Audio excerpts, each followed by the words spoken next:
Almost in. Alright, here we go. Control package is done. You ready?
All right, starting to get this one ready to go. This is our buggy quarterfinal even event. Take a look at our beachrc.com track overview. Lots of big names in this one. Cole Tollard, CJ Jellin, Spencer Heckert, Tater Sontag, Caden Fuller, Jermaine Robinson, Davey Bada, Steve Harris, Carlos Arredondo, Buddy Christian, Chris Wheeler, and Charles Hicks. Just got done finishing up our A and semifinal practice sessions. Now getting back into the main events. This is race 17 of 24. This is going to be a 20-minute quarterfinal event. Again, this is our even quarterfinal.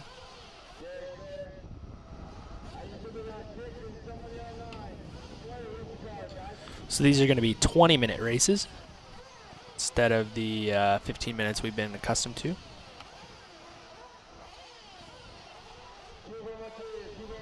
We're going to have 3 bumps out of this one.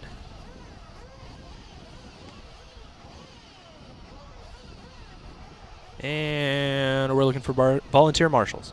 Anybody from home want to come out? What do you think? Just a quick jot over here to Glendale.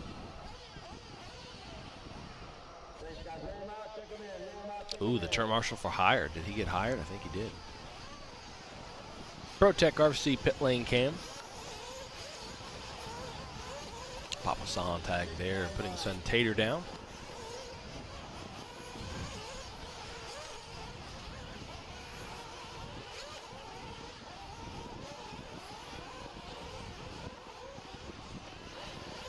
All right, again, this is our buggy quarterfinal. Excuse me, this is the even quarterfinal. Cole Tollard, CJ Jellin, Spencer Heckert, Tater Sontag, Caden Fuller, Jermaine Robinson, Davey Bada, Steve Harris, Carlos Arredondo, Buddy Christian, Chris Wheeler, and Charles Hicks in this one.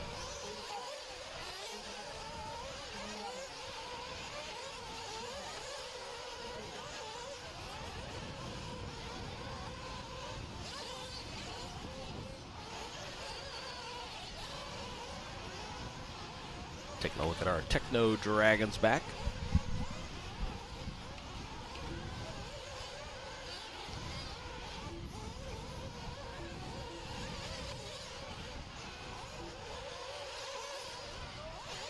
You can see the Adobe Mountain in our background there. Here at Adobe Mountain RC Speedway, see young Spencer Heckert.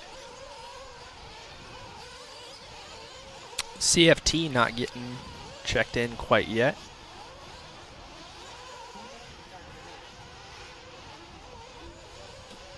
Three bumps out of this one. Chris Wheeler is running a TLR buggy. And Mayfield's going to be up in, I don't know. I got to figure it out. Let me do math.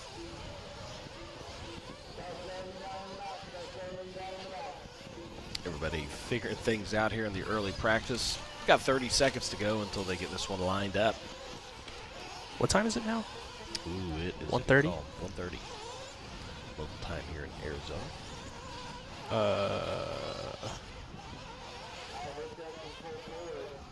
So we're an hour behind schedule. So around 2:30-ish. The truck main event will be up.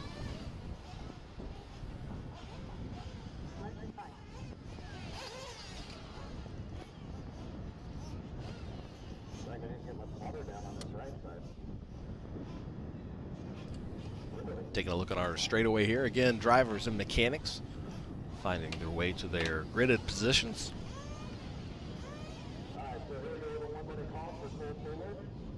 CFT is not a location, it is a beam. Oh, we've got 1 minute for Cole Tollard. Speak of CFT.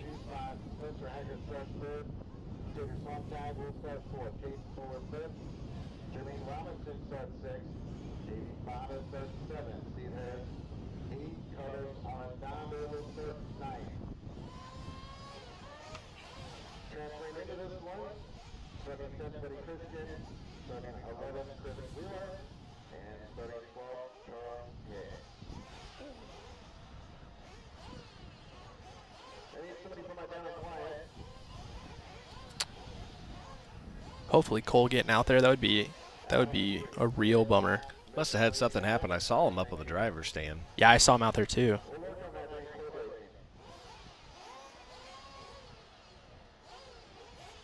Birds flying into camera. This event did not eventually sell out. They have about 210 entries.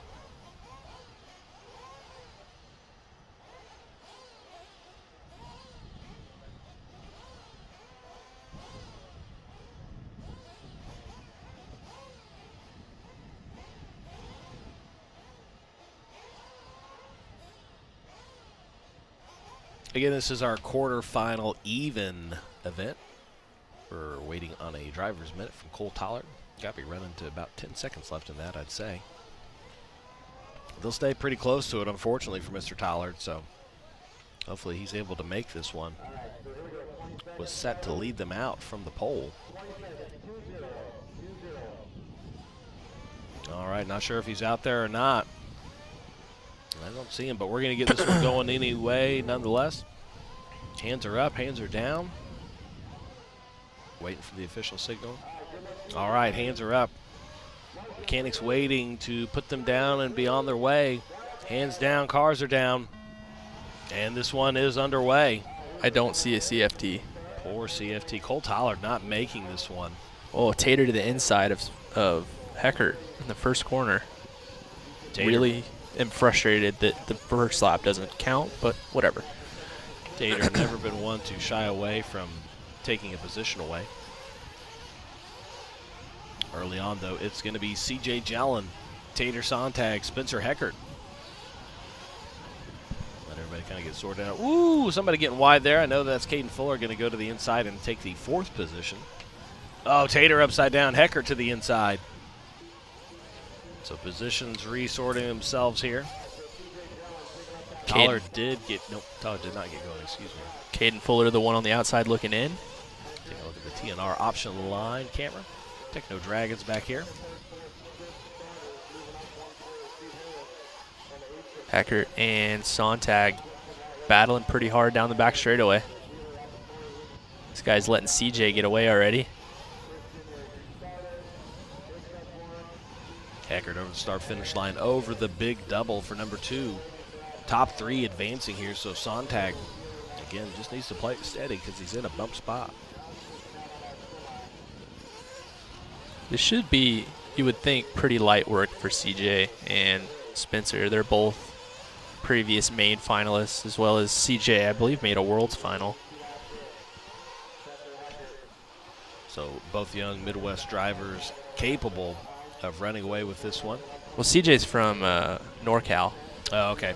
We had another C.J. Jellin, not the same C.J. Jellin from Illinois. I've confused the two. Ah, the second place and third place are Midwest boys. Steve Harris up to the 4th spot. Cali local as well.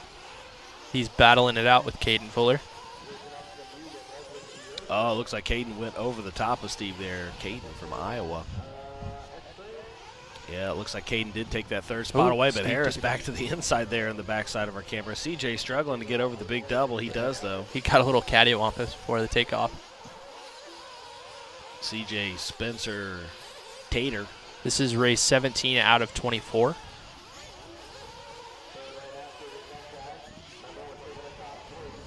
Heckert working his way down the straightaway now behind our race leader, C.J. Jellin. Tater Sontag in the 3 spot.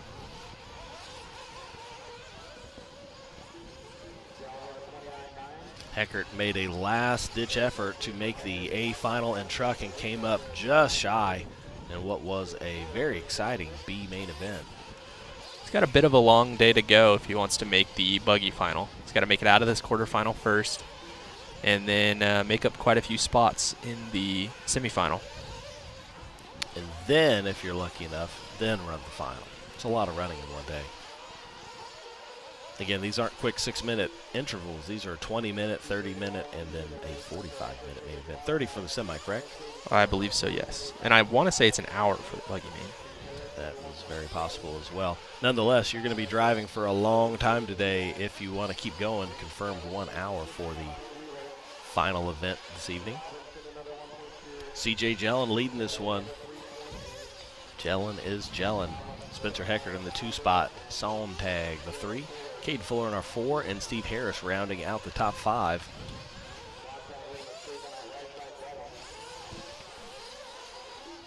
So Tater with a mistake, going to fall back a little bit. It has a 33-second lap. He's got Caden only 2 seconds behind him. It's going to let Spencer not have to focus on who's behind him and focus on who's in front of him. Reeling in C.J. Jellin just a little bit each lap. Meanwhile, again, Tater's going to have to start worrying about Caden Fuller if he wants to hold on to that 3rd and final bump position here in the quarter-final even. So here's our battle for the bump spot, Tater and Caden.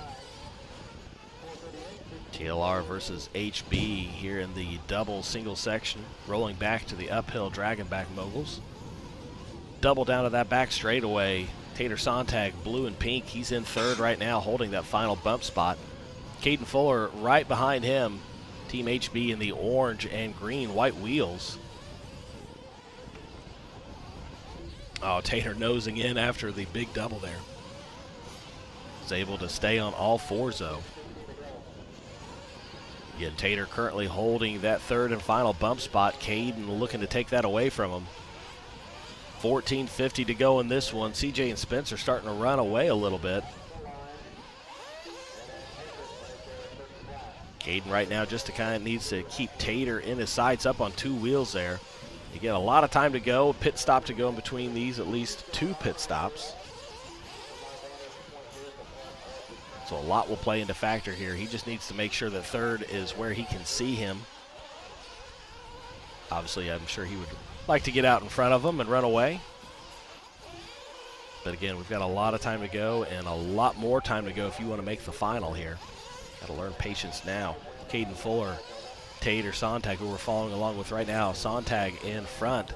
Some trash blowing across the track. The wind is starting to pick up here in the last 20 minutes to 30 minutes.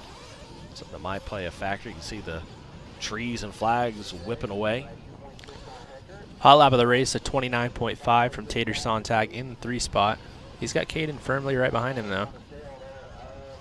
So Caden trying to find a way around. Hasn't been able to make it work yet. Tater able to hold his line and close the door several different times here. Sontag currently the fastest lap holder of the race so far at 29.5. He had a 31.3 that last time by. Caden Fuller with a 31.1. So Fuller 0.2 of a second faster than Tater that lap.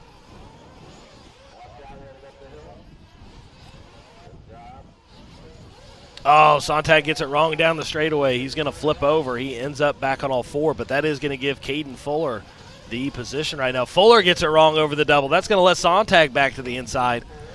So a lot of position changing going on here in less than a lap. Sontag finds himself back in the 3rd position.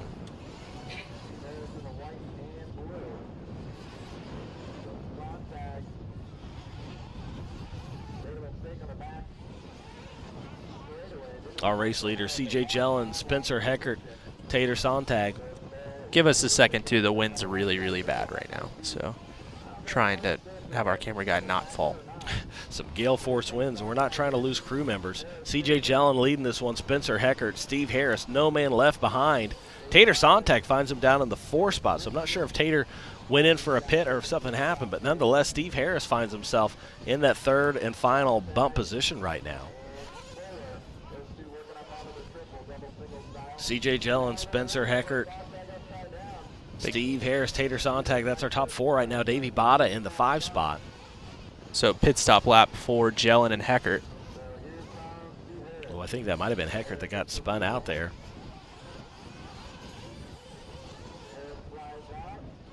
Definitely hit somebody off track for a moment. It may have been someone else. Nonetheless, we're following drivers through the uphill moguls down that back straightaway.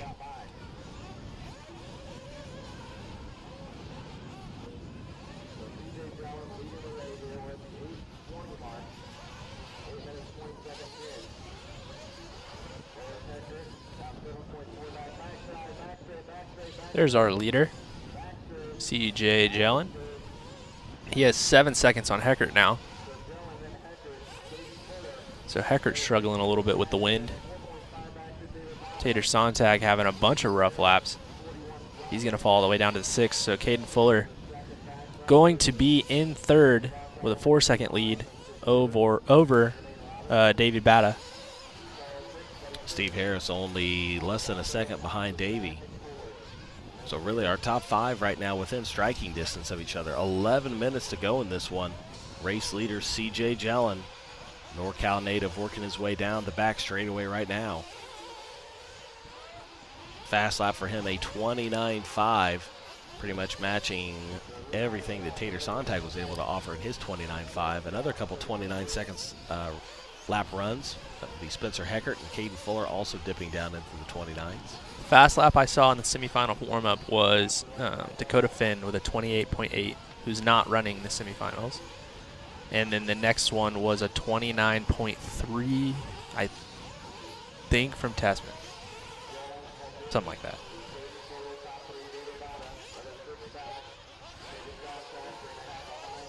Again, our race leader, CJ Jellin, working his way over the long and big double in front of the driver's stand. Double there on the outside left. CJ Jellin looking to advance to the semifinal. Again, top 3 drivers will advance right now. That would be CJ Jellin, Spencer Heckert, and Caden Fuller. CJ just made, or not CJ, sorry, Spencer just made another mistake. So he's back to 11 seconds back from CJ. It's 2.5 seconds ahead of Caden.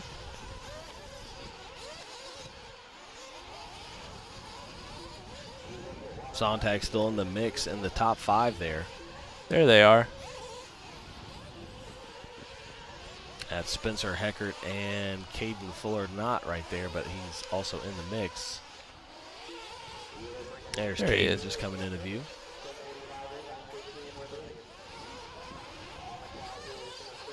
Spencer up the hill, down the back straightaway. The wind's picking up again. Spencer Heckert over the start-finish line right now. Team S works over the big double. Firmly in second place right now.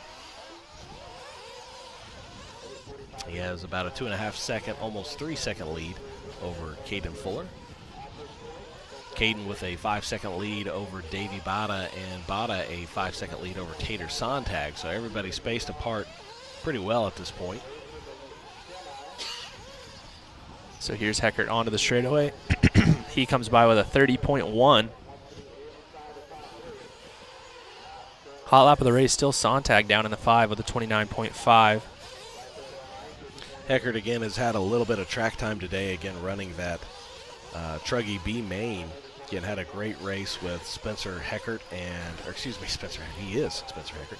He had a great race with Spencer Rivkin and Aiden Horn. Again, left it all out there on that last lap. It came up just short. So I probably would imagine he's got a little bit of a chip on his shoulder here. Who? Want a to little make short up for that one. It came up a little short there. Wind makes things really difficult. Especially on that long double. That thing is deceptively long.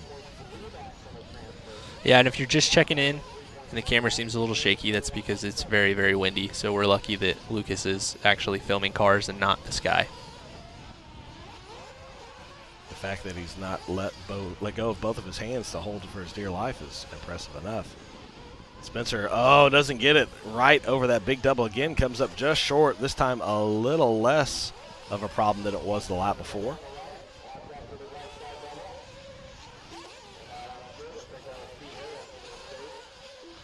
And no, that wasn't an atomic bomb. That was the sun just deciding to appear 100% out of the clouds with no warning.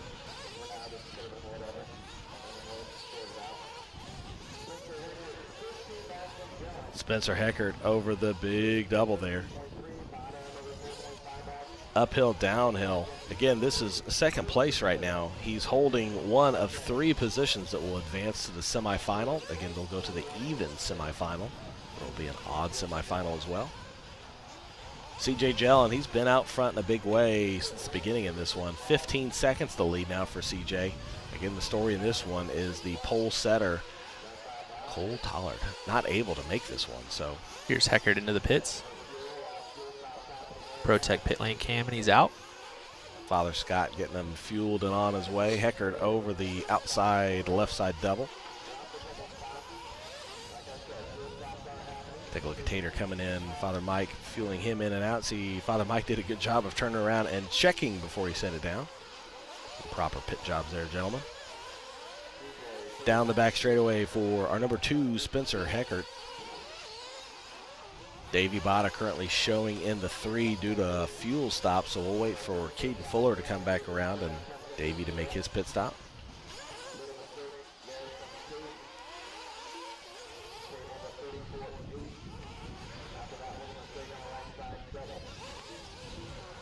CJ Jellin with 5:30 to go in this one is leading the way. We're following along Spencer Heckert right here. This is our second place driver.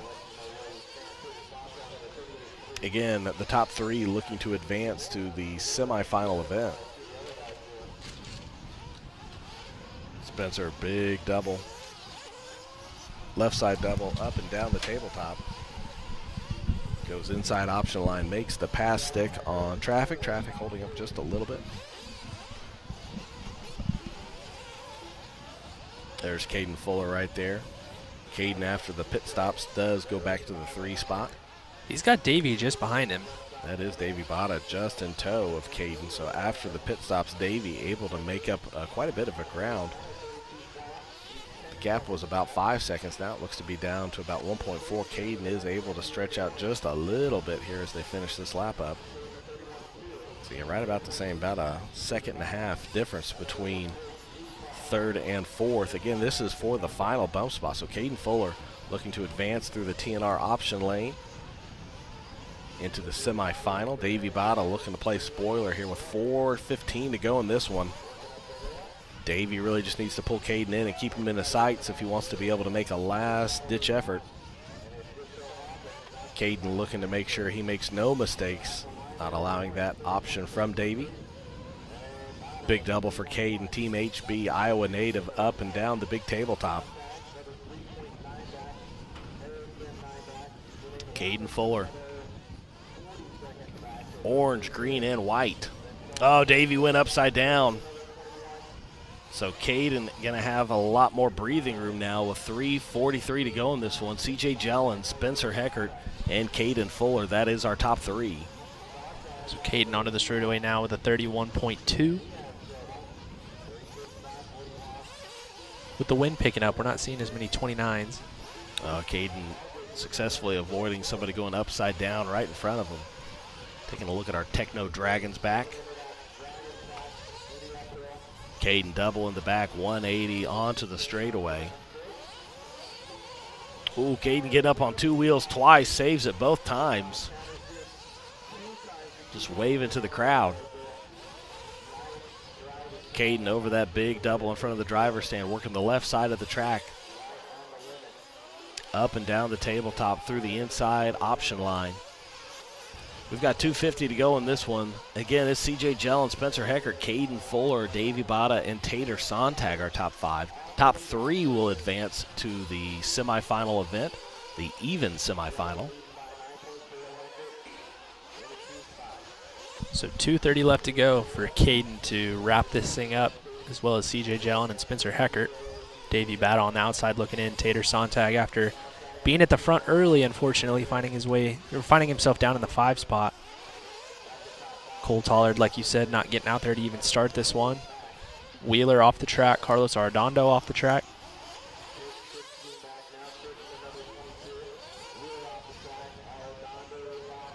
Caden Fuller with 2:05 to go in this one, looking to claim the 3rd and final bump position. Looks like he is about 9 seconds back of Spencer Heckert. Spencer's about 9.5 to 10 seconds back of CJ Jellin. So again, pretty even spacing between everyone. Somebody went upside down there. That is not Spencer, so no harm, no foul.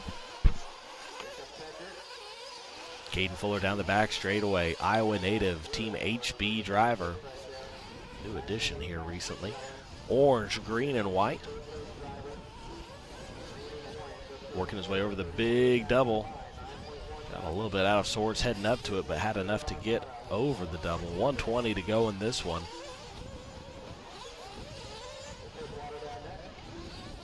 Caden's got about a 4.5 second lead over Davey Bada still. You can see Davey just coming into frame there as Caden exited.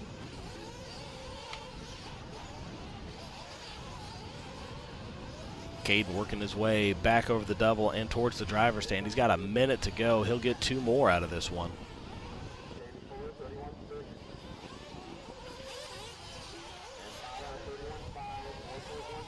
Again, top 3 drivers advancing to the semifinal even event.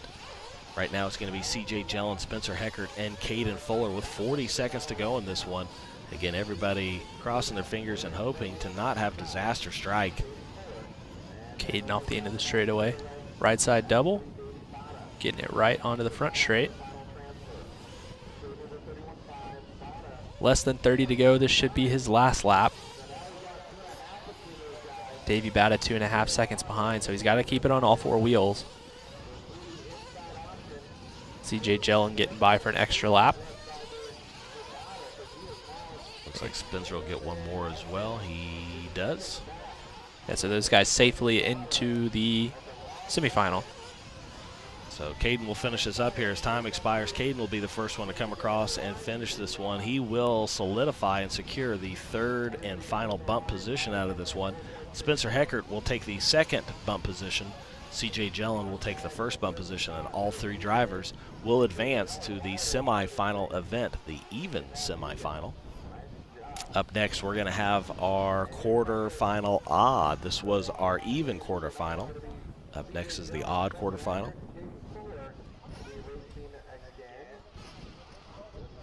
Ooh, the wind is gnarly out there.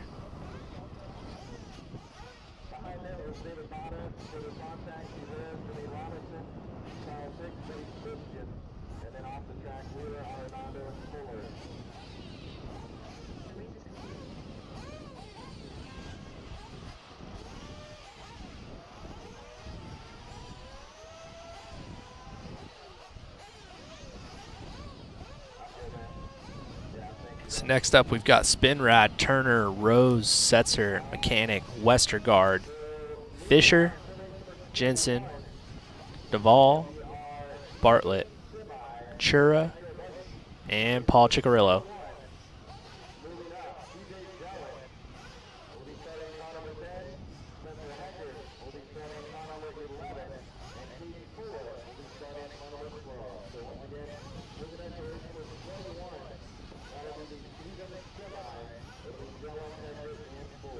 These guys getting the track watered up for our last quarterfinal.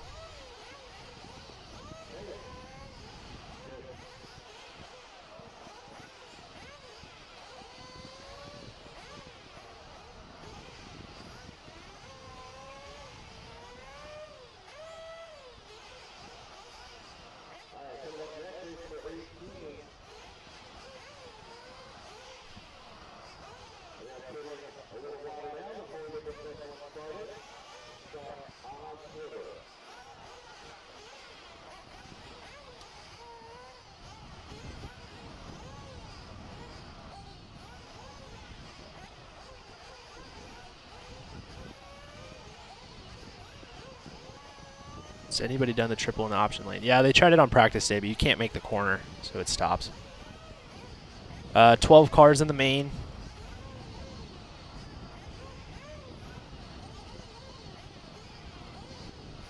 We talked about the tires earlier.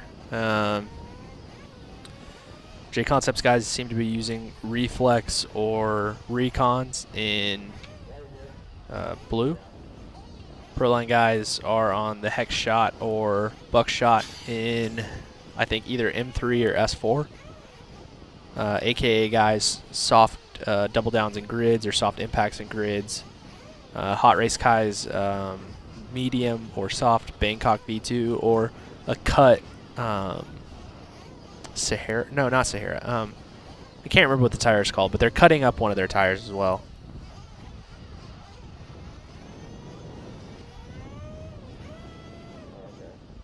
Not sure if it's supposed to rain here. I mean, I guess it could. But it is very windy.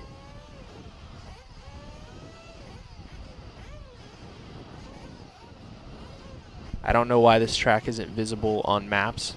Maybe Say- because it's not very old. Yeah, it's just within the last year that they've put this establishment in. So Google Maps, you can blame them.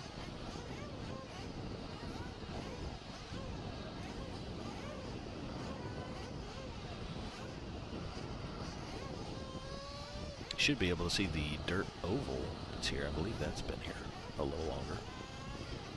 Yeah, cut Amazonia. Thank you, Garrett. Yeah, they're cutting it in a super funky way, but that's what it looked like.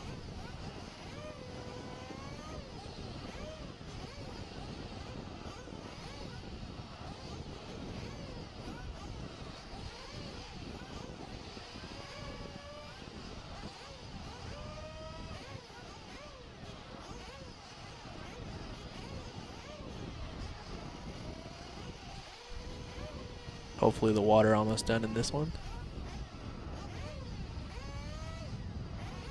We are on race 18 of 24.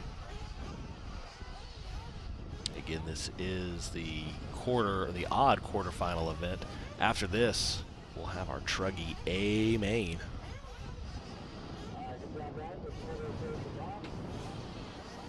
Expected to be a barn burner. We're going to burn the whole barn down. We don't have one, so we're going to build one, then we're going to burn it down. Right. Just to bring you this. And then we're going to use the water from the track to try to put it out. So we're not. So we're not.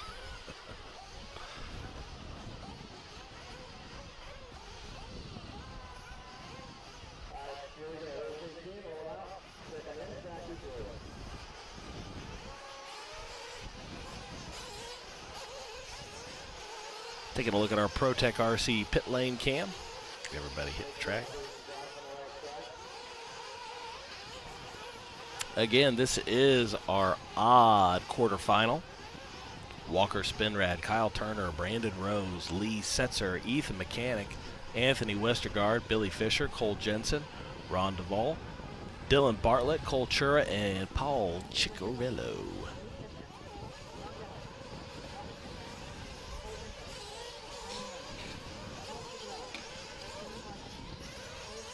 Should shape up to be a good one. Taking a look at the TNR option lane. Everybody opting for that inside line there. Techno Dragons back. Marshals working their way out to their positions. Pit Mechanics working their way out to the straightaway.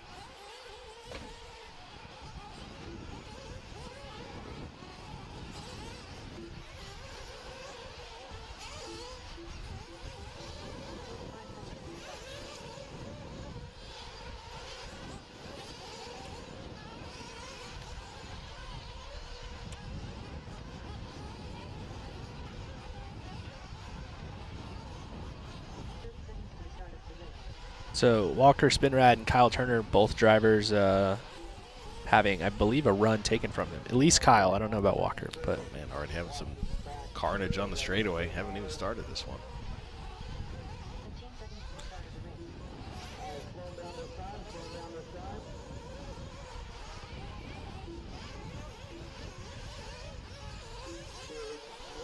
Hearing some questionable sounds outside with all this wind. Just really hoping this tower doesn't come crashing down.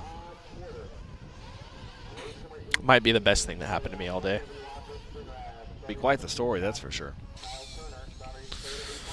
How fast is the wind outside? Do we know? I'm gonna guess uneducatedly 30-mile-an-hour plus winds. 16 miles an hour. Dang. I've driven in 25-mile-an-hour winds, and it was terrible. I'm becoming a fair weather racer with age. Spencer Heckert has the the funniest looking run ever. He just gave a little fist pump to the crowd.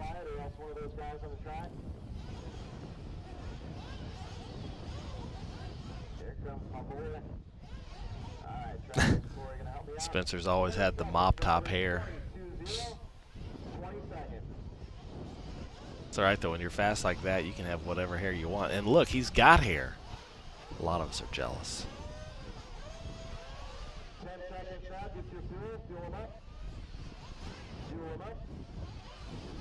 Frito doesn't care about the time I drove in 25-mile-an-hour winds. But he would like to retract it. Yeah, he did retract it afterwards. All right, we're getting our signal to set him down, and we're underway. Again, this little tight double here, the hardest section for drivers off the start, and just like that, there's 5 or 6 drivers piled together. Spinrad, though, is going to lead him out front. Turner with the wind whipping. Oh, the wind's bad now. Yeah, tell me that's 16 mile an hour. TNR option lane there. Up over the Techno Dragon's back. Race leader down the backside. Trash being blown onto the circuit. Racers holding on for dear lives. Spinrad, Turner, Rose. I think Rose moved up to the 2 spot. He did.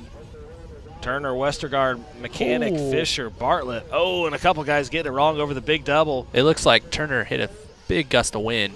Just totally lost his car. I tell you what, to our drivers on the stand right now, you better hope you have a pair of ski goggles on or motocross goggles, because that wind's whipping and the dust is brewing. Down that back straightaway for Walker Spinrad. Brandon Rose in the 2 spot in the green. Kyle Turner behind him. Again, top 3 drivers are going to advance to our semifinal. Turner getting up on 2 wheels. That was Westergaard. Westergaard getting up on 2 Ooh, wheels. our leader, Marshall Bach. Leader getting it wrong. So Spinrad to the 2, B Rose to the 1. That is, oh, Westergaard gets tied up in a pipe there for a second. Frees himself, so he's still going to find himself in the 3rd position. Billy Fisher's up to the 4. Ooh, wind is 50. Oh, Spinrad, trouble on the backside. CJ there really quickly. So Spinrad going to drop down several positions, going to have to start working his way back up. Fisher all of a sudden up to the 2 spot. I think Billy, being a local here, is probably used to driving in the wind in Arizona for the past 20 years. So as that wind whips and everybody kind of starts to think about what they're doing, Billy doesn't focus on anything but the race at hand. Able to move himself what was into the 2. It looks like Westergaard's going to get around him, though, moving Billy back to the 3, but that's okay for Billy.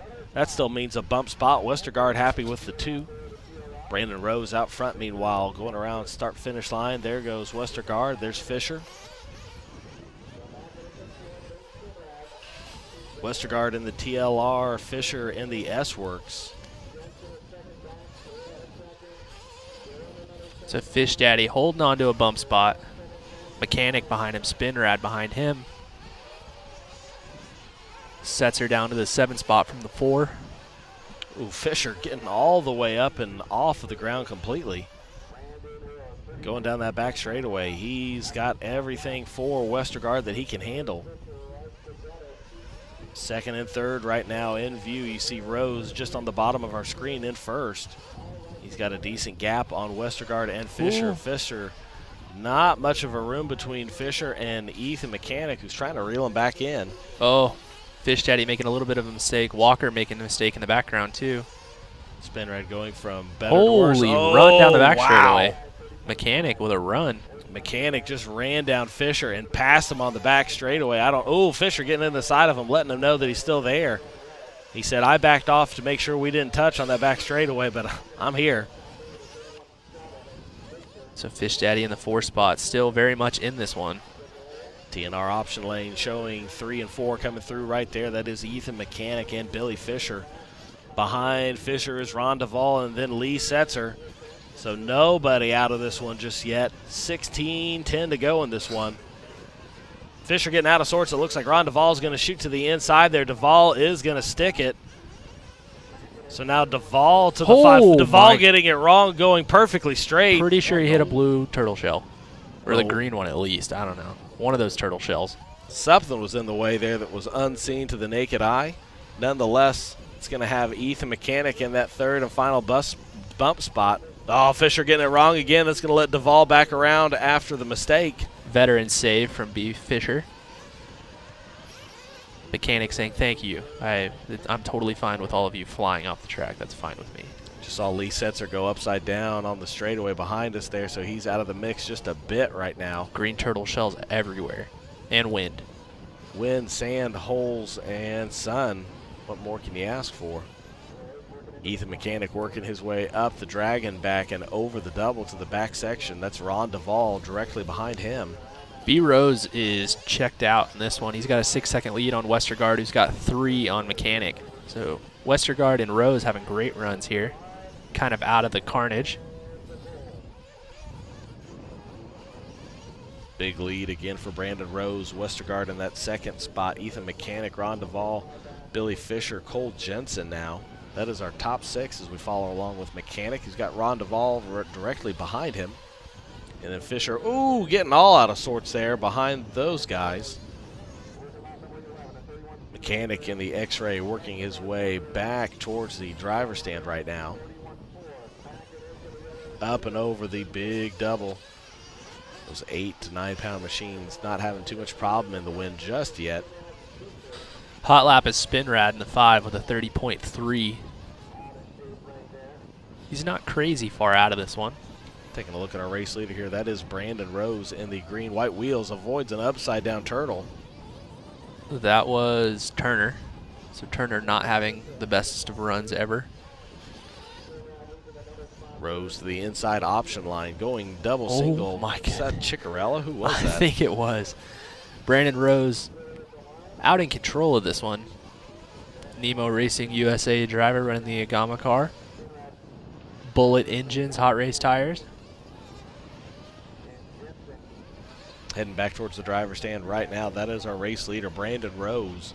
Anthony Westergaard is about 10 seconds behind him in the 2 spot. Ethan Mechanic, the 3 and final bump spot. Billy Fisher in the 4 behind him. Then Cole Jensen, Walker Spinrad, Lee Setzer. That's our top 7.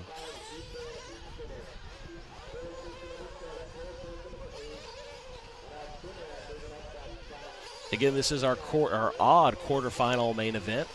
Top 3 drivers from this one will advance to the semifinal. So here's our battle for the 2 spot. Westergaard and Mechanic. Mechanic finalist. Ooh, and he's upside down. Finalist last year at the 2021 Roar 8-Scale Nationals in Buggy. Hey, we have pit times. Look at that. So fastest pit stop so far, Kyle Turner with a 5 flat. That's a quick one. Everybody under 6 seconds so far on their pit stops. I want to say that B. Rose is running an LFR Truggy body.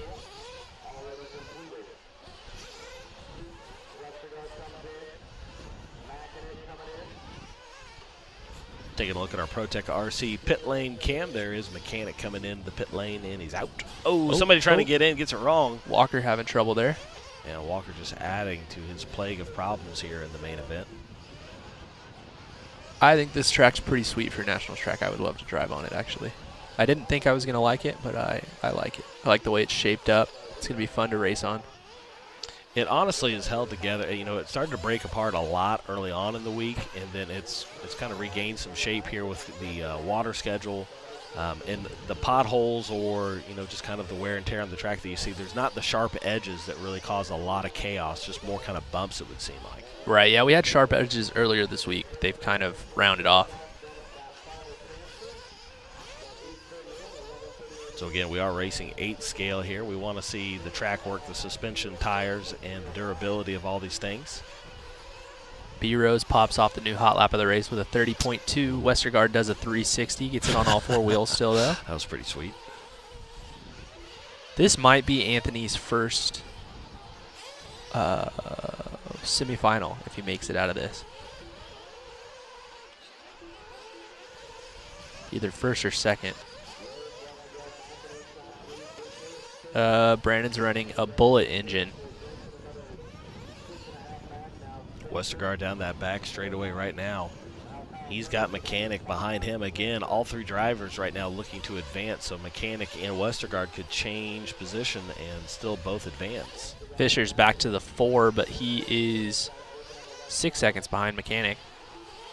Tell you what, honestly, with this, the wind and maybe not so much the wind as the clouds, it really kind of looks like some traction is starting to kind of pull up here as we get a little further in the day. I don't know. The lap times are still just slow. They are, I agree, but I mean, some of these cars coming out of these corners, I'm just seeing a lot more acceleration than I feel like we've seen all week. Maybe it's just my untrained eye seeing things, but I think it may be an optical illusion. nonetheless, maybe that's just how good Brandon Rose is looking out there right now. Brandon leading this one and not having any trouble with it. Making it look pretty easy. Might be our camera guys out there just making it look so good. Oh, I think Chicky just went flying. Brandon Rose over that big double in front of the driver's stand. Don't cross the track. Don't cross the track. Okay. Ooh, got over the top of Bartlett and Paul Ciccarello behind him there. We've got 9:40 to go in this one. I like the green B Rose paint job.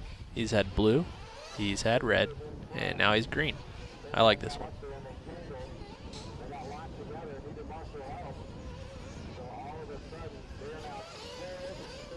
Brandon Rose over that big double there. Anthony Westergaard, our 2, Ethan Mechanic, the 3, Walker Spinrad up to the 4. So Walker, after tons of trouble, finds himself at least back in the hunt.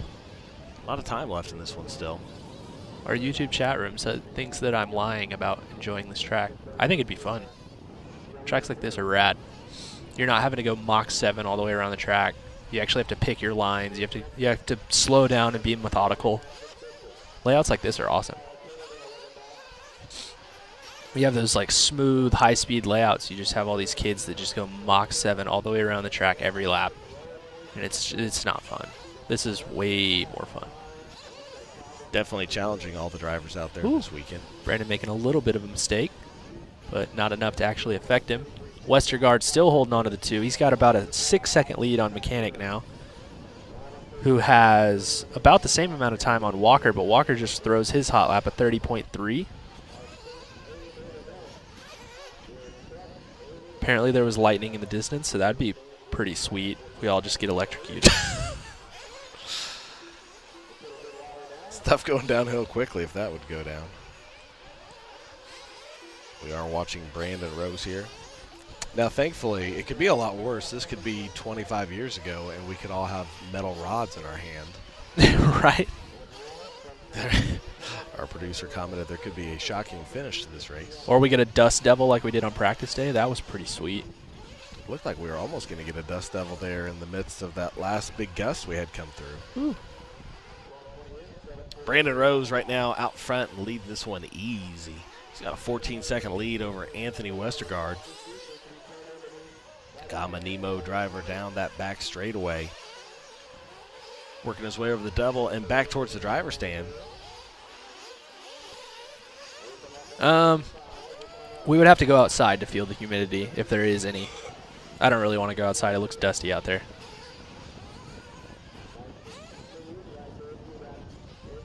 Brandon Rose working his way over that dragon back. Pit stop's coming in. Anthony's in the pits right now. Pit stop. And he's out. 5.8 for Anthony. B Rose should be coming in. There he is. There's a bag on the track. So Chicky, B Rose, and Chur are in.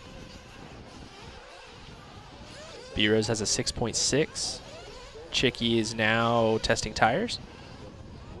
What is the X-Ray team doing? I have no idea. There's been so much tire testing all day. I want to know, is this in a direct order from Gord? Is he ordering tire changes to better somebody else? No idea. Interesting. Yeah, Paul Ciccarello's being the guinea pig this time.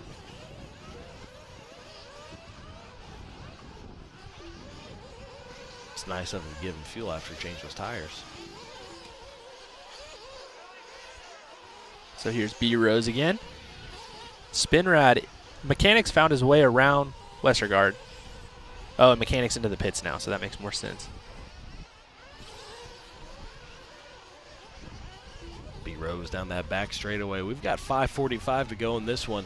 Everybody's pretty well maintained their positions here, especially our top 3. Rose has led this one from the start. Oh, looks like Ron DeVol out of this one. Looks like Setzer out as well. Ciccarello's back on track after being out. just because of that minute pit stop. Westergaard just threw a sweet whip on the front double. Here he is in the 2 spot. Mechanic in the 3, Walker spin right in the 4. Walker just came into the pits.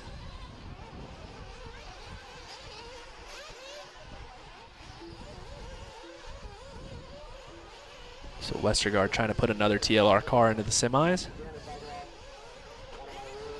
Just like Dakota and Cav. B Rose just throws another hot lap for himself, 30.1. So plenty in the tank.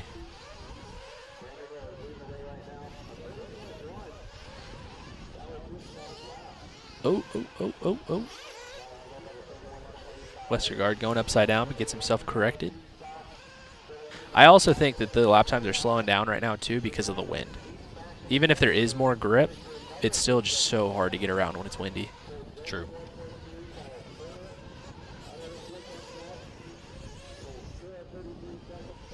Westergaard working that inside option lane right there. He's got Dylan Bartlett right behind him, not 4 position. Nope. Unfortunate luck for the AE boys. Setzer and Duvall out of this one.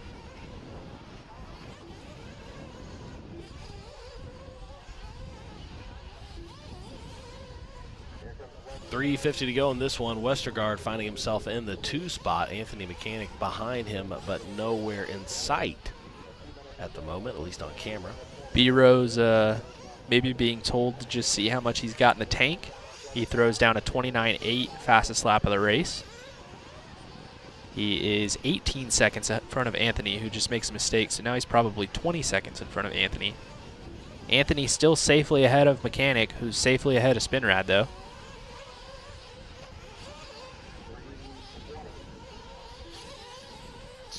Westergaard working his way over the big double in the front there. 3:10 to go in this one. This is the odd 1 quarterfinal. Taking a look at Brandon Rose there over the left side of the track and down into the option lane. I watched this kid grow up from racing 4-wheel short course all the way to being a semifinalist, or a soon-to-be semifinalist, I should say, but semifinalist before in previous years. It's kind of wild to see the progression. Definitely cool to see. You can say the same thing about Tyler Jones and Spencer Heckert. Watch those guys grow up since little kids. Same for Dakota Fend even. Remember having pool noodle fights with Dakota when he was 9 years old. Now he's a grown man. Ooh. Brandon Rose working his way over the double single there. Rose over the big double down the back straightaway. Rose with 2:10 to go in this one. B Rose onto the straightaway. Westergaard second, Mechanic third. Another big wind gust coming through here. Seeing everything getting spun up. Oh, I think a car got blown over. It might have been the first car affected drastically by wind. Westergaard down that back straightaway. We've got 1:45 to go in this one. Again, everybody just trying to maintain position. Westergaard and B Rose. B Rose looking to lap Westergaard.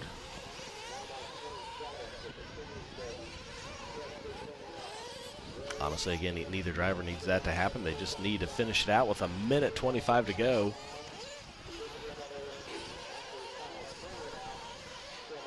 Top 3 drivers advancing to the semifinal. It does look like Mechanic got by Westergaard there earlier. So Westergaard just out of sight. Or excuse me, Mechanic just out of sight. 1 minute to go in this one. We're following along with Westergaard and B Rose. B Rose in the green and white. Rose looking to take this one, looking to lap Westergaard. Westergaard just trying to keep it together. He lets B Rose go. Knows he's good to go as long as he finishes this one. You see Walker Spinrad just out of sight there. Doesn't look like he's going to be too much of a problem again as long as Westergaard can keep it on all fours. B Rose looking to finish this one out. He's led it from the start. 32 seconds to go. He'll get one more out of this one. Stoked for Anthony as well. Anthony and I race together at these races a lot, so nice to see him make the semifinal. I'm pretty excited about that for him. He worked really hard on this layout. He was only given 2 days to do the whole layout, and he got it in. It looked awesome for this event, and he's going to put himself in the semifinal. So good for Anthony. B-Rose over that big double. Time expiring. That'll do it for everyone. Looks like Westergaard did get around for one final victory lap, so he will guarantee and secure that final bump spot as Kyle Turner finishes in the 4 spot. Fisher the 5. Looks like Spinnerad's going to end up in 6. Jensen 7. Chura the 8. Dylan Bartlett, Paul Ciccarello, and then Setzer and Duvall, who had to retire early. So that'll do it here as our race leader comes around to finish this one up. And winner, Brandon Rose gets it done. Ethan Mechanic going to finish out in 2nd, and Anthony Westergaard is going to finish in 3rd. Those 3 drivers will advance to the semifinal. Yeah, congratulations, guys. Brandon Rose, Ethan Mechanic, Anthony Westergaard. Fortunate luck for Kyle Turner. Coming up short as well as Billy Fisher.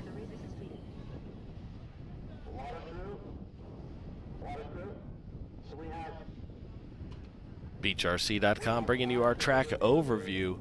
Again, this is the big one that we got coming up next, guys. Race 19, this is the Truggy A main.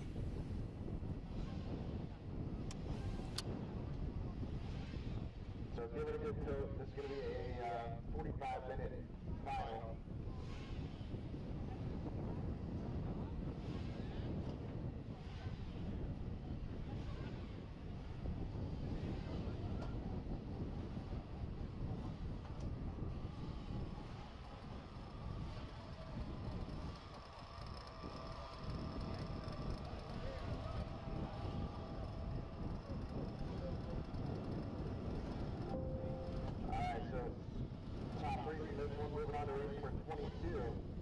That'll be the odd semi.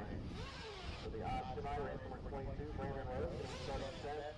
Ethan Mechanic going to be starting 11th. And Anthony Westergaard going to be starting 12th. Make sure you got correct car numbers on those vehicles, please.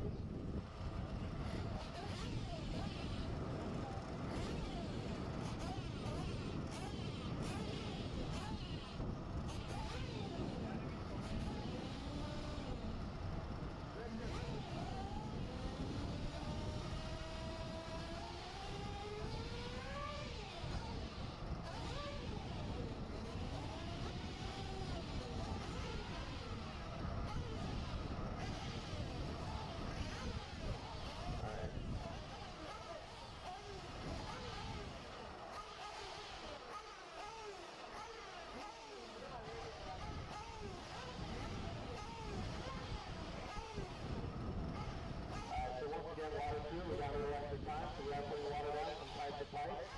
This is a 45-minute final for our truck crew. So because it is 45 minutes, we want to make sure we start out with water. We really won't end with it.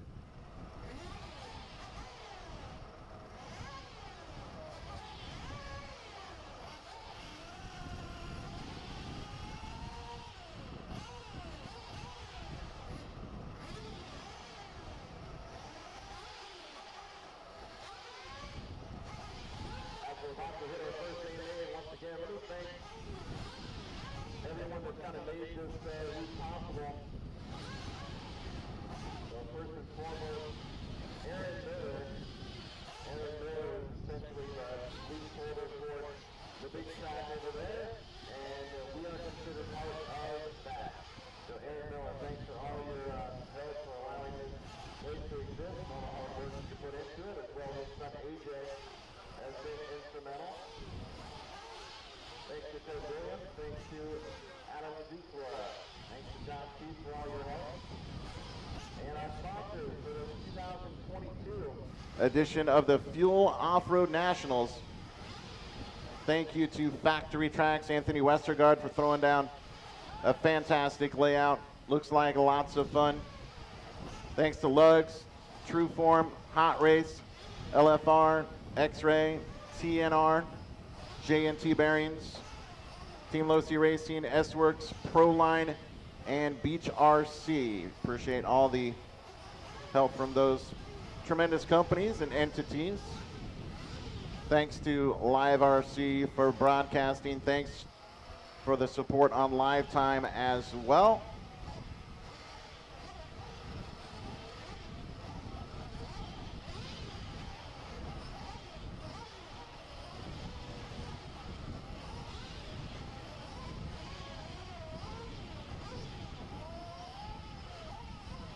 All right, let's have all cars off, please. All cars off, please. Drivers take one step back as we introduce this 12-car field who will be competing for 45 minutes for one Roar Championship in truck. Moving up from the B main from Highland, Michigan with Team Associated, sponsored by Factory Team Associated, Factory Tracks Racing, RC1, CX Wallets, Bradley Fine Line Designs, 92-0 Designs, Lunsford, Makita, Kicker, Live RC, AHRC. Happy birthday to my dad, Big Al. Car number 12 is Aiden Horn. Moving in from the B main, starting 11th from Surprise, Arizona with the Associated, sponsored by Team Associated, J Concepts, Savax, ProTech, Fataba, A-Main Hobbies, VP Fuel, Drake Motors, Stick It One Racing, and Hobby Wing. Car number 11 is Spencer Rivkin. Qualifying 10th on the grid with the TLR. Sponsored by TLR, Hobby Wing, Proline, Savix, SunPower, LSC Tuned, One Up, Stick It One, Dark Side Designs, TNR, and Horizon Hobbies. Car number 10 is Ryan Cavalieri. Qualifying 9th now from Atlanta, Georgia. Sponsored by HB Racing, Ultimate Engines, Hot Race Tires, MKS Servos, Absolute Hobbies, Fataba, VP Racing Fuel, TRV Form, or True Form, J&T Bearing Company, True Source, Bipolar Designs, Racecraft, LFR, Clinic RC, Assault RC, Prevail Paints, Dial TV, OGIO, and Special THX. To Casey Wilson for the quality mechanic skills this week, thank you. Car number 9 is Cole Ogden. Qualifying 8th from Rochester, Indiana with the Techno, sponsored by Techno, Trinity, J Concepts, Bones Brew, JTP, LRP, Expert Paint by Smiley, Boom Graphics, RC Fun Park, AHRC. Shout out to my friends for a fun weekend. Thanks to my mom and dad for all the love and support. Car number 8 is Tyler Jones. Qualifying 7th on the grid from Chandler, Arizona with the S-Works. Sponsored by S-Works, Proline, ProTech, Fataba, A-Main Hobbies, Stick It One Racing, Hobby Wing, RM2, Drake In, Hobby Action, Bradley Fine Line Design, and Live RC. Thank you to my dad and Anthony Westergaard for the pit help. Big shout out to Billy Fisher for everything he's done for the S-Works team. Lastly, everyone who supports me each and every day, thank you. Car number 7 is Tanner Denny. Qualifying 6th now from Medina, Ohio with the Kyosho. Sponsored by Kyosho, Alpha Plus, AKA Tires, Fataba, VP Racing Fuels, Tekken, ProTech RC, A-Main Hobbies, Boom Graphics, Prevail Paints, Lutz RC. Special thanks to Will Walker. Car number 6, back with the Kyosho, Ryan Lutz, the Lutzinator. Qualifying 5th from Cypress County, Canada with the X-Ray. Sponsored by X-Ray, RC America, Hobby Wing, FX Engines, Hot Race Tires, MKS, A-Main Hobbies, ProTech, VP Fuels, Hoodie, Lunsford, Avid, Stick It One, Easy Customs, 110% Racing. Thanks to the X-Ray team. I want to thank my sponsors for all the awesome support. Thanks to my family for all the support and help through the years. Most importantly, I want to thank my Lord and Savior, Jesus Christ. Without him, I wouldn't be where I am today. Car number 5 is Ty Tessman. Qualifying fourth from Urbandale, Iowa with the hot bodies. Sponsored by HB Racing, J Concepts, Reds, Nitro Pro, Trinity, Absolute Hobbies, Stick It One Racing. Thanks to my dad and mom for all their help this week. Car number 4 is Mason Fuller.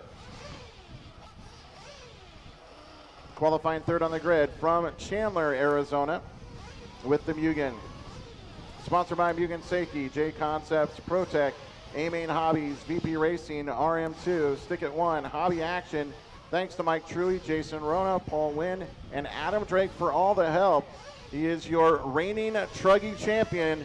Car number 3, Ryan Mayfield. Qualifying second on the grid from Raymore, Missouri with the Techno. Sponsored by Techno, aka Nitro Pro, MX, JTP, Tekken, Beach RC, Ultimate Racing, KO Propo, TD Paint, Boom Graphics, Lunsford, VRP, FDJ, Fastlane Raceway. Thanks to Graham Hill, everyone at Techno, my family, and the good Lord Jesus Christ. Car number 2 is Jared Tebow. And your pole sitter from Angola, Indiana with the TLR. Sponsored by TLR, J Concepts, Ultimate Racing, Nitro Lux, Trinity, Spectrum, Horizon Hobby, Pro Performance RC, Beach RC, Stick It One Racing, Lunsford, RevTech, Bradley, Fine Line Design. Special thanks to Barry Baker, Mike Sontag, his wife, Ryan Dunsford. Also shout out to my parents for making the trip out to watch. Car number 1, your pole sitter, Dakota Fend. That is your 12-car field here for race number 19, your Truck A-Main.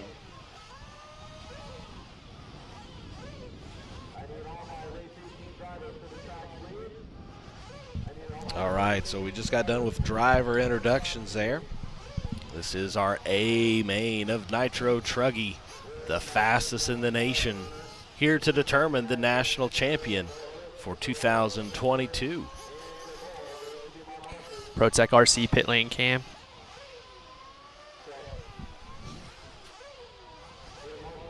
There's Lou Dog, Mike Fuller, Graham, Mike Sontag.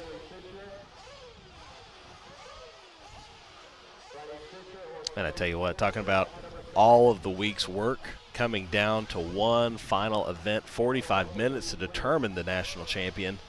This is going to be a barn burner. And they're loose. Lou Dog with the TQ on pit lane there. Good job, Lou Dog. Fuller, meanwhile, electing to let everyone else go.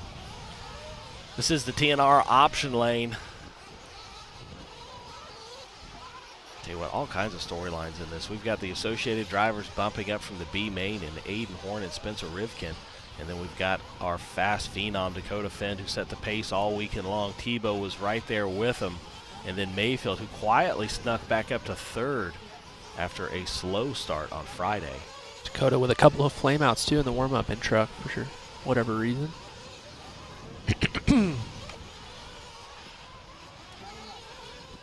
Tebow trying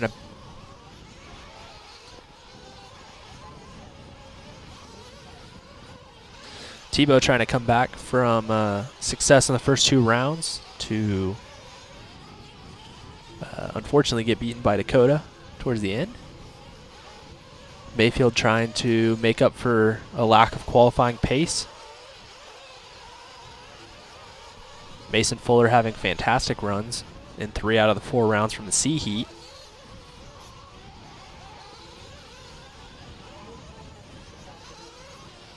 Tanner Denny, the now part-time RC racer, finding himself in one of his best qualifyings at a Nitro National.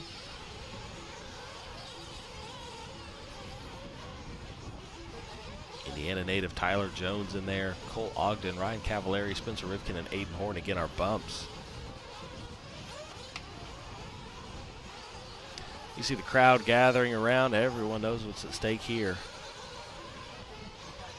Drivers trying to quickly throw in a couple laps and figure out what or if any changes need to be made. And then we're going to get these gridded up on the straightaway in about 4 seconds. So 45 minutes on the clock for this one. This is race 19 of 24. This is our Truggy A main event. We will crown a new national champion here in 45 minutes.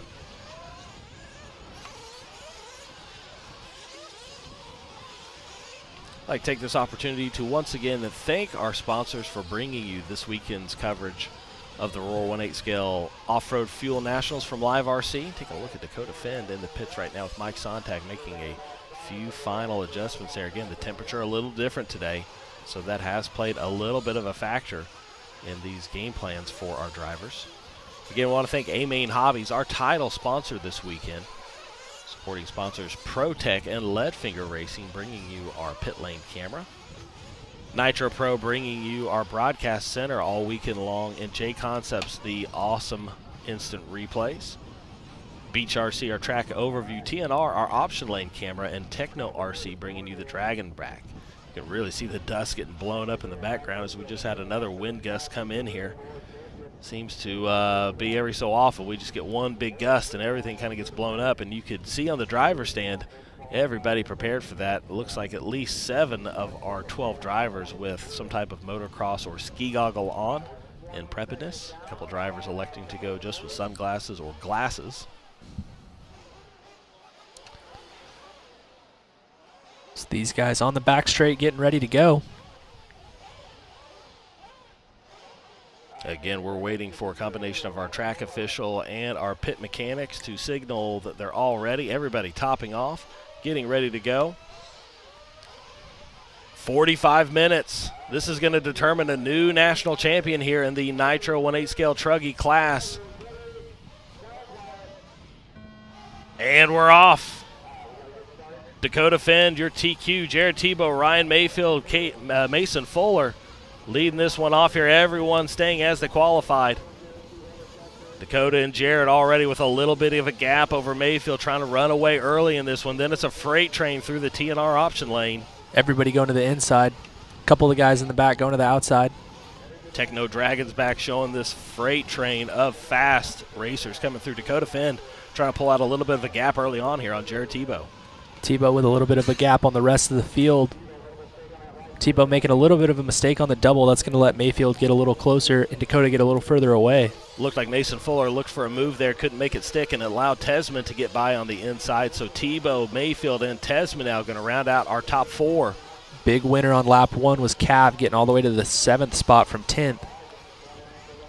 Dakota, meanwhile, trying to run away, but the heat is on in the back. Second through the rest of the field, about as close as you could get. That's Jared Tebow, Ryan Mayfield, Ty Tesman, Mason Fuller. 28.6 from Dakota Finn on the first lap, so the fastest lap we've seen all day on the first lap. Jared Tebow with a 29.3, Mayfield with a 29.8, Tesman 29.5, and 29.6 from Mason Fuller. You can see the gap there between Fenn and Tebow. Fenn down the back straightaway, Tebow now onto the back straightaway. Then it's Mayfield, Tesman, Fuller, and Lutz. Top 5, really top 6, separated by no time at all.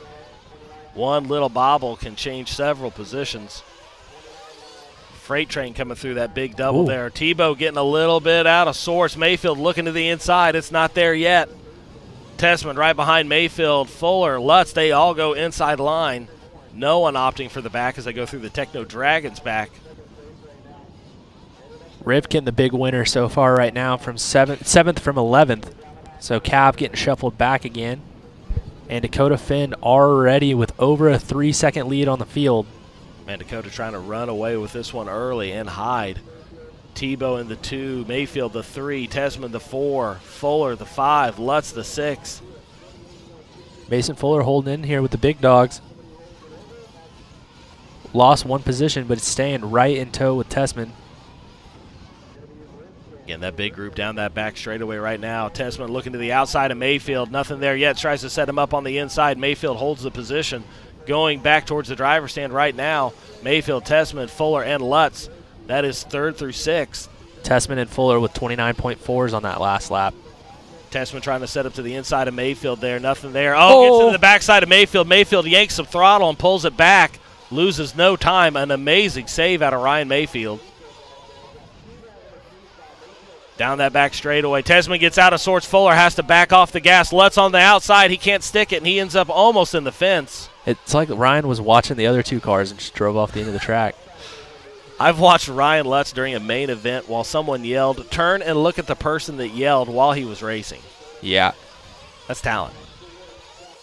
Fuller right now on the backside of Ty Tesman as they work their way through the Dragon's back. Dakota Finn, Jared Tebow, Ryan Mayfield, Ty Tesman, and Mason Fuller. That's our top 5, and we're watching 4 and 5th right now. You can see Mayfield just out of frame there. That's 3rd place. Oh, Tesman makes a mistake. Hung up on the pipe. That's going to let Fuller go by, and so does Ryan Lutz. So Lutz to the 5, Tesman down to the 6. Mason Fuller with a 28.9, Mayfield with a 28.9, Tebow with a 28.9 on the last lap. They're 4 seconds behind Dakota Finn. Oh, somebody just flamed out. I see Brandon Rose running back to the pits with somebody. Was that? Looks like Tyler Jones missing a lap there. Yeah, Jones. So Jones out early with a flame out. Jones with a flame out there. We're following along with Jared Tebow right now. That is your 2nd place driver. The only other driver to challenge Finn in qualification, and right now he's got about a 4-second difference between him and Dakota. Working his way on that inside line. Dakota trying to run away with this one. Dakota, somebody that's been able to TQ this event in the past and not been able to get it done in the main, looking to rectify that this weekend. Long way to go to claim that, though. 40 minutes to go in this one. It's been a long time since the 2014-2015 era. Oh, Tebow off the end of the straight. Long time since the 2014-2015 era of Tesman and Finn taking the wins from everybody. Dakota's trying to make this happen. Tebow held his position in the background even when we changed cameras. Looks like he got out of sorts for a minute, but held on to it. Meanwhile, Dakota Finn has been in a groove. It looked like he would take round 1 TQ. He wasn't able to do it. Jared Tebow was able to take it at the end. And then Tebow coming back and securing that 2nd round TQ. From there, it was all Dakota Finn. He would go on to TQ every round of qualifying from that point on. So Finn off the end of the straightaway into the right side double. And back on to the front straight. 28.3 new hot lap of the race. Dakota Finn that last time by. Dakota up and over the tabletop back to the option lane section. You can see Tebow just maybe not come into frame. I thought we'd see him up top, but we didn't. Tebow 5.6 seconds back with Mayfield 1.4 behind him. There's Tebow. Finn down the straightaway. Looks like Tebow coming on the straightaway now. Tell you what, watching that practice session there for the A final, you could see everybody's lines, especially there at the end of the straightaway. Several drivers doing it, but I saw Dakota doing it lap after lap. He literally would take that tire and rub it against the pipe every time, never making actual contact. A pretty smooth line to see at full speed. Tebow opting for more of an inside line at that spot of the straightaway. Tebow right now over the double single. So Tebow through the Dragon's back section to the back double. And onto the back straight. He's got Mayfield in tow.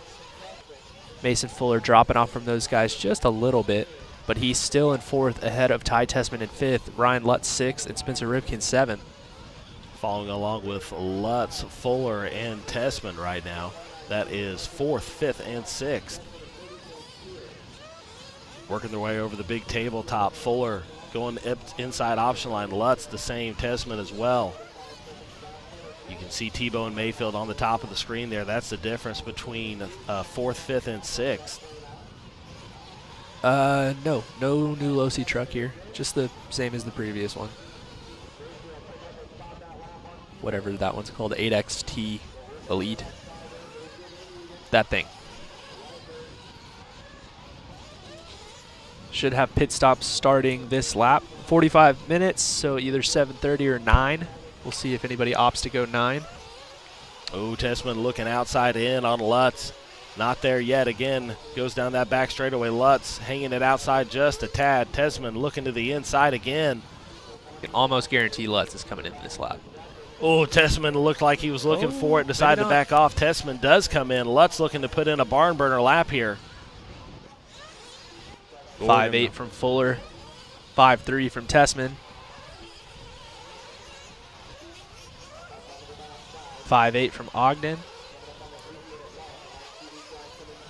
Goes Aiden Horn out. We'll see what he got. 5.9 from Horn. So some quick lap times, or excuse me, quick pit stops. Tesman family opting for a 5/10 of a second advantage over everyone. Here comes Lutz in. So again, Lutz is going to have to hope for a quick one. I saw Tebow just come in there. He did a 6-1. Oh, did he just flame out? There he is. Lutz flamed in, back on track, so Lutz 12 will seconds. lose a little bit of time, but again, thankfully flamed in the pits. So Lutz pushing that fuel economy to the very end there. Dakota looks like he's gonna go 9. Mayfield also trying to go 9. So fuel economy strategy becoming a factor here in the later goings, or excuse me, the early goings of this one. We also need to pay attention to the front of Mason Fuller's truck. It looks like he's losing his front nose. Maybe. Maybe it's fine. It looked kind of crooked. But I'm curious to see what they do with the rules if anybody does lose their front nose, because it's supposed to have your headlights and grill on it. So post-tech could be a problem. Mayfield into the pits now. Truey with some fuel and back out. Wonder if Dakota didn't trip the line. So Mayfield actually got ahead of Tebow there on that pit stop, so some quick pit work out of the Drake and Truey. Put their Arizona dude, Ryan Mayfield, to the 2 spot. Tebow now in the 3 on the outside looking in. These guys have never got a chance to race against each other. Heavy sarcasm. These two doing this pretty consistently for the last decade plus. Ryan Mayfield in the 2 spot, Jared Tebow the 3. Right now, Mayfield's going to have the advantage, not only being in front on the track, but he's also got one less pit stop in his pocket. Mayfield down that back straightaway. Blue, pink, white wheels. Tebow behind him. Blue, red, and white wheels. Tebow looking outside in again, trying to set Mayfield up for something. Goes inside on Mayfield, locks him up to not run into him. Fuller's still right there. Fuller comes by with a 28.8. Put himself in the conversation. Mayfield, Fuller got into the pipe there after trying to go inside on Tebow, so he's going to lose just a little bit of ground. Mayfield, meanwhile, in the 2 spot. Tebow the 3, Fuller the 4. These guys going down the back straightaway. Meanwhile, Dakota Finn, 8.5 second lead. Cut with a big lead over second and third there. That is third place Jared Tebow going over the big double. Mayfield in front of him. Tebow getting a little out of sorts after that double. I think Mason will be able to close the door now. There's Mason just out of sight there. A lot of dust being kicked up here. You're going to be happy you have those goggles on if you're a driver on the stand with those. Mayfield down that back straightaway. He had a 29.4 that last lap, one of his fastest laps. 28.9, the fastest for Mayfield, though. Mayfield coming around that time, 29.6. He's 8.6 seconds back. The wind's getting really bad outside, too. Really whipping.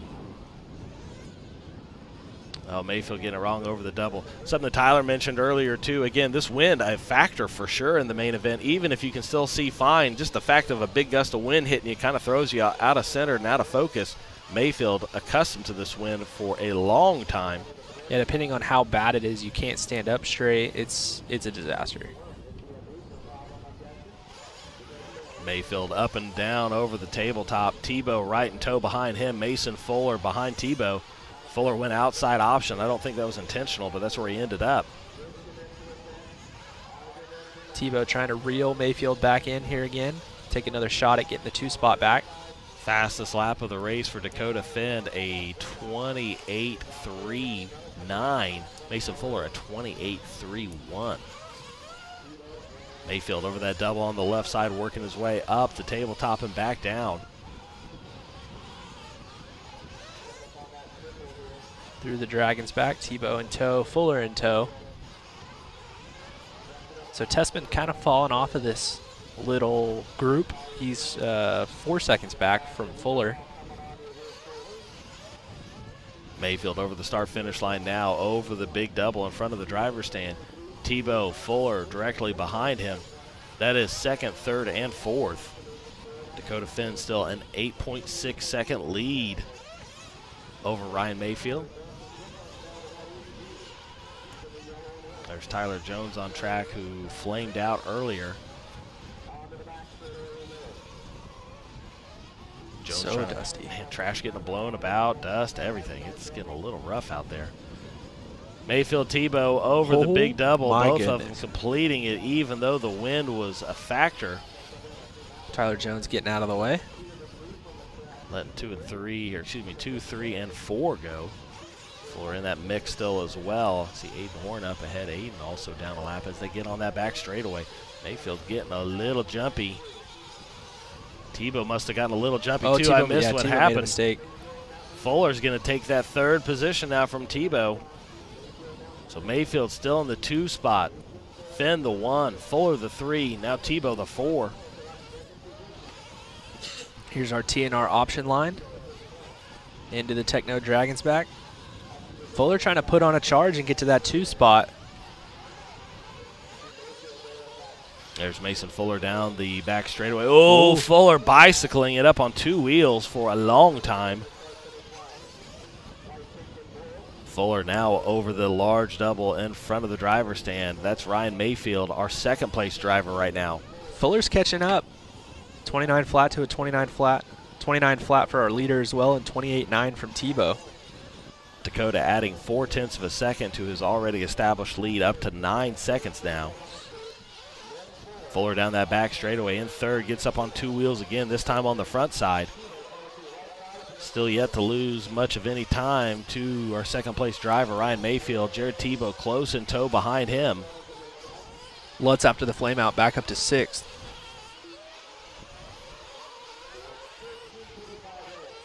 .28.3, still the fast lap of the race from our 3rd place driver, Mason Fuller. Ooh, Fuller closing the door in on Mayfield. Ooh. Fuller looks at it. It's not there yet again. Fuller into the pits. Mayfield's going to stay out. See Fuller in, Papa Fuller fueling him up and back out. That was a good one, 5-6.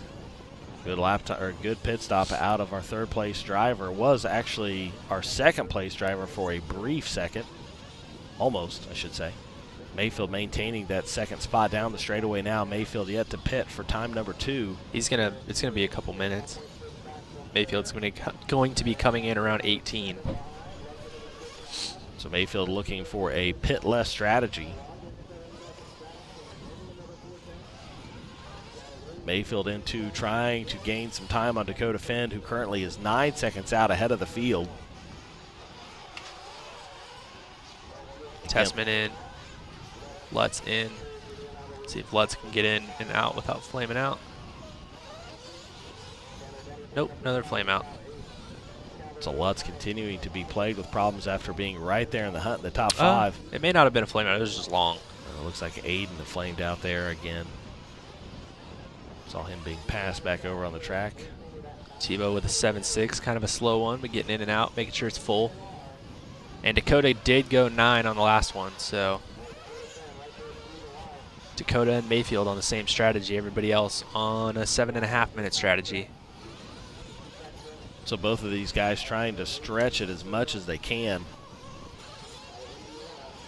Mayfield going big over the backside double. He's got Cavalieri in front of him on the track, but well ahead of him on the clock, lapping Cavalieri. Yeah, Cav kind of checked up, made sure he could get by.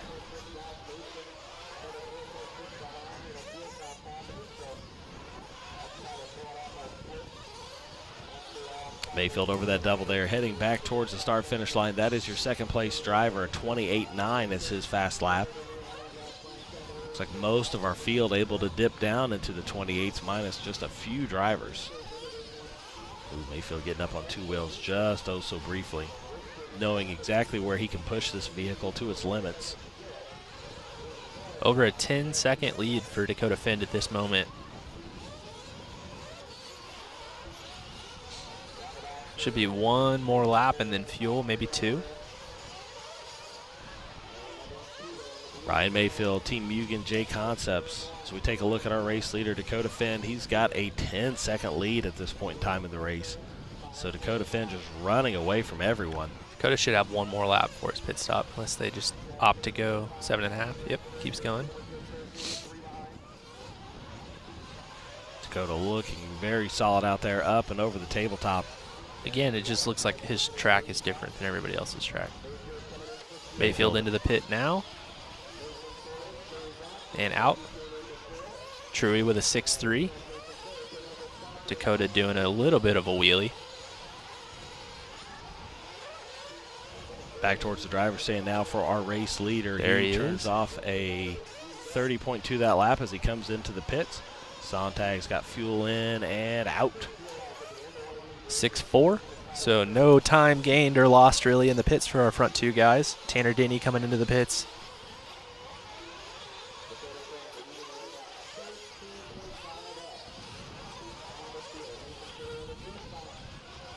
Mason Fuller around Mayfield with the fuel stops.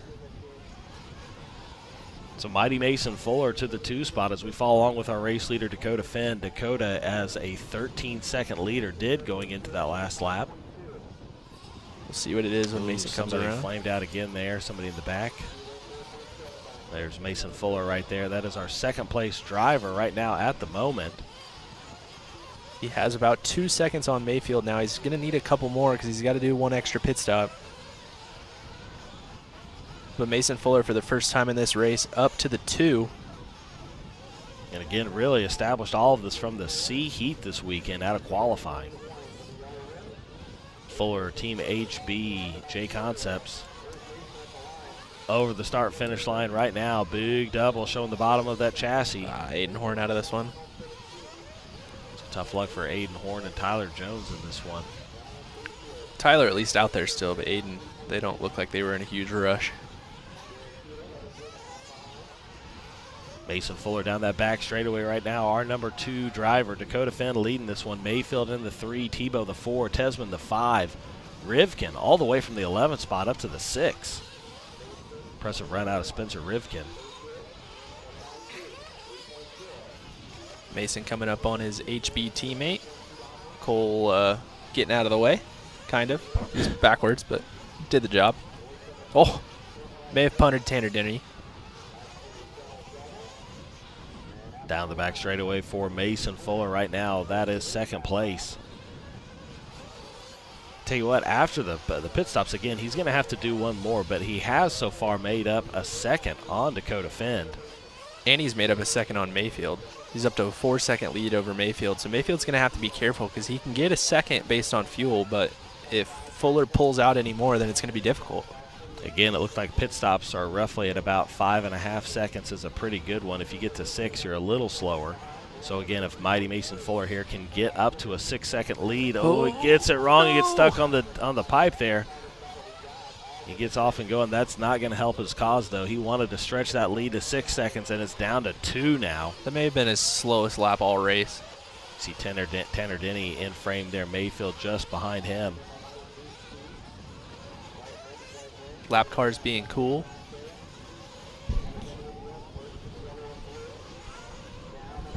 When it's not your day, it's not your day. Oh, Tyler Jones doing everything he can to not get into the backside of. Here's Rivkin working around with Lutz, it looks like. Maybe? Nope, that's Tyler Jones. Oh, Rivkin going all the way to the back. Scenic route. Rivkin again from the 11th spot, finding himself in the 6th now. He just ran his hot lap on the last lap with a 28.6, comes by with a 31.2 just to balance it out. Oh, and then goes flying off the track. Oh, no. So Lutz going to get by. Lutz back to the 6th. We're getting close to the halfway point in this one. 23 down, 22 to go.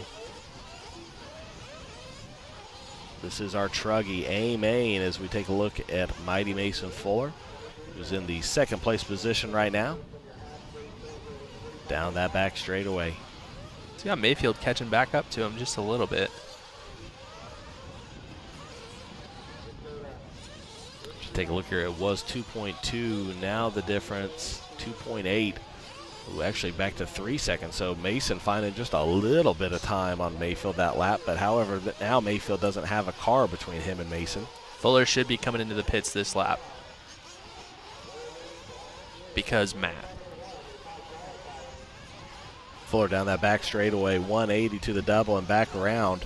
So Fuller might have his work cut out for him as he comes into the pits. He's going to have to hope for a ballin' pit stop from Papa Fuller. and then have to make up a little time, too. Pretty good pit stop here. We'll see what they end up with. 5.9. That's a good one. Kept it under 6. He's behind Mayfield. So you can see there's Mayfield just exiting the option lane. Fuller entering it, and Tebow. There's now. Tebow just in between. Up to the 3 spot. Tebow has not had his 3rd pit stop yet, though. Denny behind them, but a lap down. Tebow, Fuller again. That was the one spot he's had any issues. Is just kind of setting up a little too early. There goes Tebow into the pit, so Fuller's going to go back by for the 2 spot, the 3 spot. Tebow with a fast one. Wow, that was a good one from Graham, 5.9. Oh, Mason flaming out. No way. Mason Fuller flames out after just taking back over the 3rd position, so Tebow's going to retake 3rd position. What a bummer. Man. Heartbreak for the Fullers there. Yeah, unfortunate luck. Again, Fuller making his way from the C heat all the way to the A main event, finding himself in the top 3, battling it out with Jared Tebow and Ryan Mayfield. And unfortunately now he's going to find his way from the backside looking in. Tebow in that 3 spot, Mayfield the 2. Tebow down the back straightaway. There's Denny, and I believe that's Ty Tessman now. Ooh, Tessman jumping the pipe. So Tessman not out of this one either.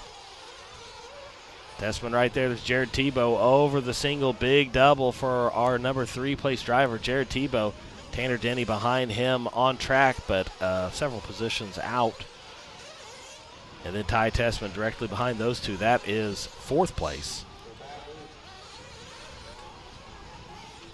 Here's Mayfield. Ryan Mayfield up in the 2 spot over the big double in front of the driver's stand. 14 seconds behind Dakota Finn. Really sending it on that big double on the left side there. 14 seconds back of Dakota Finn, so Dakota continuing to put time between him and 2nd place. Mason Fuller still not getting refired. 19 seconds to go, 19 minutes to go in this one. Defend out front, then Ryan Mayfield, Jared Tebow, Ty Tessman, and Ryan Lutz.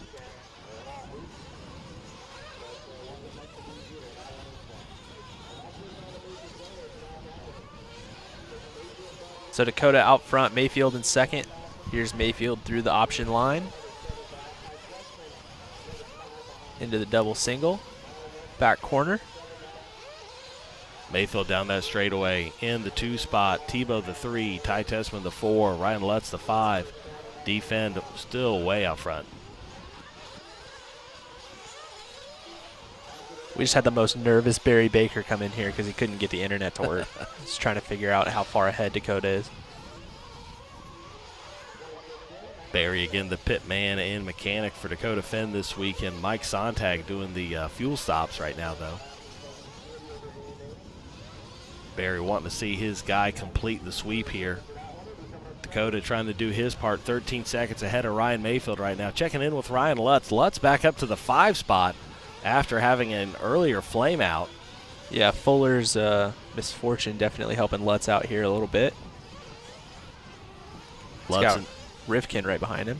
Lutz in the Kyosho, one of, I think, the only drivers in this one. No, I think is he the only one with a true truggy body on? Or an old school truggy body? I thought Ogden might have had one, but I don't think he does. I think he has the 18-10 to go in this one. Again, Dakota Finn, he's got a 13.5-second lead. Ryan Mayfield, 15 seconds back now. Mayfield into the pit, Rivkin into the pit, so our 9-minute guys are coming in now, so Dakota should be in this time by. Here's Dakota. Nope, maybe one more.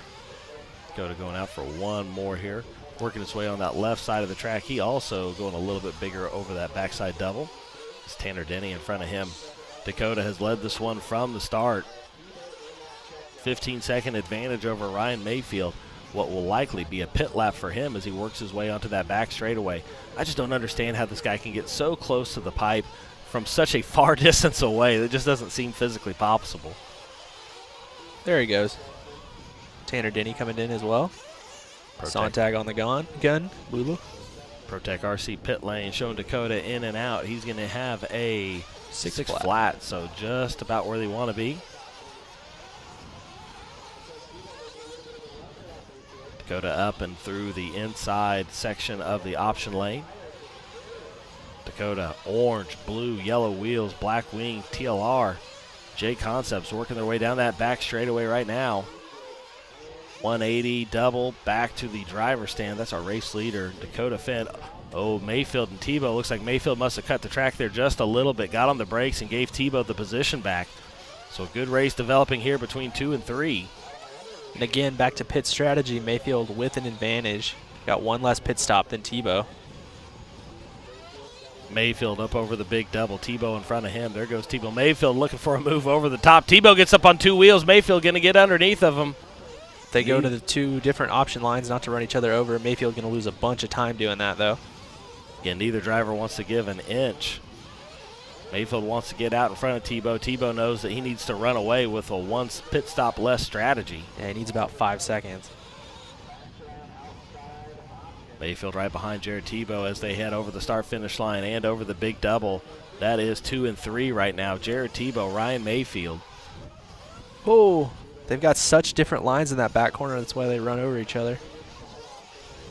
It's interesting to see that such different lines could exist between 2 guys as fast as they are. Yeah. C-Hub versus Pillow Ball Truck. Steering on Jared's truck just looks a lot more direct on initial steering than Mayfield's does. Both drivers up and over the tabletop into the option lane again. Tebow, Mayfield. Dakota, meanwhile, 14 seconds out front. Tebow and Mayfield working their way over the little roller down that back straightaway. Tebow up and on 2 wheels, wheeling down the front. Again, Tebow trying to put some distance between him and Mayfield. He's going to have to do one more pit stop than Ryan. They're separated by 1 second, or 0.7 of a second, I should say. So Mayfield just trying to keep Tebow within reach. He knows that as long as he's close, he's going to take over the position. If he can get out in front of him, he can definitely not have to worry about him for a moment. Lutz did his fast lap and then flamed out. So Lutz, unfortunately, with another issue with engine. I don't think he made it to his last pit stop. Should have been that lap. He must not have made it. Tebow, Mayfield, 2 and 3. So we go through our TNR option line camera. Mayfield almost looking to jump over the top. They work their way through the dragon back and down the back straightaway. That's Jared Tebow and Ryan Mayfield. Techno versus Mugen. Over the double and back towards the driver's stand. We've got 14 minutes to go in this one.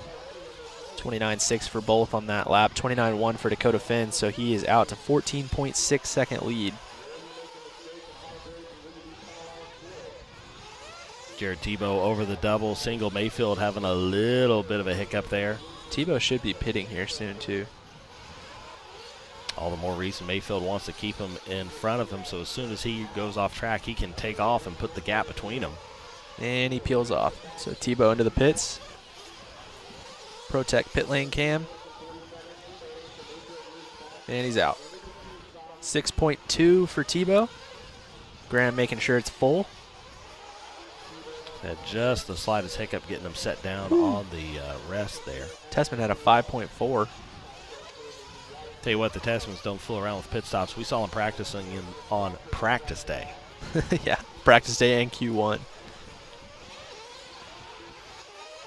28.6 for Mayfield on the last lap. So trying to sprint so that he can beat Tebow out after his next pit stop. Take a look at Ryan Mayfield with the pit stop. Tessman got the gap down to 7.1 between him and Jared Tebow. So Tessman out of this conversation as well. Dakota had an uncharacteristic mistake with a 34.3 second lap. So Dakota is probably about the only mistake he's had so far this race. We'll see that drops it to a 10-second gap now. So he did lose 5 seconds there.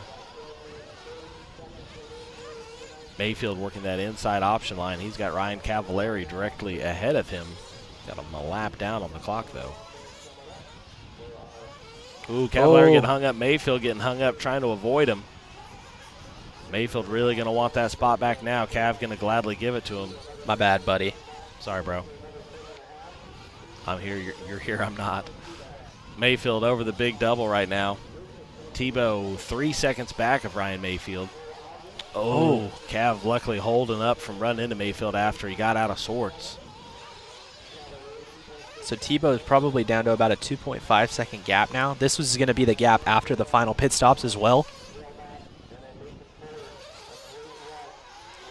So that's the deficit that Tebow needs to make up if he wants to get that 2 spot in this main. Ryan Mayfield over the backside double, working his way into the option lane. Mayfield's about 12 seconds back of Dakota. Dakota answered his bobble with a 28.9 and then a 29.2. Denny getting out of the way of his fellow AZ and well, I was going to say they were Mugen teammates. They're not anymore. Fellow AZ native, Tanner Denny. I think Mayfield's sticking the radio further and further out as this race goes on. It's getting harder to see on the right or on the left side of the track. He doesn't want you to see what he's going to do next. No. Mayfield down that back straightaway. That is our second place driver, moving himself up from the 3rd position on the grid. You see Tebow there just out of frame. That is 3rd place Mayfield, just getting over that big double in the back. So 10:34 to go in this one. We're 34 minutes into it. Dakota Finn still out front by over 11 seconds. Mayfield, then Tebow, Tessman, Rivkin all the way from the 11.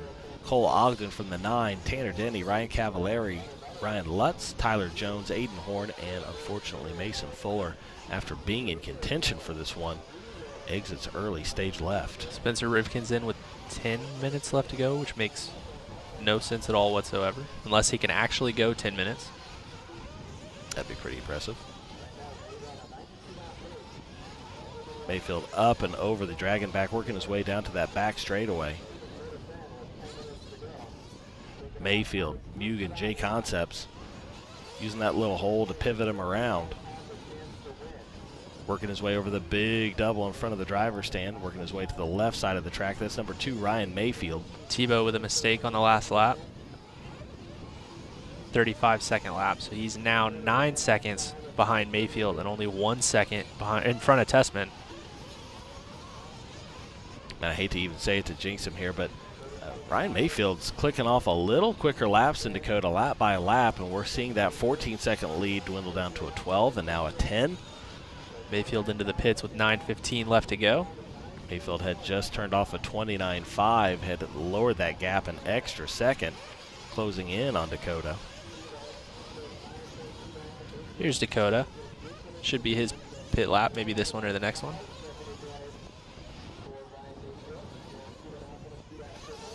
Dakota, big double for our race leader, up and over the left side. Fuel economy is so good he can just go an extra lap. Almost doesn't seem possible when you see how fast he's going. You're like, there's no way that guy's using less fuel than everyone else. This car just goes off the corner. It actually makes grip. Fuel mileage good. That is a report from the Team Losi vehicle as it works its way over the start-finish line and into the pits. Mike Sontag for the quick pit stop, grabs some fuel, and he's off and on his way. Pretty good one there out of our leader, Dakota Finn. It looks like it was a 5.8, so that was the fastest pit stop for him and his crew so far this race. The gap was up to 12.4 before Dakota came in, so we'll take a look. It's probably down to, what, 7-8 seconds, I'd say? Something like that.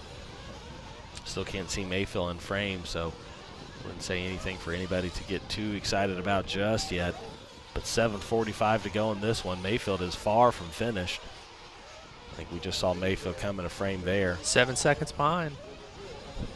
So again, Mayfield slowly chipping away at this lead here. Dakota maybe kind of realizes that maybe getting communication from his pit crew. Jared Tebow in the 3rd spot. There's Ty Tessman just behind him in 4th. The closest these two have been for quite a while. And I think, is that Spencer Rivkin in front of him? Is it possible that Spencer got around on pit stops? No, he's a lot back. It's okay. That is Spencer in front of him, but he's a lap down right now at the moment. So Jared Tebow, Ty Tessman. Rifkin into the pits again. Rifkin with an interesting fuel stop strategy here. Jared Tebow, Ty Tessman going at it for 3rd and 4th. Both of them have to pit one more time, so they should be coming in here now. There goes Tebow into the pits. There goes Tessman into the pits. Again, the Tessman, some of the best when it comes to pit stop strategy and efficiency. Tessman's in and out, and they get him. Dang it. So again, the Tessmans paying off big in their pit stops while practicing during the practice times. Jared Tebow now going to be the one fighting for that 3rd and final position on the podium. Cavalieri in front of him as we've got another big wind gust coming through. Tessman in the 3, Tebow the 4. These guys battling for the last podium spot. Tell you what, we just talked about it, but Dakota Finn cranks out a 28.6, backing that lead up to 10 seconds. So must have felt the heat from Mayfield just a little. Sorry. Tessman makes a mistake. That's going to let Tebow back to the 3. So Tessman went for that outside option lane and got up on 2 wheels, wasn't able to save it in time, and Tebow will regain the position. So even though they had the better pit strategy, it wasn't enough.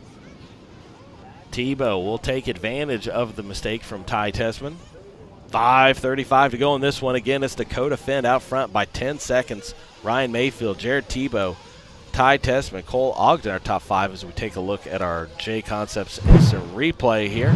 Again, Tessman opting for the outside, touches that pipe just a little too much, up on 2 wheels, has to save it. I'm impressed he caught it because he was so far over.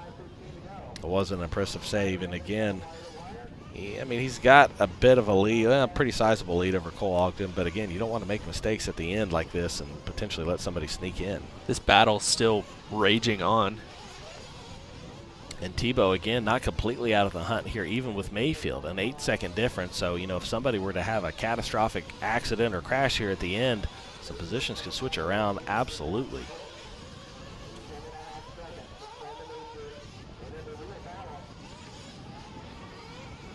.440 to go in this one. Again, D. Finn out front. He's led this one from the tone. Jared Tebow, we're following along with Ty Tessman in 3rd and 4th. Tebow looking to hold off the hard-charging Canadian. Tebow down that back straightaway right now. Techno, a.k.a. backing over the double, heading towards the driver's stand right now. 4:10 to go in this one. Dakota Finn, Ryan Mayfield, Jared Tebow. Tebow over the big roller, big double.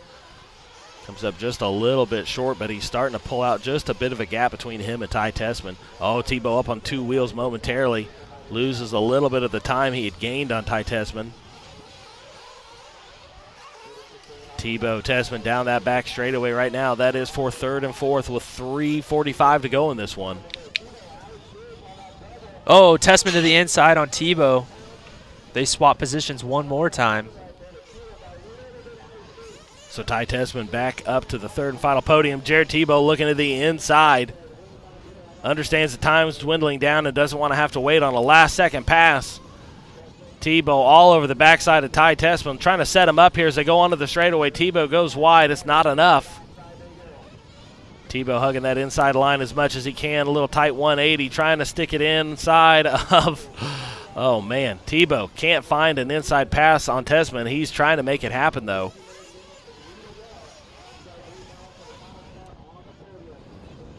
Oh, Tebow touching that back wing of Ty Tessman. Another wind gust coming through here as we finalize these last few minutes of the Truggy A main. Tessman down that back straightaway, getting a little sideways. So does Tebow. Tessman and Tebow finally are battling for that final grid position. 1, 2, 3. Who's going to take it? Oh, Tessman gets sideways. Jared Tebow to the inside. He's going to make it stick. Tebow jumps over him. They go through the option lane, taking the same option. Tebow back to the 3.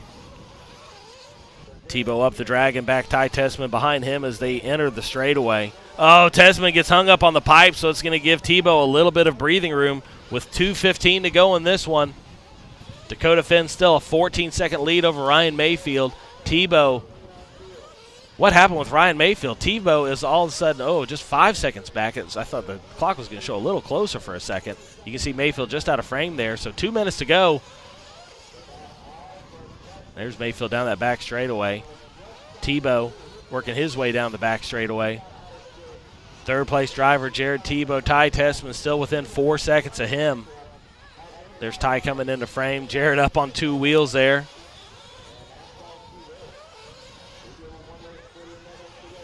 There goes Jared Tebow over that back left side double, up the tabletop and back down. 1:33 to go in this one until we crown a new national champion. Dakota Finn looking to be that one. Up and over the tabletop for our race leader, inside option line. He was the man to beat in qualifying, and after over 43 minutes, he's been the man to beat here in this one. Leading from the tone, developing an over 13-second lead on second place Ryan Mayfield at this point. Jared Tebow another 5 seconds back of Mayfield. 1 minute to go. He's going to get 2 more, maybe stretch a third victory lap in this one as long as he keeps it together. Dakota Finn looking to silence the haters in the Nitro division. Say, I win the electric and I can win the Nitro too. Taking the TQ in both classes here this weekend, looking to finish it up in the Truggy class. 40 seconds to go in this one. He's going to get 2 more. Mayfield still 12.6 seconds back. 5 back of him is Jared Tebow, and another 4 to Ty Tessman. Dakota with 28 seconds to go. He doesn't have room to breathe just yet. Mayfield has made it enough of a game that one mistake would make this a race at the end. 15 seconds to go in this one. Dakota trying to stretch it out as much as he can to just hit that line and not have to worry about it. Ladies and gentlemen, your new 2022 Roar Off-Road 1/8 scale Fuel Truggy National Champion is going to be Dakota Finn as he starts his victory lap here. That's going to do it.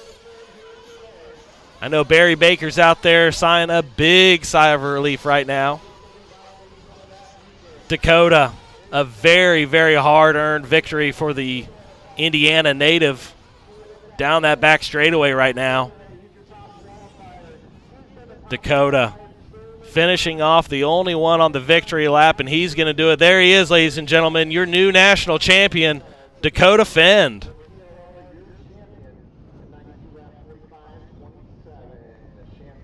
See everybody congratulating each other there. Great racing out of all of our top drivers. Tebow ending up with the 3 spot after a great battle between him and Tessman, and Mayfield solidifying that 2 spot after a rough start to this weekend, virtually erasing anything bad that had happened.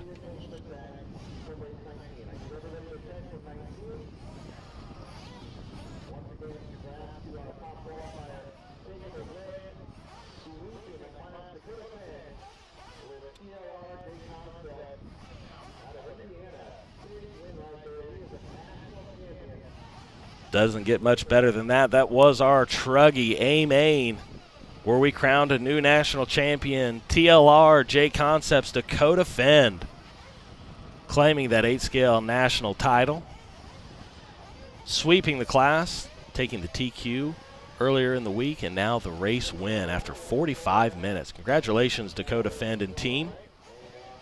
BeachRC.com bringing you our track overview. Got water going down. After a long 45 minutes, that track is thirsty.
My bad. I didn't throw it back to you guys. I forgot.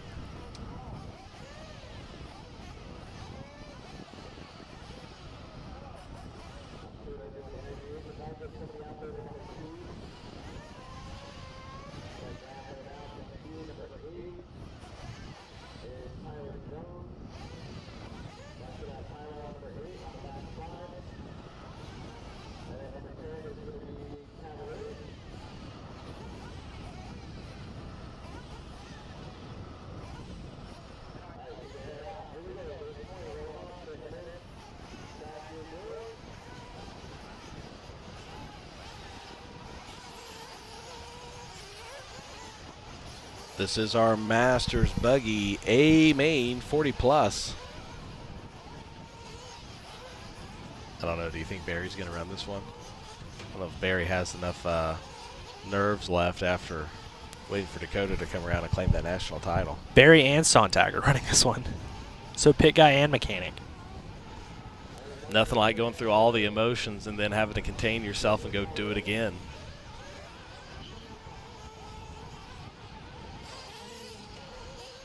So again, this is going to be a 30-minute A-main event for our 40-plus Nitro buggy drivers.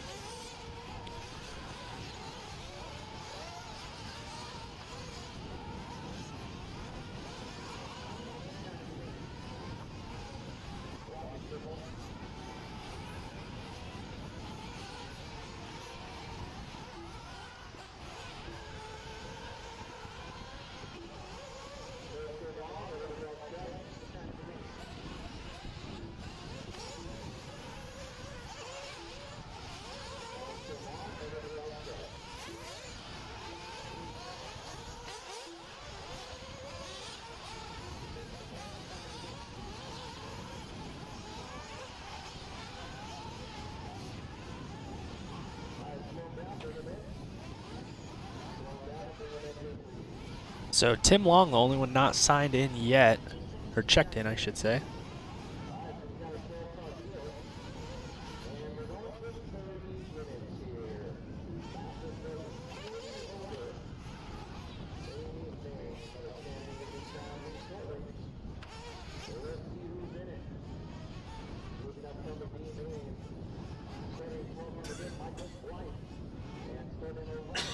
Yeah, major bummer for Mason Fuller. You have to feel for him. It's not ideal. So it looks like Dakota's going to return the favor to Sontag and or Barry. They're one of the two. Saw Dakota out there being the pit mechanic.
All right, we're about ready to go live in this one again. This is the A main for the Masters 40 plus. They're down and they're on their way. So Nelson, the TQ, trying to run away from Barry Baker and Mike Sontag. Barry's still there in the two early on, but it looks like Sontag did fall back a position. He's going to try to get it back. Brewer moving to the 3 momentarily. Oh, he gets to hold on to it. Sontag having some more trouble. Yeah, I think he ended up even further back there. That might even be him upside down in the very back. So, meanwhile, we've got our race TQ, Chris Nelson, down that straightaway and disappearing Barry Baker behind him. And then it should be Scotty Brewer, Mike Welker, Mark Robinson, and Eclip. Ooh, somebody jumping over to the inside there. There goes Nelson, Baker, Scotty Brewer to the 3, Robinson the 4. There's Sontag in the 5. And then Hieno, Eclip, Alcorn, Saunders, Welker. Brewer did a stoppie. He's able to save it. These two in the front are breaking away, though. Oh, Nelson gets it wrong. That's going to let Barry Baker to the lead. Matty there, quick, fast like. Tim Long not starting this one. He was up on the stand. So, again, more issues for drivers looking to start the main event. So the fabulous one out front ahead of Chris Nelson and Scotty Brewer. Barry didn't have the best of luck in qualifying. Had one TQ, one well, maybe a top 10 run, and then had 2 breaks, didn't he? Yeah, DNF, and then, yeah, 2 DNFs. So Barry making up for maybe some lost time out there. Still put himself in a great grid position in second. Now finds himself in the race lead. Chris Nelson a little bit of trouble there. He is 1.1 seconds back of Barry Baker. 2.5 now, actually. Working that outside line there.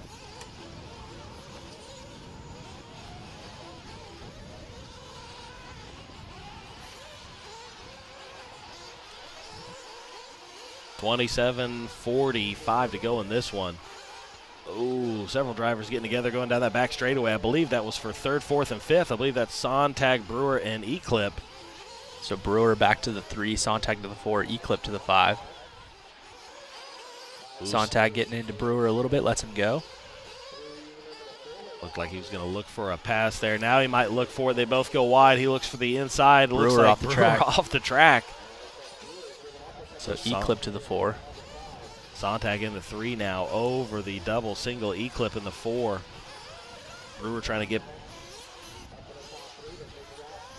on the straightaway right now. That's Mike Sontag, our 3rd place driver.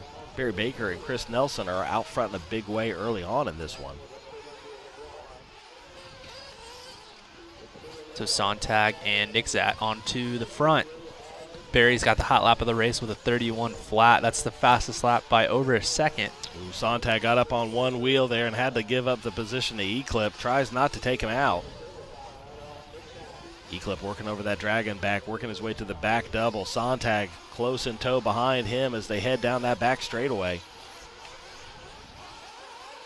Oh, Sontag up on 2 wheels, saves it though. Working away over that double. Sontag to the inside after Eclip goes a little wide. So Sontag again going to retake the position back in the 3 spot. Eclip the 4, Brewer the 5. They're starting to close in on each other once again as you see Scotty Brewer start to come into frame there.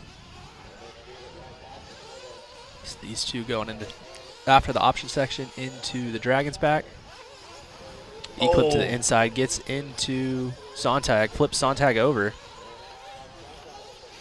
Pretty decent marshal job there. Gets Sontag back and going. He'll maintain his current position. Lost that 1 spot to Eclip after the 2 got together. So Sontag finding himself in the 4, Brewer the 5. And then Robinson, Blythe, Alcorn, Hieno, and Welker. That's our top 10. Yes, Chris Nelson is the owner of TNR Fuels as well. He's running in the 2 spot.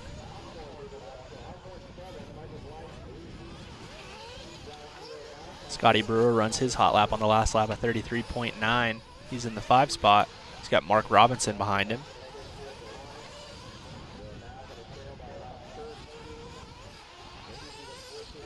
So Eclip with his hot lap at 32.9 goes to the 3 spot. Sontag in the 4, Scotty Brewer in the 5. Eclip to the inside through that option lane. Barry Baker still up front, then Chris Nelson, Eclip, Mike Sontag. Sontag trying to close the gap between him and Eclip. They're both drivers kind of struggling over that uphill mogul section. Down the back straightaway and into the sweeper. Eclip working his way over the double and back towards the start-finish line. Sontag the same. 5:19 to go in this one. We'll start seeing pit stops in the next couple of minutes. That's Eclip in the blue, yellow wing. Sontag. Oh, no, Sontag goes upside down in the option lane. So Sontag going to lose valuable time here. He flips over again. Getting it wrong. Sontag trying to collect himself here. That's going to move Robinson to the 4.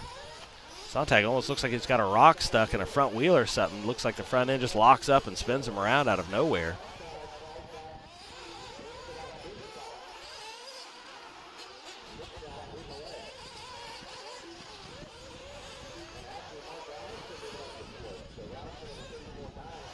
Oh, Sontag getting it wrong again over that big double there. Somebody going off track. I believe that was Scotty Brewer. So Sontag going to get back around. Brewer finally gets back on track. There's Barry Baker coming around. So Barry's starting to put a lap on the field.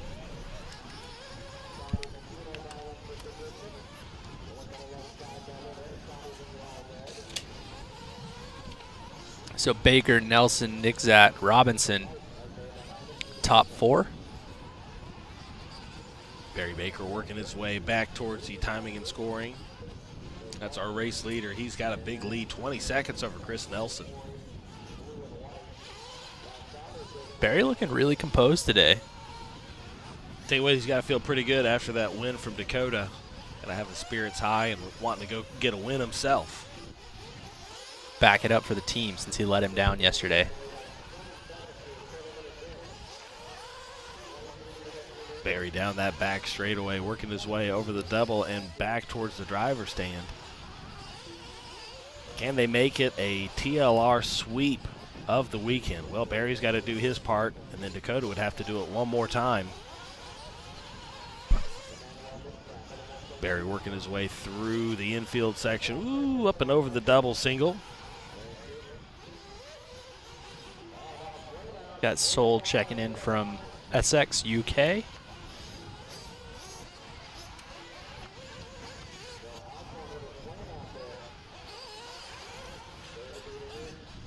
So here's Barry onto the front straight.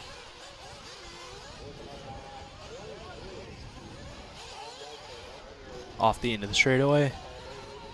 Into the option line.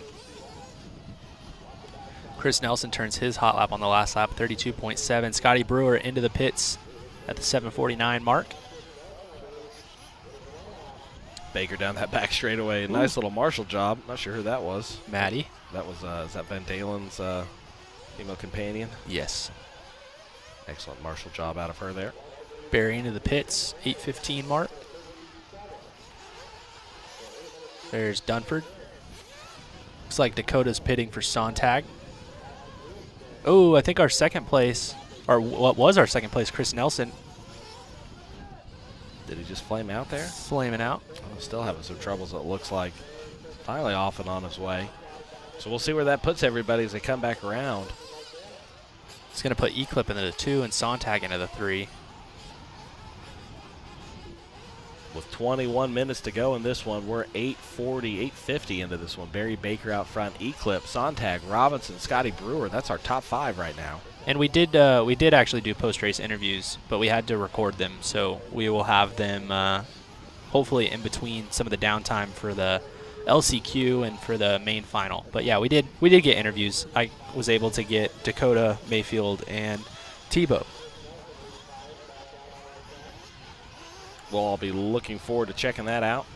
20 minutes to go in this one. Again, Baker out front, E-Clip, Scotty Brewer, Sontag. So Brewer able to get around Sontag there.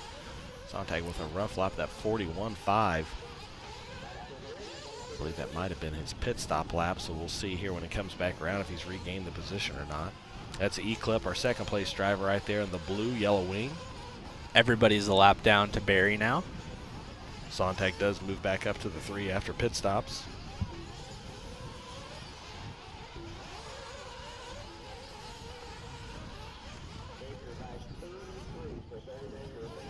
E-Clip off the back straightaway over the double.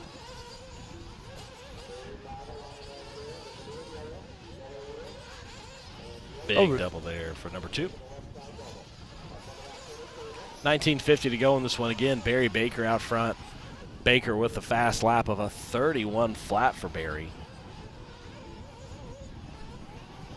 E-Clip, Sontag, Brewer, Mark Robinson. That's your top 5 right now. Oh, somebody just went flying off the end of the straightaway. Man. Turtled for a long way. It's a little windy. See all the tents in the background? Trying not to lift off. Eclipse, Sontag, and Brewer, you're running order right now after Barry Baker. Barry's car getting carried off by the wind just a little bit. Barry Baker working his way on that double in the back, down that back straightaway. Several drivers fighting for position down the straightaway now. It's Eclipse in the back there.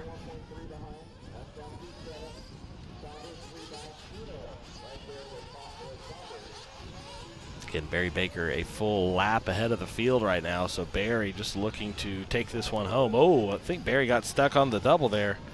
Eclipse, if you watch this back in the future, Jay Smoker in our Facebook chat room says that you still owe him money.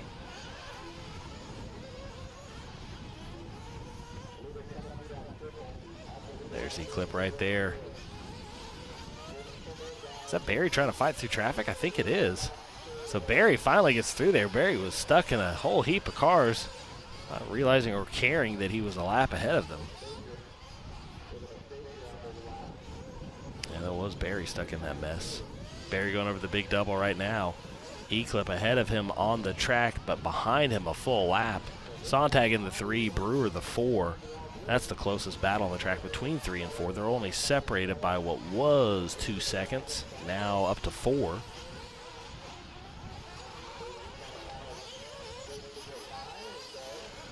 Oh. Checkered Pass says he's pretty sure Eclipse owes everybody something. So 12:20 down, 17:40 left to go. These guys coming onto the front straight.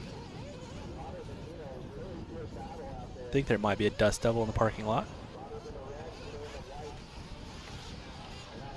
Would appear to be one.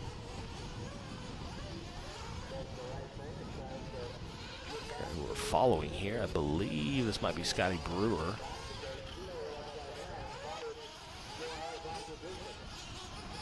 Down that back straightaway, working his way to the double and back towards the driver's stand.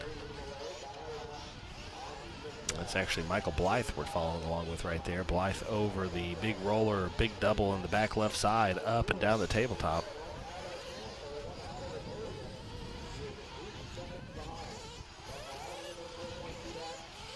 So Barry out front by over a lap right now.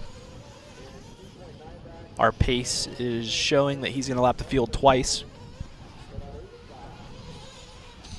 16:30 to go in this one. Again, Baker out front, Eclipse and Sontag. There's Sontag at the end of the straightaway with that all yellow and blue. Trying to chase down one Eclipse. Sontag is 11.3 seconds back of Eclipse, so definitely time for that to happen. 16 minutes to go in this one. We're 13, almost 14 minutes into this one.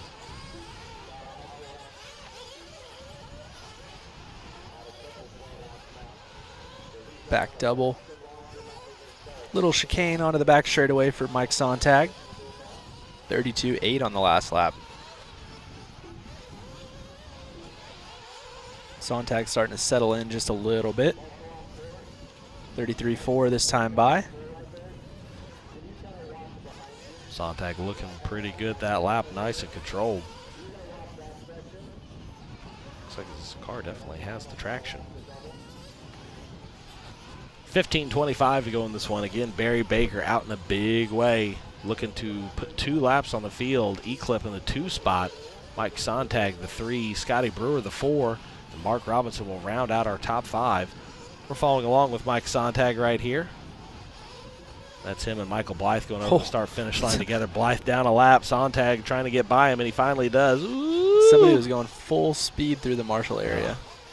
Sontag's going to push him around and try to go over the top, and he does. Oh, Sontag almost getting into the back of somebody there. That actually may have been Mark Robinson, who was only 5 seconds back, or excuse me, Scotty Brewer, who was only 7 seconds back. I don't think it was. It's not the right color, but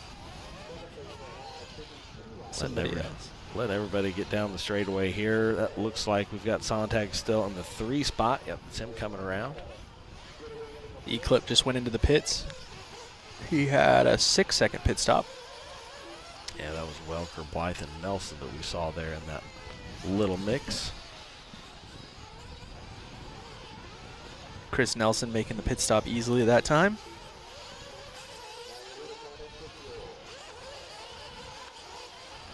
Barry Baker into the pits.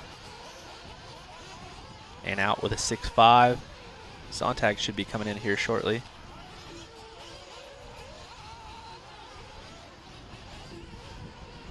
Sontag into the pits.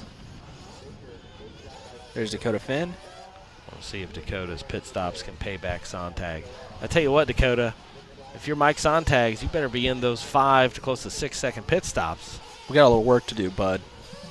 Might be a national champion on the track, but your pit strategy, just kidding. 13:35 to go in this one. Barry Baker, Eclipse, Mike Sontag. That is our top 3. Robinson in that 5. Scotty Brewer the 4.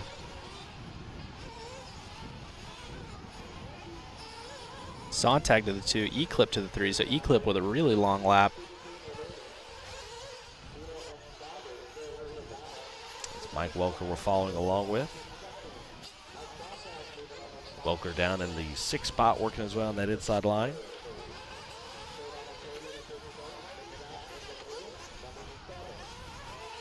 We're 17 minutes into this one, 13 to go. Following down that back straightaway, the wind a little bit of a factor here today during the finals at the 2022 Roar Off-Road 1/8 scale Fuel Nationals. Mr. Mike Sontag airing it out over the big double there, letting the wind glide him as it may. So Sontag making it to the 2, Eclipse to the 3, Scotty Brewer in the 4. Scotty Brewer just runs his hot lap of 32.8. Sontag onto the back straightaway. Was looking to just try to fight for a second, but now he's back up in it. So Sontag only showed to be 2 seconds back that last lap. Actually, Sontag showing in that 2 spot right now. Again, after the pit stops, we'll see how they play out here in a few more laps. Sontag showing in that 2, though, right now. Eclipse showing 2 seconds back of him. Sontag, yellow, black wing, white wheels, TLR ride. Actually, he's got, I think, yellow. No, he's got white wheels. My eyes were deceiving me. White wheels down that back straightaway. Mike Sontag, Michigan native.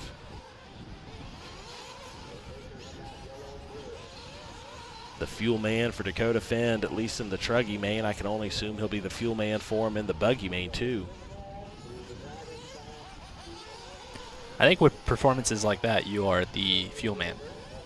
You don't have a choice. Yeah, Just you've been drafted. Until you put the team out of a race, you're the dude.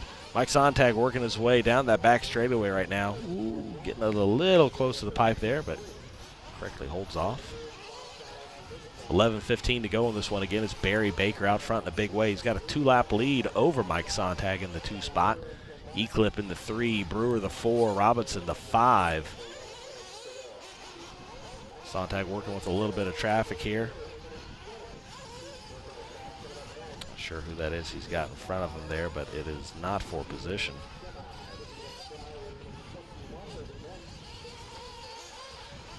There's Sontag in the back of that group, working down the straightaway, using up all that pipe. Sontag's going to give him a little bit of a spin to try to get him out of the way, and it'll work. Sontag says, I'm in a podium position. I don't have time to play with you a lap down right now. Sontag working his way into the option lines. He'll go for that inside line. 10:25 to go in this one. Barry Baker, Mike Sontag, Eclipse. Mark Pavitas just checked in to tell Barry not to break it or you won't ever hear the end of it. I will make sure he never hears the end of it, as well as Mark. Oh, Sontag getting it wrong there. Back and underway. Over that big double in front of the driver's stand. That's our number 2 driver, Mike Sontag. Barry Baker out front in a big way right now, looking to do his part to make it a TLR sweep this weekend so that they can go to sleep. Sleep sweep. Sleep sweep. Now we're dreaming. The fabulous one. Still out front. Still. I don't know, does he have 2 laps on the field right now? Yeah, just that. Yes. He'll get across here. No, he has 48. 1. My bad. He has 1 lap on the field. 9:15 to go in this one. Sontag as we're following along within the 2 spot. This is our 40-plus Buggy Division A main. Sontag off the end of the straightaway. Somebody upside down, full throttle.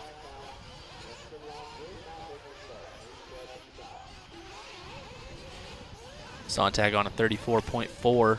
Barry just ran a 32.6. See what Eclipse has, 34 flat. So Eclipse 6 seconds behind Sontag. Brewer 13 seconds behind Eclipse.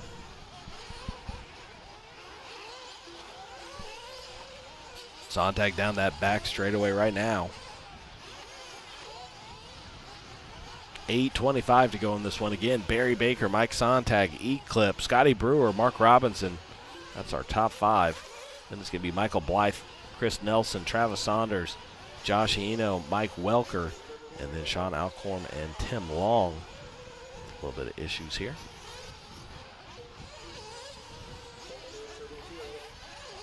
Sontag working his way up the dragon back side of the track, down the back straightaway.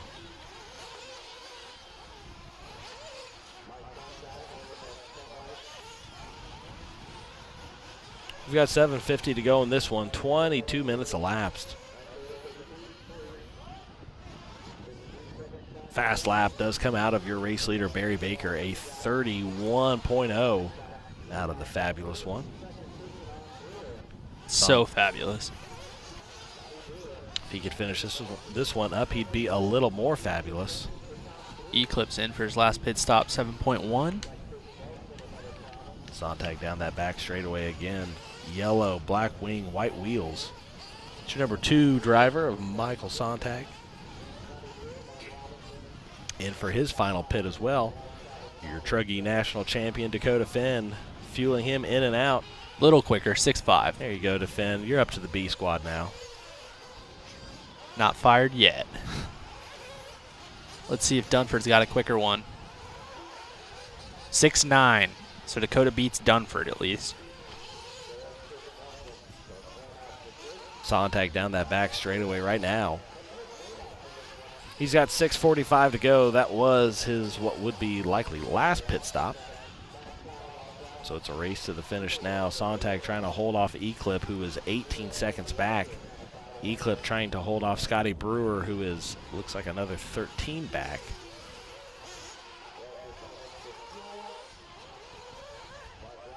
Ooh, Sontag.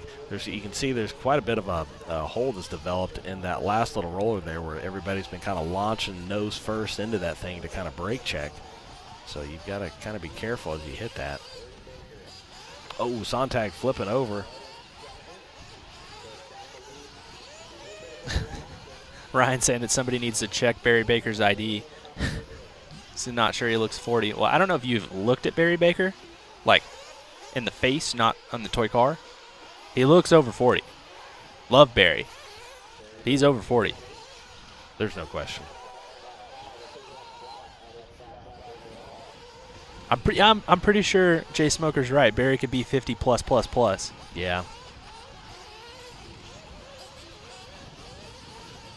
Just as fired up as he was when he was 21.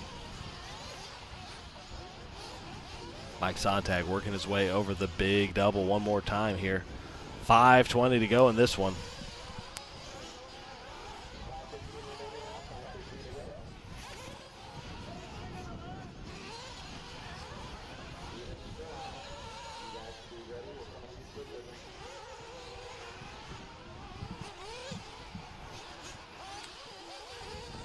Again, Barry Beaker way out front this one. Mike Sontag, the 2. Eclipse, the 3. Scotty Brewer, the 4. Mark Robinson, the 5. We see Sontag working his way over the start-finish line roller. Big double there for Sontag. Single big double again for the Michigan native. Working his way into the infield section. I'm just here to see if Mike Sontag lets Barry lap him twice. Because it says pace-wise that it's going to happen. So when we get there, is it going to happen? See Maverick Riggs in our YouTube chat room. What's up, Maverick? Saying hi to you. Little Indiana homeschool boy there. Daniel asks, why over 40? Because apparently when you turn 40, you lose the ability to be as fast as young children. No. He said way over 40. Oh, way over 40. Oh, Barry had a flame out? No. Don't say this to us. But way over 40 was my joke for the 40 over drivers marshalling when it was really cold and late at night. It was not ideal. So apparently Barry Baker had a flame out here. We're waiting to see what happens with that. He got back out on track, or at least is the report that we're hearing. He had a solid lap and a half. So could Mike Sontag take this win at the end? Somebody check Barry's heart rate. Somebody check Mike Sontag's heart rate. I don't think he's ready for this either. Ah, there's Barry. Woof. Still in the lead. So Barry with a lead still, but now all of a sudden Mike Sontag's on the same lap, so better hope that doesn't happen again, Barry. I bet Dakota's heart rate's a beating right now. He can't let his main pit guy falter out of this one. E-clip in for a safety splash. That's going to put Scotty Brewer pretty close to him, though. 3:05 to go in this one. Again, it's our Masters buggy 40 plus.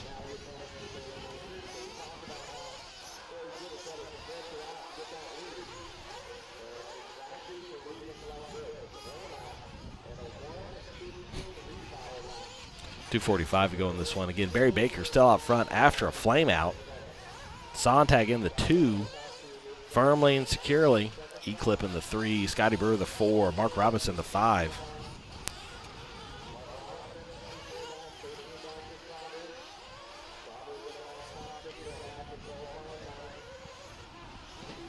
.225 to go in this one. Barry Baker looking to finish up this 40-plus Masters buggy class and do his part to try to continue that TLR sweep this weekend.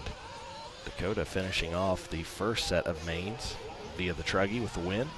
Barry can finish this off. It would be the 40-plus class, and it would leave us one final class to determine a winner. And who sits atop? Dakota Finn. 1:55 to go in this one. Baker, Sontag, E-clip. That's our top 3 right now.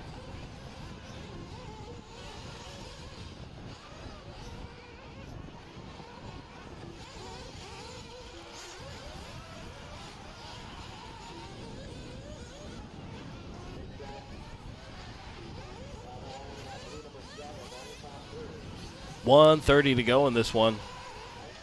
There's a fabulous one. Barry Baker working his way down the straightaway right now.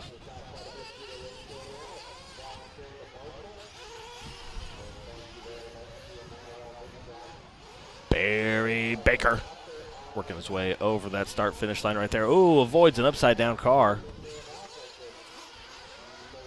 Oh, Barry finds himself upside down, but gets back on all fours again. He had a sizable lead, so not a big deal if a little something happens here and there. Just doesn't want to give all the time in the world to Mike Sontag, and I believe that is Sontag ahead of him on the track, but he is a lap behind. And there goes Barry by to complete lap 51. There's Sontag in tow. So, yep, Sontag a lap down. Barry Baker looking to lead this one from start to finish. 33 seconds to go.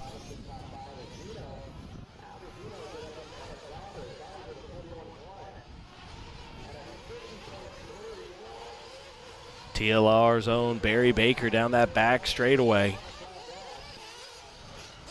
Working his way back around over the double and heading towards the driver's stand. He's got 10 seconds to go. This will be a victory lap for the fabulous one.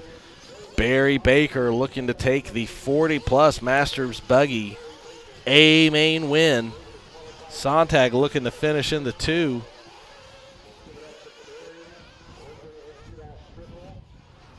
E-clip the 3. Down that back straightaway goes our race leader, our race winner. Getting the round of applause from the crowd. That is him, the one, the only, the fabulous one, Barry Baker, your new 40-plus buggy national champion.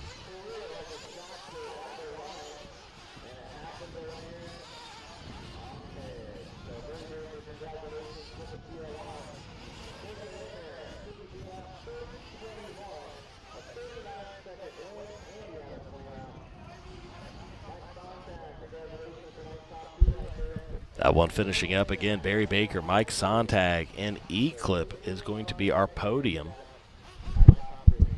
Scotty Brewer will end up in the 4, Mark Robinson the 5, Travis Saunders the 6, Chris Nelson the 7, Josh Aino the 8, Mike Welker the 9, Michael Blythe the 10, Sean Alcorn the 11, and Tim Long unfortunately did not make the start of that one. He'll end up in 12th.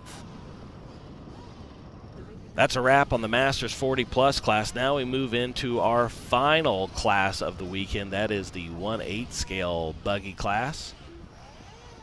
This is our odd semifinal event. We're going to send it down to Tyler right now.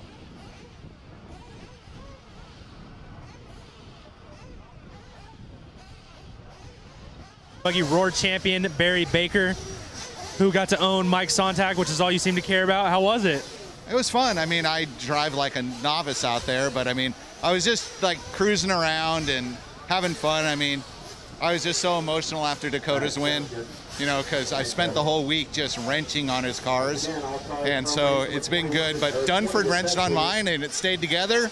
So, I mean, hey, good job. I mean, I can't thank Ryan Dunford and, you know, everybody at TLR for giving me this opportunity to work with Dakota. And I mean, hey, we've already got 2 national titles this weekend. I really want that 3rd one, though. All right, well, good luck to both of you going into the truck main later on, and go have fun marshalling for 30 minutes. That sounds like a blast. I'll find somebody. Thanks. Thanks to everybody at Live RC and everybody that watches out there. I mean, this is awesome. The wind came up, and it was kind of fun because I did a dead sailor a couple times because me and car control are not good. Try on road for a while, so it is what it is. But okay, thanks. Thanks to everybody. Congratulations to Barry, and we'll send it back to the booth. Thanks, Tyler.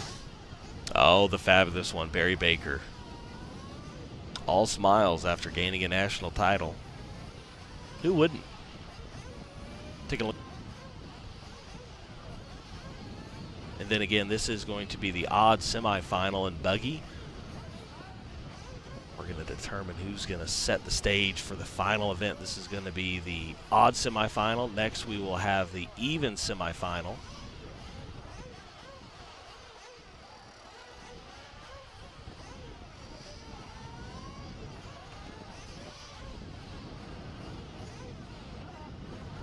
In this one, we're going to have Ty Tessman, Ryan Mayfield, Mason Ford, just to name a few.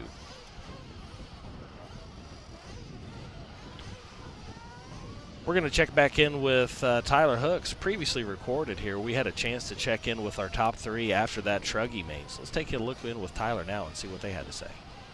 All right, guys, Tyler Hooks here with Live RC, and we're here with our 3rd place finisher, Jared Tebow. Basically in battles the whole race. You had a battle with Ryan Mayfield and then a battle with Ty Tessman at the end. How was your run overall? My run was really good. I just made a couple little errors. Man, our pace was so insane. I think I needed, you know, 1 marshal maybe the whole race and just a couple other bobbles where I didn't need a marshal, but I just made a couple mistakes, you know.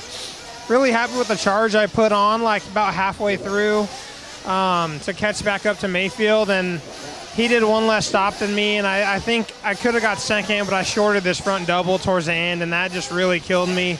But man, me and Ty were going really, really fast too, and it's just so fun. It's fun just to be back in the battle, be fighting. You know, obviously I wanted to win. You know, obviously second would be the next best, but to get a 3rd and to be fighting for TQs and battling with the best drivers in the world still, I can't complain at all. I'm really happy. Well, congratulations and good luck in the semifinal. Cool, thank you guys. And we'll bring in Ryan Mayfield, our 2nd place finisher. Had that battle with Tebow. He kind of falls back, and then you kind of have a lonely race to the end. How was it just trying to manage the wind and the gusts and everything?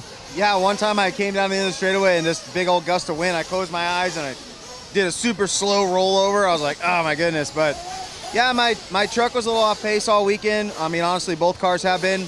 But we made some improvements for the main. We changed some things after the practice run, and it was definitely a little closer.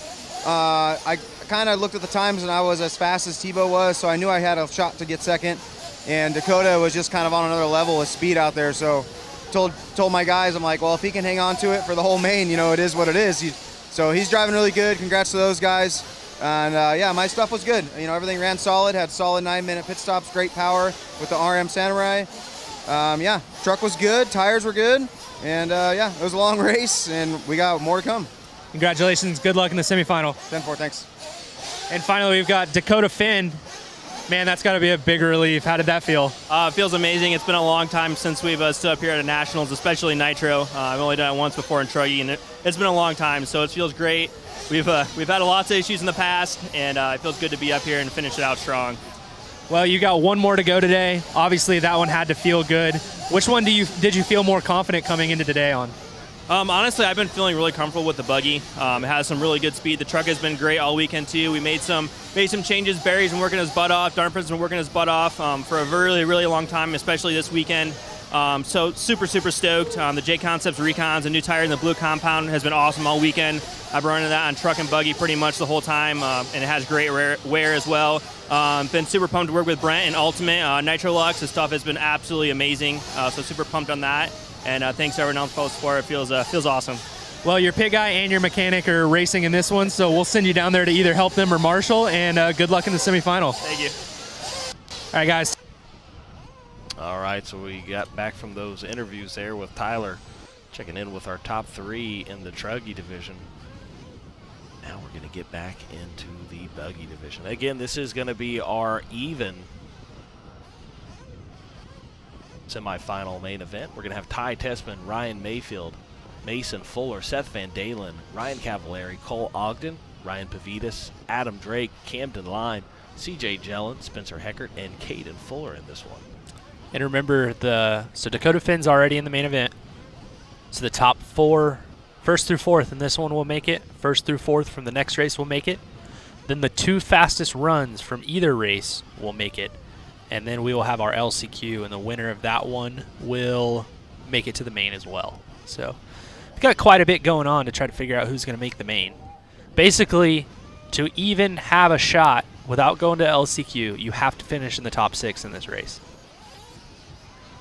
So if you're outside the top 6, you're guaranteed to be running race 23. That's the LCQ. Again, our odd semifinal will be after this one. And then we'll determine the LCQ. That'll be run. The winner of that will advance to the final. And then the stage will officially be set. We'll run the 8-scale buggy 1-hour final event. It's going to be a long one. And just so everybody's aware, too, we will be running the whole LCQ off of this camera. I believe it's only like a 10-minute race, but there's 14 guys in that main, and they can't all fit in the driver's stand unless we move our camera back. So rather than make everybody squish each other, we just opted to just move the driver's stand camera back so that the guys can have a solid 10-minute race, and then we'll get to move it back forward.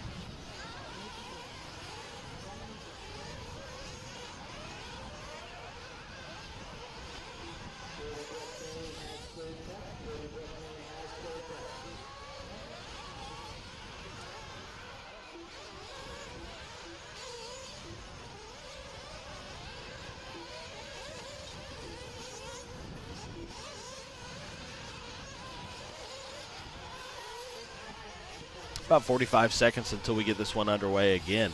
Top 4 drivers from this one are going to advance to the final, and then we'll have to wait till that second semifinal is run before we determine who the 2 fastest runs were beyond those top 4. Then we'll host the LCQ. That's our last chance qualifiers, what that stands for. And the winner of that 10-minute main will advance to the final as well. So you got a chance to do it now. And if you don't get it done, you're essentially going to have one more try. And again, when we take a look at that list of names, just about any one of those drivers that doesn't make it could do it on the second try. Again, we are out here at Adobe Mountain RC Speedway in Glendale, Arizona. This is Sunday, the finals at the 2022 Roar Off-Road 1/8 Scale Fuel Nationals. We're crowning our national champions today, and we've already done so in 2 of the 3 classes. Dakota Finn took a commanding and dominant victory in the 1/8 Scale Truggy class, and his pitman and mechanic, Barry Baker, taking the 40-plus Masters Buggy A-Main victory just mere moments ago.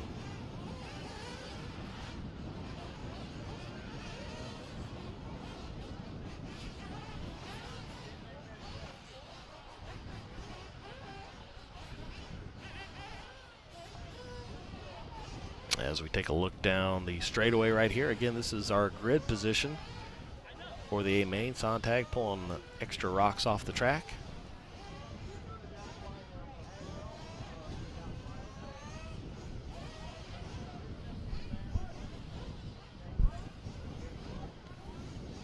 All right, so again, this is a 30-minute semifinal main event.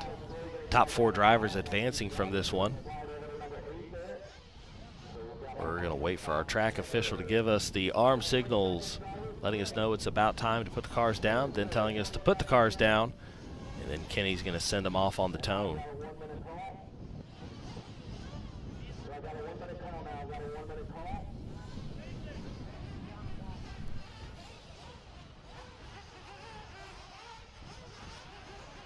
I believe we have a minute called. So driver is going back out for one more lap while that minute's called.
Again, this is our even semifinal main event for the 8-scale Nitro buggy class. Getting everybody to the grid positions. And once again, got to thank Mama Tessman bringing us the Twizzler nibs. Still snacking on these things 2 days later. Delicious.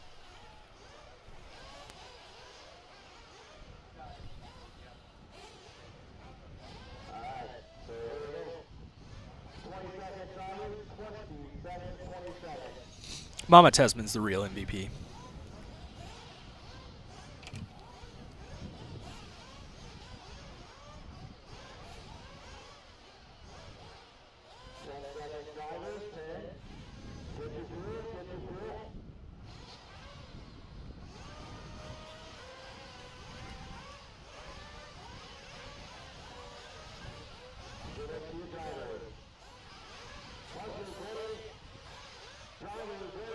All right, taking a look at our starting grid here. They're getting put down, and they're off their way. Tesman starting off in front with Mayfield right behind him. Remember, top 4 going directly to the main event. Mason Fuller in the 4, or in the 3, Seth Van Dalen in the 4. Taking a look at the TNR option lane camera as everybody works their way through. Everybody going inside except for, I think, Camden line there. Oh, Camden looks like jumped the track there a little bit. Just going to let everybody go. We're watching here with our top 2. That is Ty Tessman and Ryan Mayfield. There goes Tessman across the start-finish line. Ryan Mayfield, then Fuller, Van Dalen. That's our top 4, and those would be the 4 to advance straight to the final. Again, top 4 from the semifinals are going to advance, and then the 2 fastest runs out of the semifinal heats. And then we'll run the LCQ. The winner of that LCQ will advance to the final, where they're all will meet the awaiting Dakota Fenn, who TQ'd the event. Cole Ogden was trying to catch up to those 4 in the front and had a rollover. That's going to move Cav to the 5. So Tesman, Mayfield, Fuller, Van Dalen, X-Ray, Mugen, HB, and Techno. 4 different manufacturers being represented here in the top 4 early on. All taking the inside on the option lane. Top 4 really starting to kind of break away from Cavalieri here now. Cav with not the greatest of starts, but he got back up to the place he started in. Ooh, Cav working his way in a little closer to this group here. Meanwhile, Tesman and Mayfield start to kind of break away from Fuller and Van Dalen. So we've got 2 or 3 2-car breakaways at the moment. First, second, third, fourth, fifth, sixth. So Tessman, Mayfield, Fuller, Van Dalen, Cavalieri, Ogden. Top 4 advance directly. You need to be top 6 to have a shot of not going to the LCQ. And again, even if you're beyond that top 6, you still get one more try via the LCQ, but again, only one, the winner. In the background, Seth just jumped over Mason on the right, on the right side of the track to take 3 spot. Mason to the 4 spot. Van Dalen doing everything he could to get around Fuller earlier and allows the top 2 to kind of stretch away. He could feel Cavalieri starting to kind of close the gap on the 2 of them. So Van Dalen trying to run away from Fuller now, catch back up to 1 and 2. These 2 both Omaha locals. They race together all the time. Maybe not locals, but they do race there a lot. Over the big double there. Van Dalen, Fuller, then Cavalieri just out of frame behind them. In front of them out of frame is Ty Tessman and Ryan Mayfield. Mayfield keeping Tessman right in his sights. Mayfield not looking like he's in a big a big hurry to try to get around him. Again, securely in a final main position right now. Definitely wants to improve his chances for a starting grid spot, though. Seth kind of got up on 2 wheels, but got himself under control. He runs a 29.9. So he's starting to break away from Fuller just a tiny bit. His line through that inner option lane is super fast.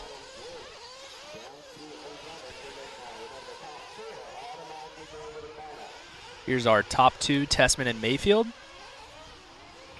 Coming onto the straightaway. Hot lap of the race so far. 29.6 on the last lap from Ryan Mayfield in the 2 spot. So Mayfield starting to put the pressure on to Tessman, looking to maybe pass and put some separation between the 2 of them. Again, other than guaranteeing a spot via position, their times potentially will come into effect in here on how they grid up. Mayfield getting it wrong on the straightaway, and it looks like Seth had a mistake too, so he's going to fall the 5 spot. That's going to put Fuller in the 3, Cavalieri in the 4. So Tessman, Mayfield, Fuller, Cavalieri now in that 4 spot. Ogden the 5, Van Dalen down to the 6. Not sure what happened, but CJ Jellin not making the start of this one. So tough luck out of CJ Jellin. He was one of our bumpers from the quarterfinal. Mayfield still within 2 or 3 car lengths of Ty Tessman as they work their way back towards the driver's stand and over the start-finish line. Another hot lap from Mayfield, 29.6, just a little faster than his last one. Tessman just 0.2 of a second slower than Mayfield the last couple laps. As you can see that gap start to close once again as Mayfield tightens that window. Working their way onto that back double, a little 180 onto the back straightaway. Tessman, Mayfield, X-Ray Mugen 1 and 2 right now. Mason Fuller in that 3 spot. Cavalieri the 4, Ogden the 5. So right now again through Cavalieri looking to go straight into the final. Basically, Ryan Pavitas through Camden Line and CJ Jellin would have to hope for a LCQ chance at this point. A lot of time left in this one, though. 24 minutes to go in this one, 5:30 down.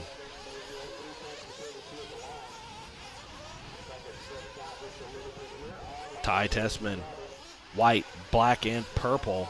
Clear wing X-ray. Ryan Mayfield, the infamous blue, pink, and white design. White wheels, white wing. Driving the Mugen. So Fuller, Ogden up to the 4, Cav to the 5, Van Dalen to the 6. Ogden just runs his hot lap at 29.6, so finding his way around Cavalieri. So Cavalieri a 1.5 seconds back of Cole Ogden for that final bump position. Our top 2 running in line, though. These 2 definitely trying to separate themselves from the pack. They've already established at least a 3-second gap on Mason Fuller. We'll see how that advances.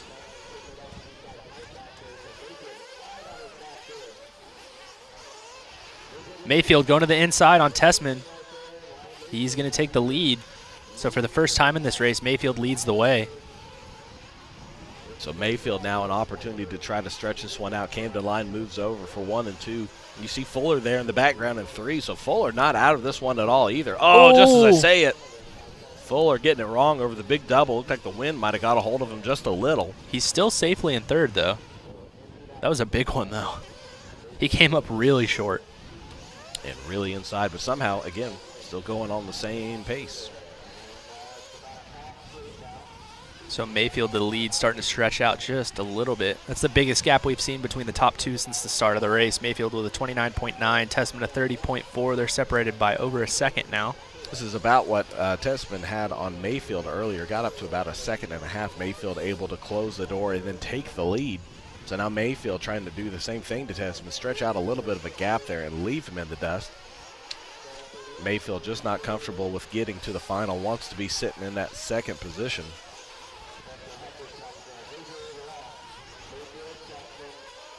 Mayfield into the pits at the 740 mark. Tessman into the pits. A lot of drivers in here at once. Mayfield in and out.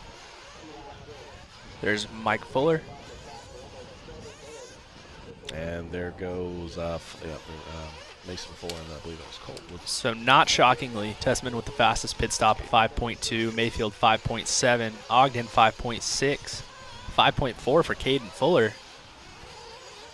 Mason Fuller with a 6.2, so I don't know who's, maybe it's mom pitting for Caden, no idea, but she smoked dad if that's the case. That's Ryan Cavalieri on track with Mason Fuller behind him. Cavalieri gives up the fifth position. Did Cavalieri flame out? I think he did. Oh, no. No. So Cavalieri is going to flame out, and he's going to have to go redo this lap. That's that was so long. Man, so Ryan Cavalieri had moved up to the fourth and final bump position momentarily. Wow, that sucks. Meanwhile, Mason Fuller back out in that 3 position, working his way down the back straightaway. Team HB, J Concepts, working his way over the double, heading back towards the driver's stand right now. Mason Fuller firmly in that 3rd position. Cole Ogden is currently, we'll wait for him to come around to verify his time. Looked like he was about 5 seconds back, now 8 seconds back. 33-second lap for Cole's not going to help. Seth Van Dalen's going to want that spot, try to solidify his A-main hopes. So Van Dalen, after some rough action there early on, is all of a sudden back in the mix of things. Only 5 seconds back of Ogden as we take a look at our race leader, Ryan Mayfield here. There's Ryan off the end of the straightaway. He's got Tessman still kind of lingering back there. Yeah, not exactly able to just completely leave him in the dust here. He's got about he's got about a 3-second lead, so he's going maybe 3/10, 4/10 of a second faster. Again, you heard Jared Tebow talk about with Tyler Hooks in his interview, said that even after a 45-minute main, we'd calculated that we could only make 1 mistake and maybe 1 or 2 bobbles. So you can see how close these guys are having to run things, even in a long main event. Yeah, and that was just to get 3rd. Again, crazy, too, the pace that they're holding right now. Take a look at Cole Ogden right now. Ogden in the 4th and final bump position currently. Seth Van Dalen just out of frame of him. He's about 6 seconds back, but he's closed that gap up even more. We'll take a look at what it is next time by. It was down to 2.5 that last lap. There's Cole Ogden working his way back towards the driver's stand right now. 29.4. Wow. Fastest lap for Mr. Ogden that lap. Seth Van Dalen at 30.3, not enough to improve on the 2.5-second difference. Now it's up to 3.3 after Ogden's fast lap. Somebody upside down there. That is Mr. Ryan Pavitas, unfortunately. Letting everybody go. Someone in our group chat thinks that Tessman pulled out and let Mayfield by, and that is quite possibly the most ridiculous thing I've ever heard in my life. He definitely went wide and didn't shut the door and let Ryan go, but if he had the pace to keep up with Ryan, he would be keeping up with Ryan. If anybody had the pace to be leading in this race, but they aren't leading, then they don't have the pace to be leading. Ogden getting up and on 2 wheels there, down that back straightaway. 18:35 to go in this one. So here is Ogden onto the front straightaway. 4th place in the main at the moment. Seth Van Dalen with a longer lap, 33-second lap. He's going to be 6 seconds behind Cole Ogden. Ogden getting it wrong there through the option lane. Working his way through the drag and back right now. 18-10 to go in this one. Mayfield, Tesman, Fuller, Ogden. That's our top 4. Top 6 are Seth Van Dalen and Ryan Pavitas. So again, top 4 advancing, top 6 potentially in it, because you'll have to wait to see what happens after that second semifinal to determine who the 2 fastest runs were. And then you'll get one more shot via the LCQ if you didn't make it the first go-around. Winner of the LCQ will advance to the final, where an awaiting Dakota Finn will match up with everyone else. These cars are running on nitromethane and a lot of oil. So 30%, 25 to 30%, and yeah, a lot of oil. Cole Ogden, HB team driver, working his way over the left side big double. Pavitas up to the 5th, Seth Van Dalen down to the 6th.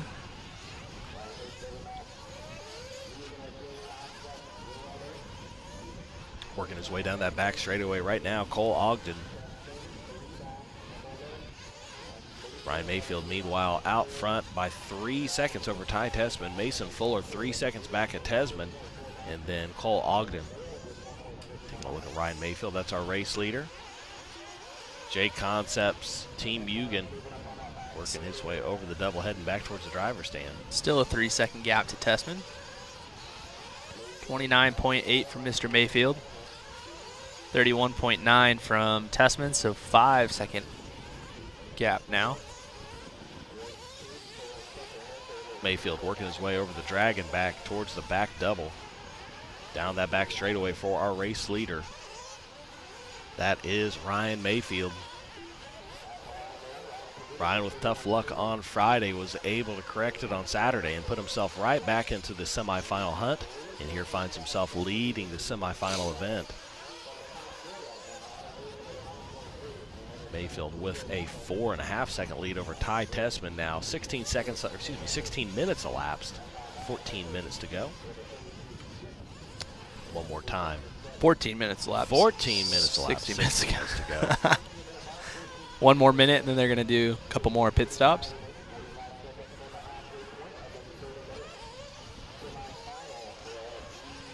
Mark Pavitas checking in. Mark has checked in on Facebook and YouTube, and potentially Live RC chat as well. Mason Fuller here. Fuller running in the 3 spot right now. Speaking of Pavitas, there's young Ryan Pavitas up to the 5 now. Pavitas only 9 seconds back of Cole Ogden. 15 minutes to go in this, a lot of time. That's Cole Ogden, that's Mason Fuller down the back straightaway right now. He is reeling in Ty Tesman. He was only 1.5 seconds back. You can see Tesman just out of frame there. Talk about a dude who's really hungry. That Truggy mean was so brutal on him. Like, to be battling for second and then just have a mechanical like that is such a bummer. So hopefully Mr. Fuller can put it in the main and show him how it's done. Ogden into the pits for his second pit stop, 6.1. Guarantee the Fuller family definitely wants another crack at it. Right there in the mix. 6.1 for Pavitas. Comes Mayfield in and out of pit lane. Cav out of this one. So Cavalieri going to go to the LCQ. Tesman 5.8. Mayfield 5.6. Fuller 7.9.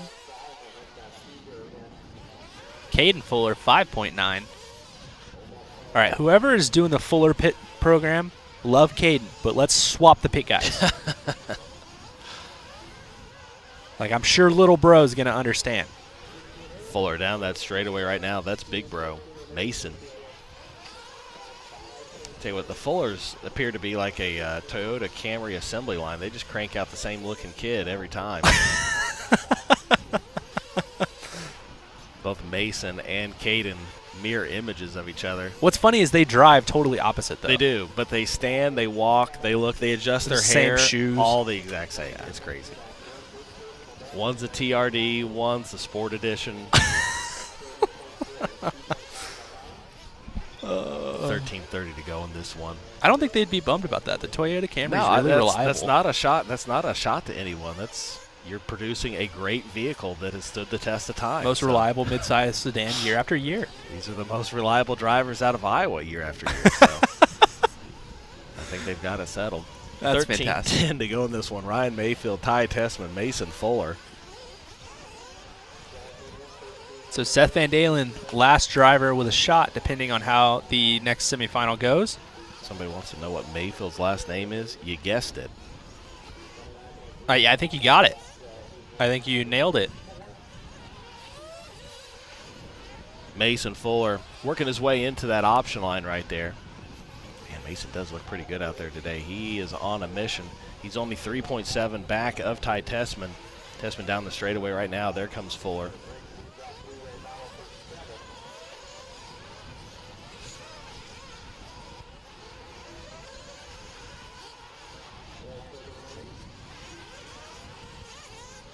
Oh. Man, Ryan Mayfield really pushing the envelope here. Getting ready for that 1 hour main pace. Knows Dakota Finn's able to keep up an insane pace, trying to push himself, it would appear. 12:10 to go in this one. Mayfield able to crank out a 29.6, but not as good as Mason Fuller's 29.3. Mason Fuller 0.3 of a second faster on fast lap compared to Mayfield and Tessman. So Tessman throws down his hot lap of 29.5 to bring it into 4.6 seconds behind Mayfield. Mayfield saying, excuse me, Mr. Pavidis and Mr. Van Dalen. I know that you guys are battling, and that's great and all. But, oh, I'm going to just jump off track real quick. Oh, Mayfield, man, what a save there. Ryan Mayfield getting it on two wheels and bringing it back to all four. 11:25 to go in this one. Mayfield out front by 5 seconds over Ty Tessman. As we take a look at our J-Concepts instant replay, our leader realizing how every little mistake could add up, and here gets up on the pipe. Check this out, though. Gets up on two wheels, brings it back on the two again. Wow. Because he's Ryan Mayfield. Oh, and then he did it again. Next lap. That wasn't a replay. Whoa. Tessman back to the lead. That definitely wasn't a replay, but Ty Tessman to the lead. So Mayfield having a little bit of trouble on that right side of the track as we take a look with our new race leader. That's Ty Tessman. Again, we just said Mayfield knew that one little mistake could cost him the time, and a second one is all it took for Ty Tessman to get back in front. Hopefully no mechanical issues. He just hit another pipe in the background, so. Again, Mayfield pushing the limits of that car and the machine, the engine behind it, tires as well.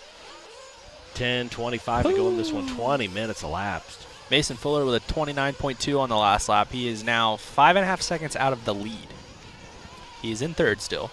He is right there. If mighty Mason Fuller comes back and takes this win, what kind of confidence would that send the young man with into the final? A whole lot of them. What happened? Replay, please. Well, we gave you one. I think some of these people were watching on a delay. Yeah, I don't know. There's a replay there. We gave it to you, talking about Mayfield's little bobble there. Seth Van Dalen back to the 5 spot, getting around Ryan Pavidis. Those guys are just in front of Tessman and Mayfield here.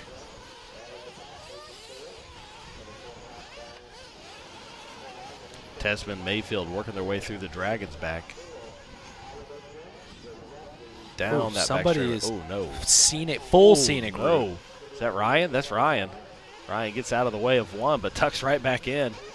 Ryan's still in a hunt with Seth Van Dalen, trying to stay in that top 6 conversation to go straight to the final. He's in between Ty Tessman and Ryan Mayfield. Pavidis goes wide to allow Mayfield to come inside if he was able to do it.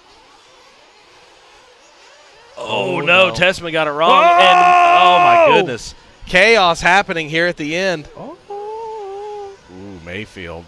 A bold move there, Cotton. A bold move there, Cotton. A little bit of chaos happening in the back of the track there. It looked like Ty Tessman got it wrong, and Ryan Pavidis had nowhere to go. Got collected in him, and by association, Mayfield got collected with the 3 of them. Mayfield got turned around and sent backwards on track. Looked like he made a little line option there and got back to the 2. Curious to see what Roar says, if anything. Probably nothing, because that would be standard. It was close. It wasn't real big. It wasn't the best direction to go. Yeah.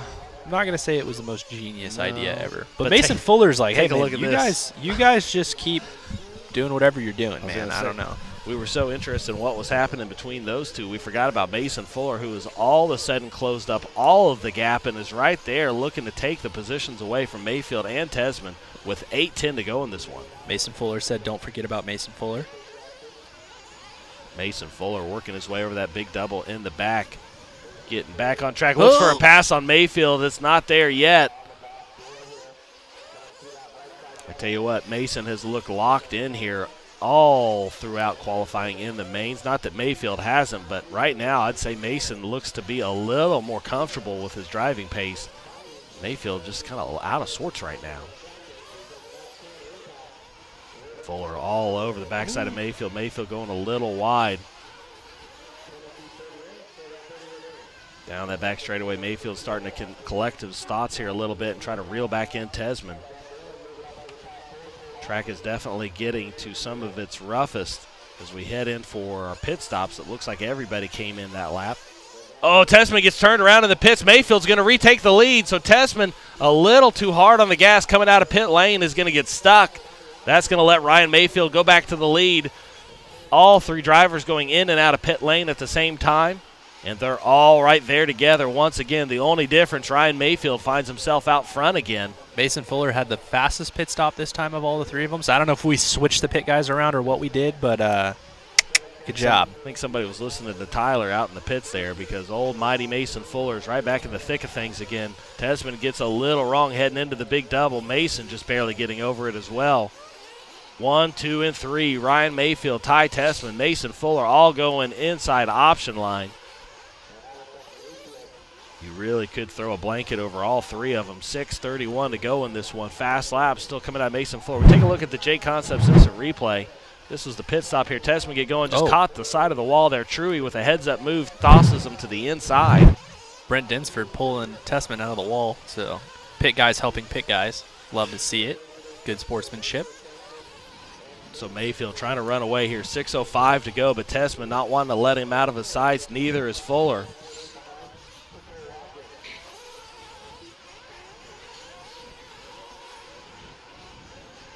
Oh, Fuller losing a little bit of time in the back straight there.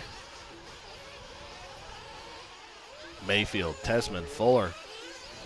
Ooh, we lost Mason Fuller for just a second. Adam Drake in between the two of them there. There's Drake between Tesman and Fuller. We're losing just a little bit of time here to our top two. Meanwhile, Mayfield and Tesman separated by mere tenths of a second down that back straightaway. Well, we've had at least 3 different lead changes in this one. Mayfield and Tesman, not sure who wants to take it. Seth Van Dalen back to the 4, so trying to lock himself directly in. Ogden to the 5 and Pavitas to the 6. Impressive run out of Van Dalen after falling down all the way to the 7.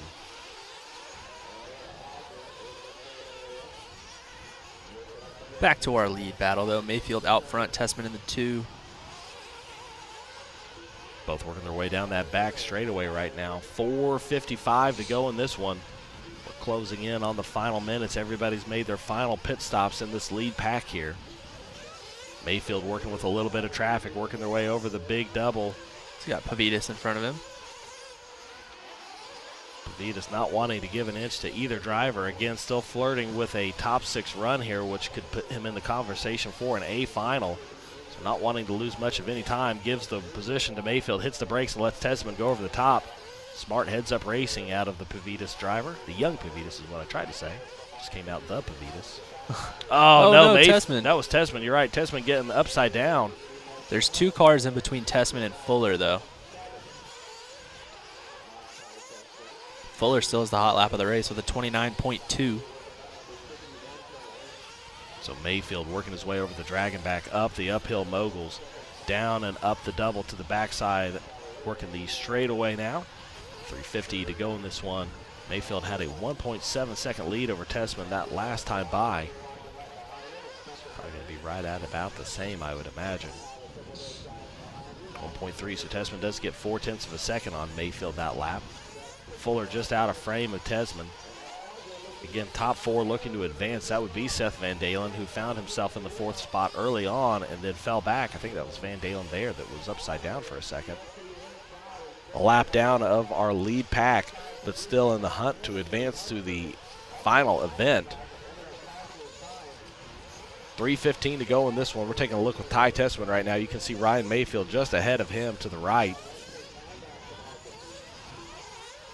Fuller losing a little bit more time. He's 4 seconds behind. Ogden getting back around Seth Van Dalen. Seth's 2 seconds behind Cole. So battle brewing up there between Cole Ogden and Seth Van Dalen for that fourth and final guaranteed straight spot to the main.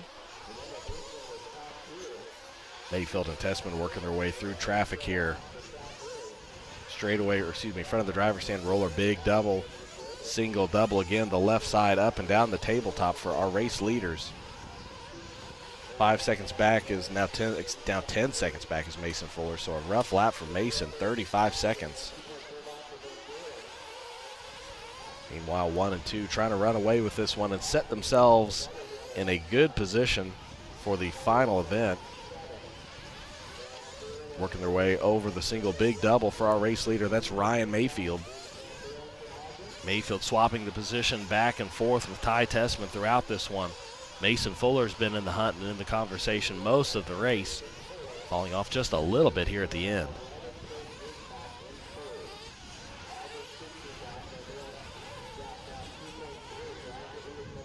$150 to go in this one. Ryan Mayfield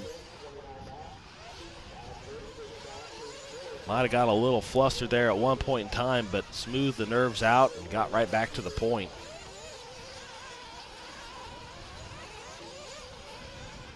Mayfield working inside option line. Double, single. Then 30 to go now in this one.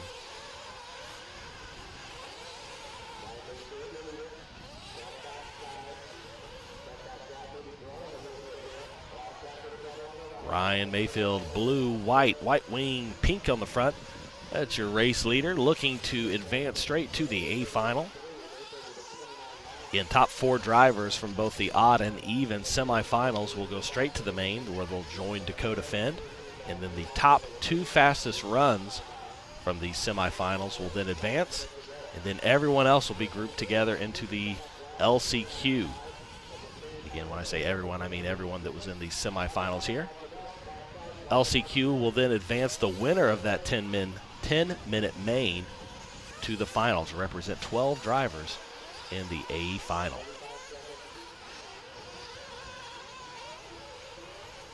Ryan Mayfield over the double single right now. Mayfield down that back straightaway. Getting a round of applause from the crowd with 22 seconds to go. They know that these guys are going to finish this one up here after this lap. This will be the final lap for Ryan Mayfield and Ty Tessman. Van Dalen in the 4 spot right now. He's got a 2-second lead over Cole Ogden.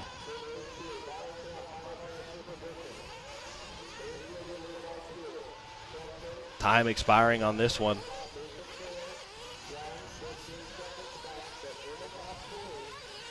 So Mayfield looking to finish this one up. Time expiring on the clock.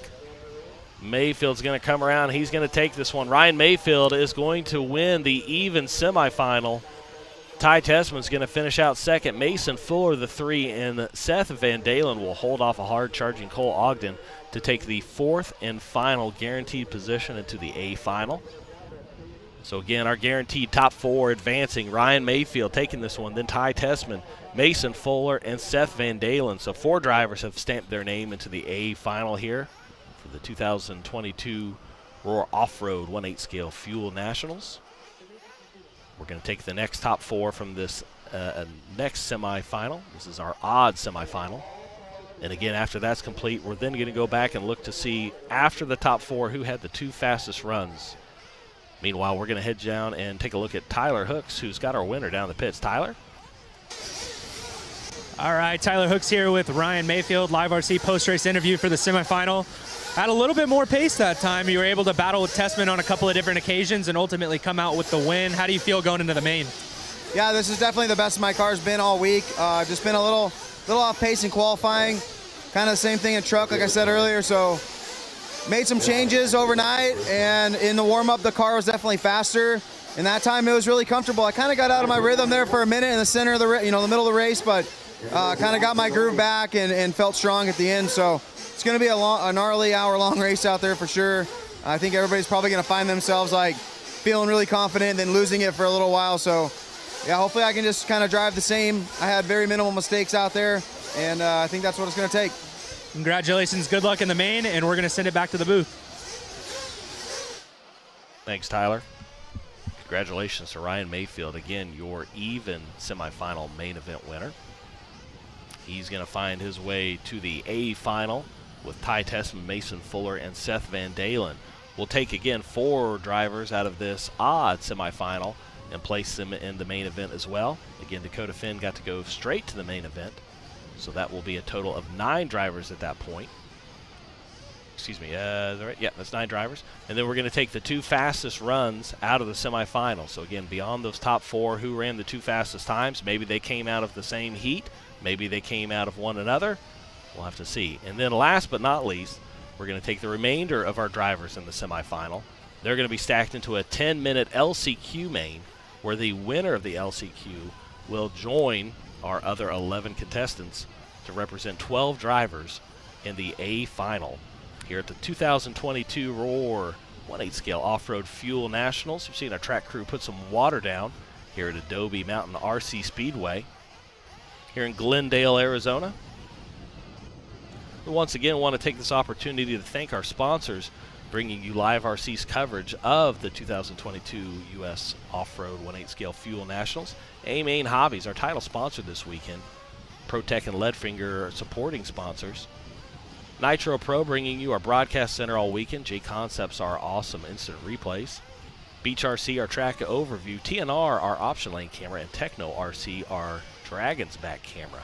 This is going to be a good one as well. Again, this is the odd semifinal. It's going to be Jared Tebow, Joe Bornhorst, Ryan Lutz, Tanner Denny, Tyler Jones, Jared Wiggins, Mark Sousa, Spencer Rivkin, Aiden Horn, Brandon Rose, Ethan Mechanic, and Anthony Westergaard, all going to be battling for that guaranteed top 4 into the A final.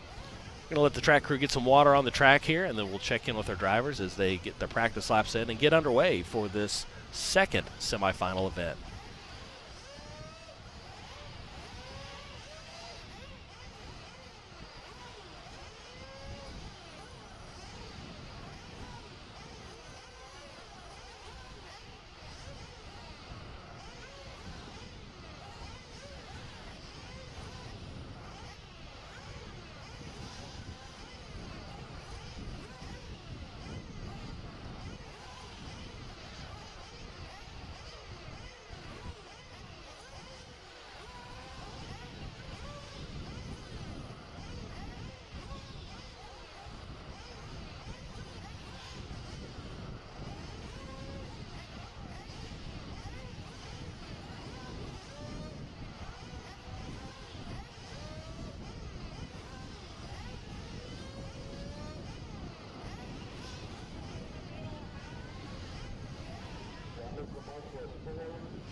Taking a look at our TNR option lane here. Again, this is our odd semifinal. Tebow, Bornhorst, Lutz are top 3 in this one. So after that one, I'm going to write some stuff down for us. Mayfield, Tessman, Fuller, Van Dalen directly in. Then you have Ogden with a 58-30-19.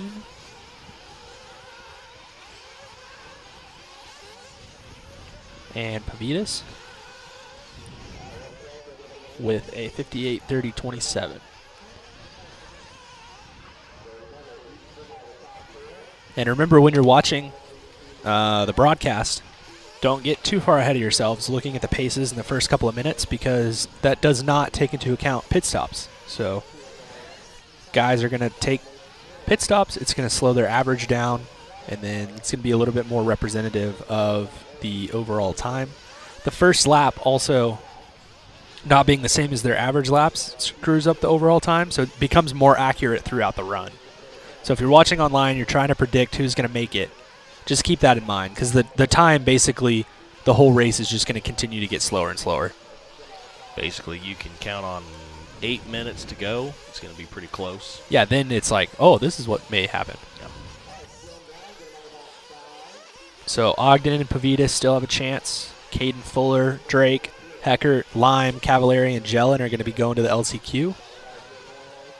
So CJ Jellin did get out there just late, but he is going to have an opportunity to try it again. He's just going to probably have to start at the back. So this one's got Tebow, Bornhorst, Lutz, Denny, Jones, Wiggins, Sousa, Rivkin, Horn, Rose, Mechanic, and Westergaard.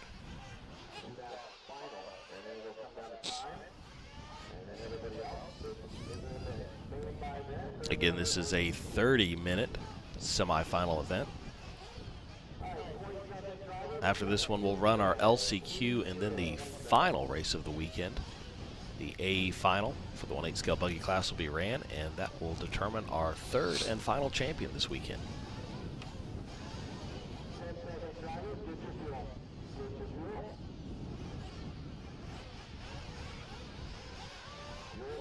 Billy Fisher looking calm, cool, and collected. Ready to put Bo Joanhorst up into that A big old bow. top spot. All right, once again, we're waiting for our track official to give us the signal here. Might be Down out and of frame. quiet? Down and quiet they are, and they're off and on their way. Ooh, Tanner Denny looked to make an inside pass on Ryan Lutz early there. Decided to hold off. Ooh, just one driver getting upside down. I don't see who that was. Somebody got turned around. That was Tebow that got turned around. He's going to find himself all the way back to the 4 spot. Tanner Denny goes to the 2, so it's Joe, Tanner, Lutz, Tebow. Tyler Jones went to the outside option. Everybody working their way down Who's the upside back down? Lutz straightaway. upside down. Tebow back to the 2 spot. 3 spot. 3 spot, I'm sorry. Yep, Joe to the 1, Denny the 2, Tebow the 3. Tyler Jones to the 4. So Tyler Jones also looking to have a representation in the final after a rough Truggy A final. Team S works out front right now. Joe Bornhorst, Tanner Denny, and then Jared Tebow, Ryan Lutz, the former Team Kyosho teammates.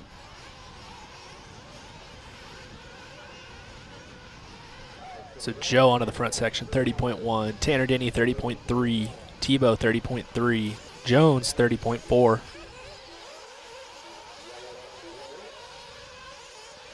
Bornhorst out front early in this one. Denny, Tebow. Tebow looking for a inside line or maybe an outside line on Tanner Denny. Whatever is opted. Oh, no, Tebow gets it wrong over that back double. Stays in third, but loses a little bit of time on Tanner. Man, a big gap between Jared and now Tyler Jones. Oh, cars just went straight. Tyler Jones right now going over the big double. There's Joe Bornhorst. We'll have to see how this one stacks up. Denny in the 2, then it's Tebow and Tyler Jones. Down the straightaway for Joe Bornhorst. He's starting to stretch out a bit of a lead over second place Tanner Denny. Oh, Denny spun around on the end of the straightaway. That's going to let Tebow go by and let Tyler Jones close the gap there. 29.6 from Tebow last time by. So go ahead. I want to say your top 8 are going to start in order of pace. So this one not looking as good for anybody except for Joe. I mean, the top 2 guys in the last one were pretty fast the entire way through. So these guys are going to have to clean it up just a little bit. Looks like Tanner Denny crashed in the background as well. Again, aside from your 4th and guaranteed entry position to the final, your run time will determine where you stack up against those other 4 drivers, I guess 5. Oh, T. Jones and Tanner Denny going at it. 3 and 4 still, though. Denny with a little bit of a mistake. That lets Tyler Jones close the door. S-Works and Techno going at it. They both opt for that inside line. It's a tough situation ego-wise because you don't want to let anybody bully you, but at the same time, you really don't want to take each other out and then end up not in 3rd and 4th.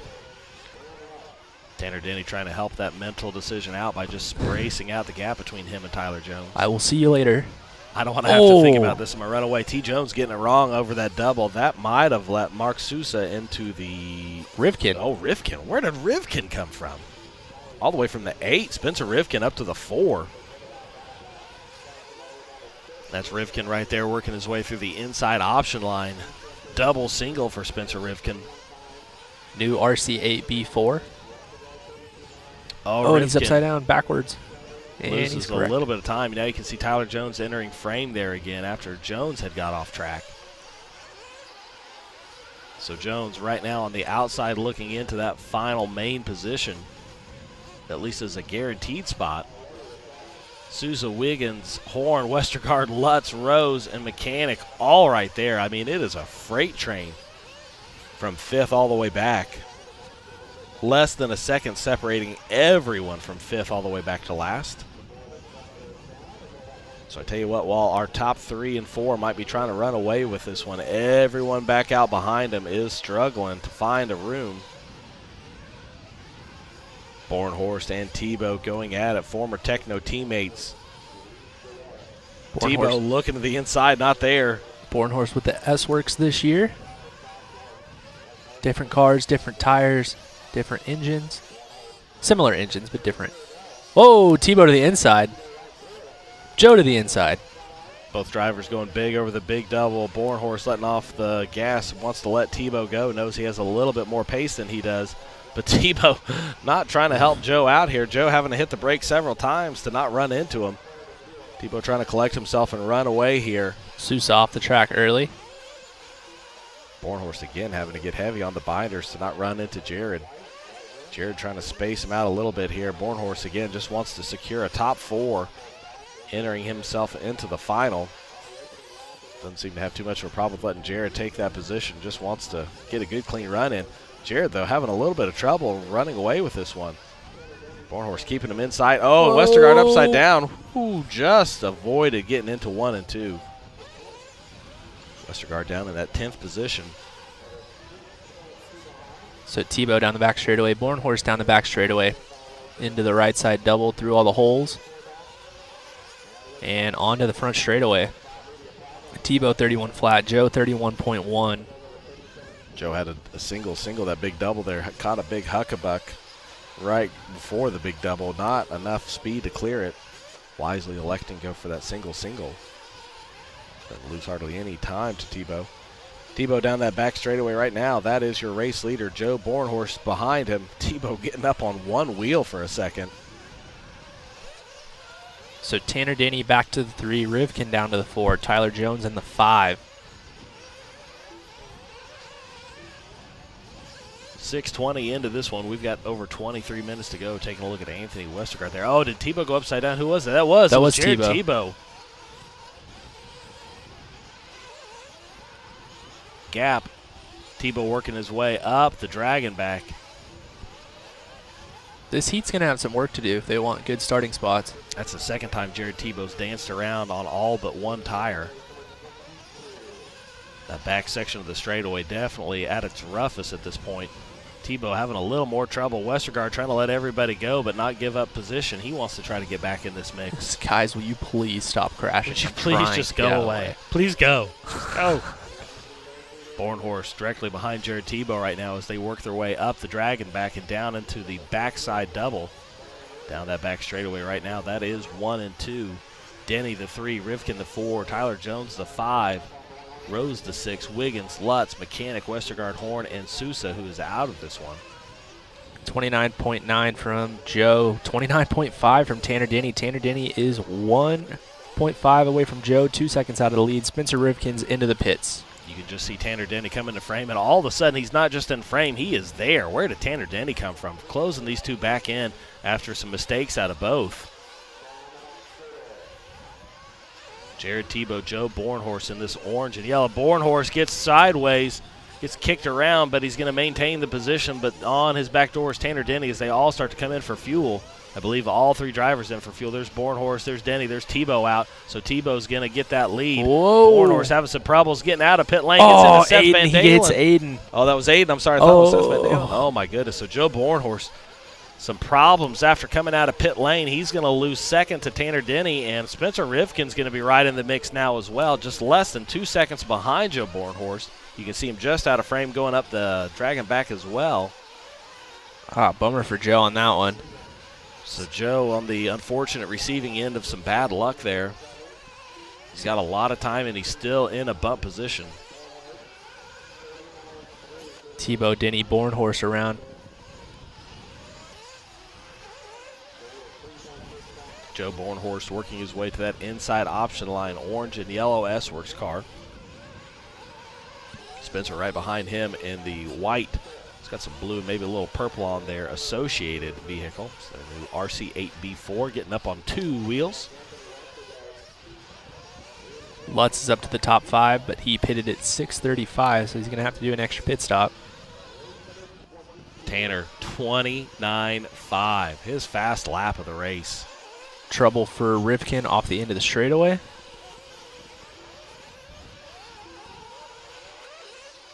Joe Bornhorst working his way up the Dragon back as Jared Tebow, our race leader, works his way over the double and back towards the driver's stand. Tebow looking to match himself up there with Dakota Fend and Ryan Mayfield to start this A final that'll be coming up here in just a little bit's time. Tebow inside option line. He's got a bit of a gap between him and Tanner. Tanner's right there again, though. 1.1, the gap between Tebow and Denny. Denny again obviously feeling himself right now, able to click off the fast lap by 1/10 of a second, but here comes Jared Tebow with his fast lap of the race at 29.6. 1/10 of a second faster than Tanner Denny's 29.7. So both drivers still going at it. 19:45 to go in this one. Tebow, Denny, Bornhorst, Rivkin are top 4. Ryan Lutz up to the 5 spot. Tyler Jones is going to drop down to the 7. I can only assume via pit stops. Brandon Rose up to the 6. There's Bornhorst down the back straightaway right now. That's our 3rd place driver. I never saw Rivkin come off the straightaway. So he must have crashed. Yeah, there he is. So mistake for Rivkin in that back section. So Rivkin all of a sudden going to be within striking distance for Ryan Lutz. There's Rivkin across the line. Lutz going to be across here momentarily. There's Lutz. Rose and Jones all through there. So it's going to be tight from 4th through 7th. Tyler Jones had a little bit of issues out. 33.7 for Tyler Jones that lap. Joe Bornhorst finding himself in the 3rd position right now, working his way over the little 180 double back towards the driver's stand.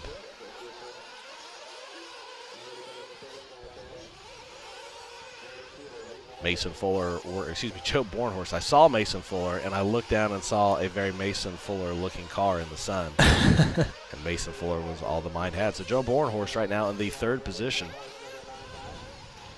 Working his way down that straightaway. No one really inside of him at this moment. Rivkin was within reaching distance, but that gap has grown a little bit. Rivkin slowly bringing him back, though.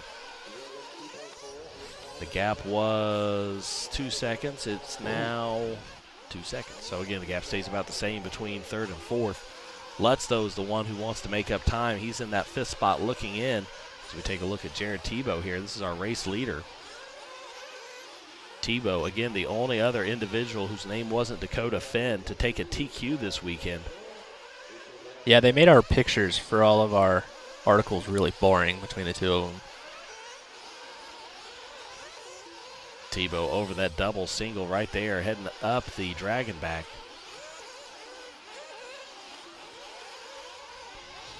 So Tebow down that back straightaway. Round the right side. Double. Coming onto the front. Seems to be finding his groove. Tanner Denny was reeling him in for a little while.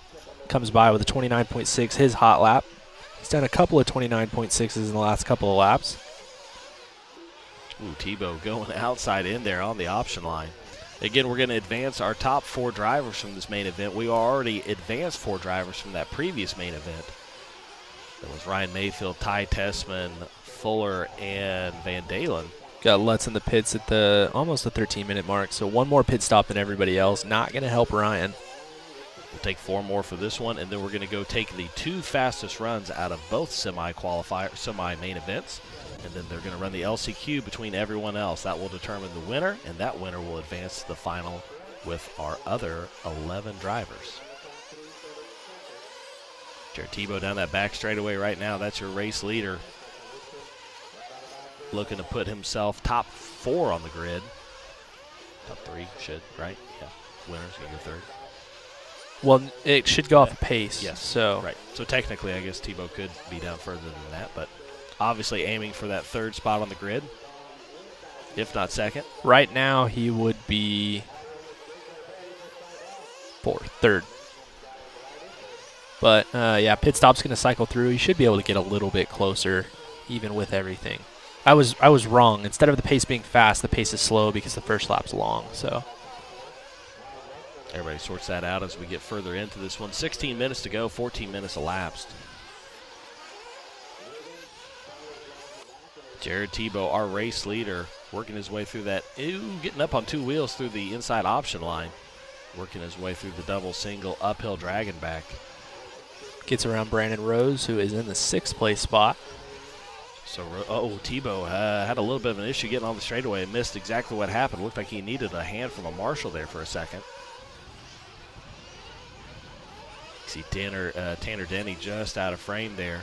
Tanner is 2.1 seconds back of Tebow. He's hanging on. Tanner at the moment looking to start 5th. Again, one of the better starting spots for Tanner Denny in a Nitro final. Oh, Denny got upside down. Needed a marshal job there. Was that Tanner or was that Westergaard? It was Denny. It was. You're right, yeah. Yep. No, so Tanner Denny all of a sudden going to have Spencer Rivkin with inside of him now. Joe Bornhorst in that 4 spot. Lutz was 8 seconds back of Bornhorst. We'll see where he ends up here this time by. There's Jared Tebow, our race leader, working his way up the dragon back right now into the pit lane. That was Ethan Mechanic coming in and out of pit lane. Jared Tebow down that back straightaway right now, working his way through the holy 180s. Should be coming into the pits here. There goes Tebow. God, I'm good. Now. I'm so good. ProTech RC pit lane cam. Tebow in and out. He will end up with a 6-second pit stop.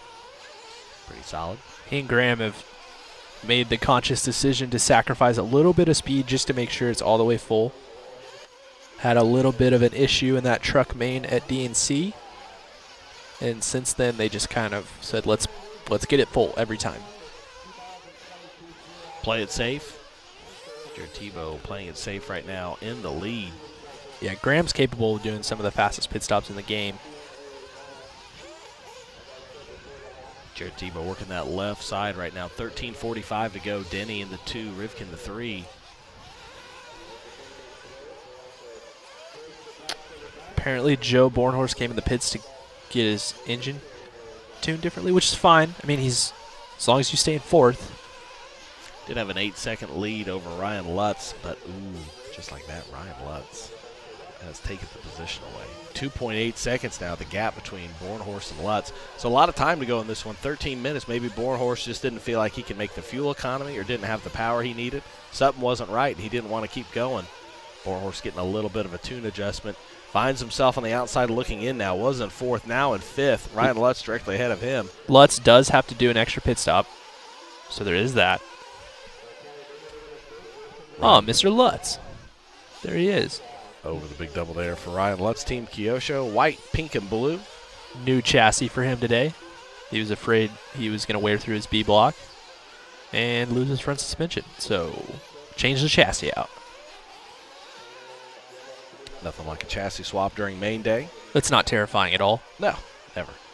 That's why he was here at 6 a.m. wrenching. Yeah, you know who's not bothered by it? Ryan Lutz. 12:35 to go in this one. Lutz finding himself in that fourth and final bump spot right now. Lutz over the left side double. Tebow, meanwhile, leading this way by over 12 seconds over Tanner Denny. So Denny, who was within 2 seconds, had a couple bobbles there and finds himself, again, not in contention for the win, but solidly in a bump spot at this time. I'm also really bad at math. I forgot that Dakota Finn exists. So right now, Tebow would start 5th. So he's going to need a little bit more time. 11:50 to go in this one. He does have that time. He's got plenty of time. Again, as the track continues to deteriorate, though, it's going to be harder to put in fast, consistent laps. I think that's what we're seeing with Tebow here right now. He's having to find new lines through these newly developing holes, especially you see at the end of the straightaway here. Mr. Lutz is heading to it right now. Definitely several holes right there. That tight little 180 has been a little bit of problems for our drivers in these semifinals.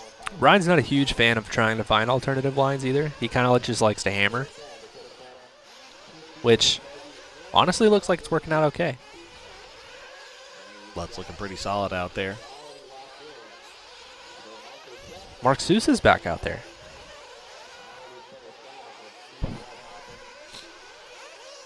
He had a 14-minute pit stop. 14 minutes. Did they do a chassis change? I don't know what they did. Lutz going big over that big double with 10:50 to go. Lutz again right now in the final bump position. He's got to avoid Joe Bornhorst or anyone else who would decide to get up there in that position. There's Joe just out of frame. Lutz getting it a little wrong going over that double, but keeps it on all fours. Lutz should be coming into the pits now. There goes Ryan Lutz. Looking for a good, quick pit stop there. Don't flame, don't flame. Nice. Lutz out. Where's Bornhorst? Right there in front of him is Joe Bornhorst. So this is going to be the battle. The old teammates. Old teammates, longtime friends, going to be battling for this fourth and final guaranteed bump spot into the A final. Longtime listeners, first-time callers. Whoa, Joe, where are you going? Joe getting wide there, having to get all on the throttle to try to get back on track. Lutz looking for a pass inside, outside, or over the top. Meanwhile, Tebow looking to lap the two of them. Ooh, Lutz getting it a little wrong there. Again, that big double's hard to come by. Chassis slap off the end of it. It's hard to land it decently. Bornhorst, Lutz battling it out here. Ooh, Lutz looked like he had a little bit of an inside line. Tebow upside down for a brief moment. Oh, Bornhorst gets in the pipe. That's going to let Lutz by. So Joe better hope that tune job was good. Joe just hit the fence. Oh, no, Joe. Joe's going to have a lot of work ahead of him now as Lutz is going to stretch out an over 5-second lead, I believe, here. 4-second lead. So Bornhorst going to have to push now. Came in while in the fourth place position for a tune. Asked to have some adjustments made to his engine. And after the additional pit stop needed from Ryan Lutz, was able to regain the position. But now finds himself struggling to stay on track and catch up with Ryan Lutz. So Tebow out front, 59-30-30. Be a fourth place starting spot. Ooh, Joe trying to get everything together to get over that big double. He does. There's Brandon Rose behind him. That's actually for position now, too. So Brandon Rose trying to put pressure on Joe. Joe trying to go catch back up to Ryan. Ryan well out of frame now. You can see Ryan exiting the straightaway as Joe just now starts to get on the straightaway. It was a 4-second lead. It's going to be up to a 7-second lead at least, I'm going to say. Right now, 5.2. Right now as it stands, too, Joe and Brandon are not going to make the final. They'll have to go to the LCQ because Ogden and Pavitas' pace are fast enough. by about a lap right now. So this boy's got work to do. So again, if you want to make the main, you've got to guarantee yourself a top 4 position. Sounds like right now our drivers from the previous semi went a little faster in the 5th and 6th position, so they're poised to take the other 2 spots in the final. Joe Bornhorst doing everything he can to try to pull back in Ryan Lutz. He has closed the gap a little bit. The lead was 6 seconds. He's got it down to 4.7. Now that's Ryan Lutz who flipped upside down. Joe Bornhorst all over the backside, and they both have drivers in front of them that are laps down. There's Tyler Jones and someone else. Lutz down the straightaway. Bornhorst down the straightaway. Tyler Jones just completely stops down the straightaway. I'll let you guys go. I don't think that was intentional at first. Joe. But, oh, man, Joe. Joe in for a pit stop. 7:08 to go. This will be the last one for Joe. I think Ryan will have one more. Is that correct? He will, yeah. So, again, Joe electing to come in after making up the time on Ryan now knows that he can get him on pit stops if he keeps it smooth. Easier said than done on a track that's been ran on for 5.5 straight days. Ryan Lutz working his way through the little tight 180s. I mean, just look at the car getting worked around in every direction. His car feels so soft on the bench, or so stiff on the bench, but it looks super soft on the track. It's the strangest phenomenon. It's probably because he's driving at 18 million miles an hour. This is true. Lutz over that double single right now. It almost looks like one of his shocks in the front has fallen off. Like his right front shock has fallen off. Does look like he's getting pulled around a little bit in one direction versus another. We'll have to check in with Lutz after this one if he can maintain this position. Or his piston broke. Who knows, in a 30-minute main, all kinds of stuff can go bad, especially when you're driving on a rough surface. But again, that's why we come out here to determine the national championship. If it was easy, they just call it winning. These guys are looking to crown a national champion. Oh, Lutz definitely having a little bit of trouble out there here in these closing laps. Saw Bornhorst just out of frame there. Again, Lutz is going to have to come in for a pit stop here before long. He needs to keep it together. There's Bornhorst just out of frame. Here comes Lutz into the pit lane. So again, can Lutz hold on to the position, or is Bornhorst going to get it back? Here comes Lutz in and out of pit lane. Where's Joe? Joe is going to be right there. So Lutz Brandon Rose is in front of both of them. Brandon Rose is in 4th now. Oh, my goodness. Brandon Rose, all the way from the 8th position, had put some pressure on Joe earlier and finds himself in the 4th and final bump spot. There's Ryan Lutz. There's Joe Bornhorst working their way down to that back straightaway right now. We've got 5:10 to go, and this is going to determine the 4th and final bump between all 3 of these guys. Lutz trying to go around the outside. Oh, he gets into Brandon, lets him go. Lutz giving the great racer ethics there and giving the driver a little bit of time to get going after coming into the backside of him. Joe Bornhorst looks for an inside line. It's not there. They all 3 go inside. Lutz on top of the pipe, working their way back towards the dragon back. Lutz trying to make sure there is no room for Joe Bornhorst to try to squeeze a pass, but in doing so, he leaves the door open. Bornhorst going to get on the brakes and let Lutz go after they get on top of each other. Lutz aggressive here, knows he needs to keep Brandon Rose in their sight. Bornhorst not trying to do anything to collect the 2 of them. Both of them needing to get up top here with 4:25 to go. Lutz goes upside down. Lutz with the mistake. Oh, no. Joe Bornhorst is going to move back into the 5 spot, but they're both still trying to chase Brandon Rose. Rose moving his way up in the green Agama. Down that back straightaway, Bornhorst in the S-Works behind him. There's Tebow there as he has everybody down a lap. 3:55 to go in this one. Rose, Bornhorst, Lutz, they're all separated by less than 2 seconds. There's Bornhorst coming into frame there. Bornhorst trying to reel back in. Brandon Rose, again, they've got 3:45 to go in this one. Rose up and over the double, working his way to the back straightaway. Now Bornhorst, now Lutz. Our 3 drivers. Bo Joenhorst, what's happening? Ryan Lutz is back there again. Hello, Ryan. Joe getting a little bit out of sorts on the straightaway, collects himself, though, and now has to contest with Ryan Lutz once again. Brandon Rose is going to enjoy seeing these 2 fight it out because that means that he can try to run away and hide in that 4th position. Joe Bornhorst. Oh, Lutz rolls over on the off-camber.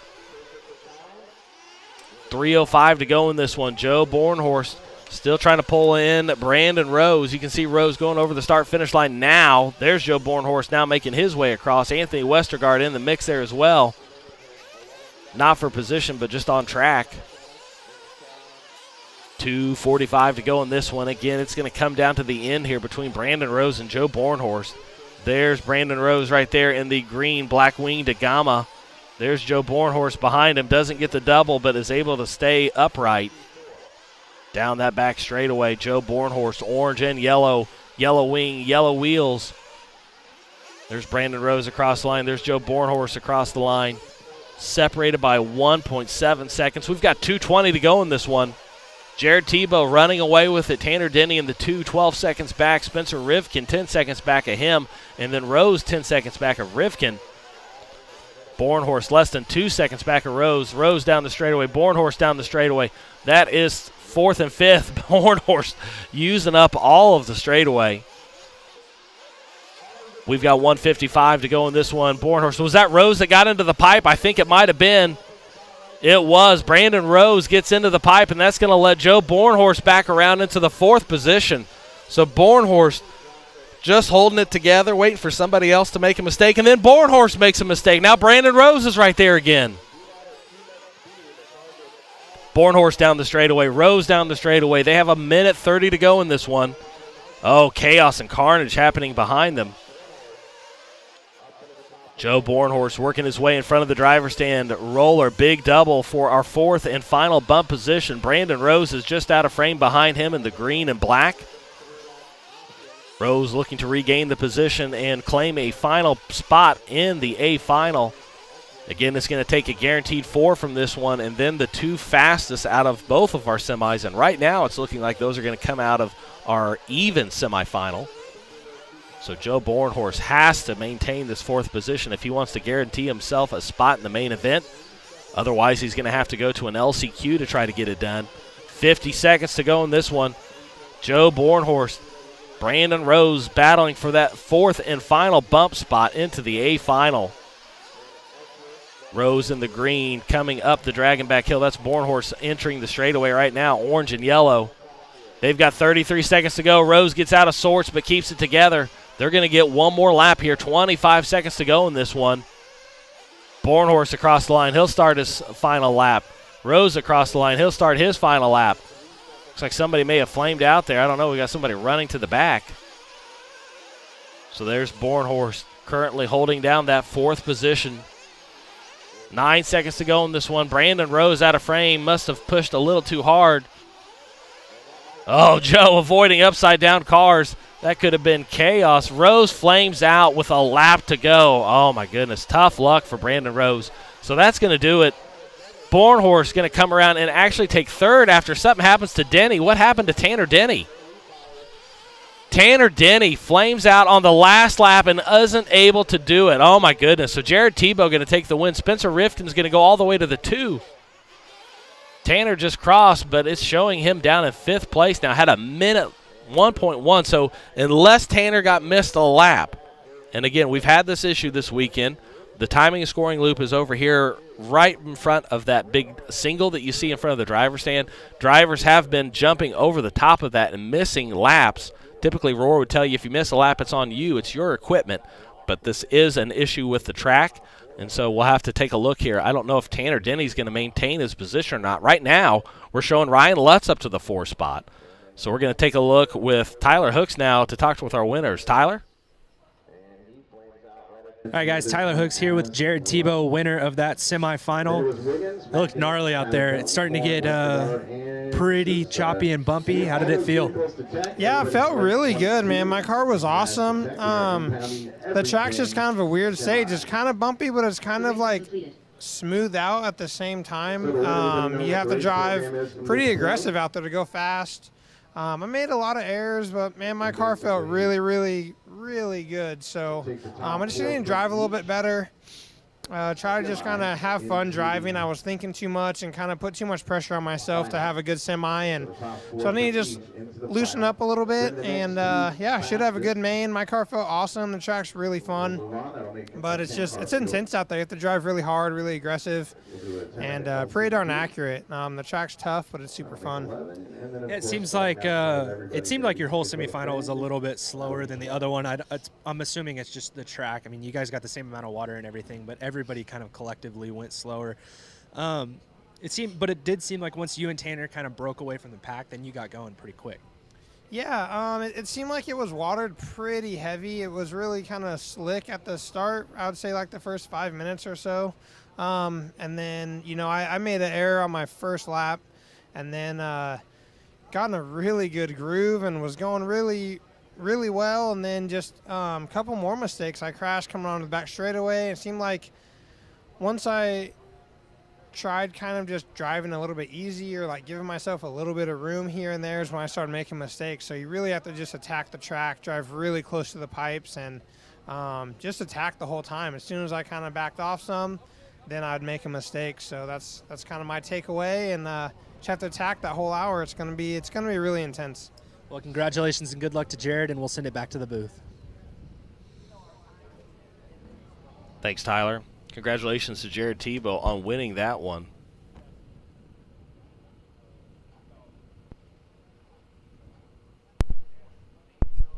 That was an exciting one there. Again, we are going to get into our LCQ main now.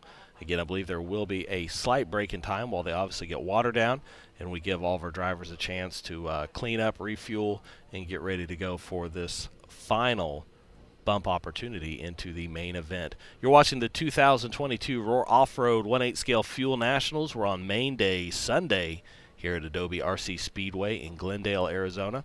We're going to take a quick break here while we get ready for everyone to get set up on this LCQ, and we'll be right back to bring you that coverage.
forward. Start 5 minutes.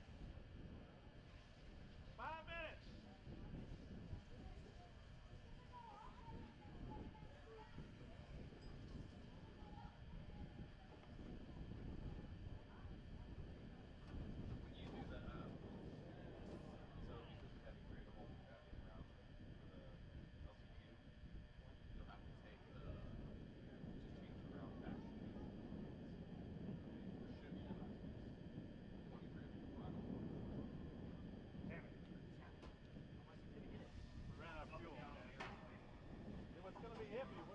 We'd have made another stop, we wouldn't have made it.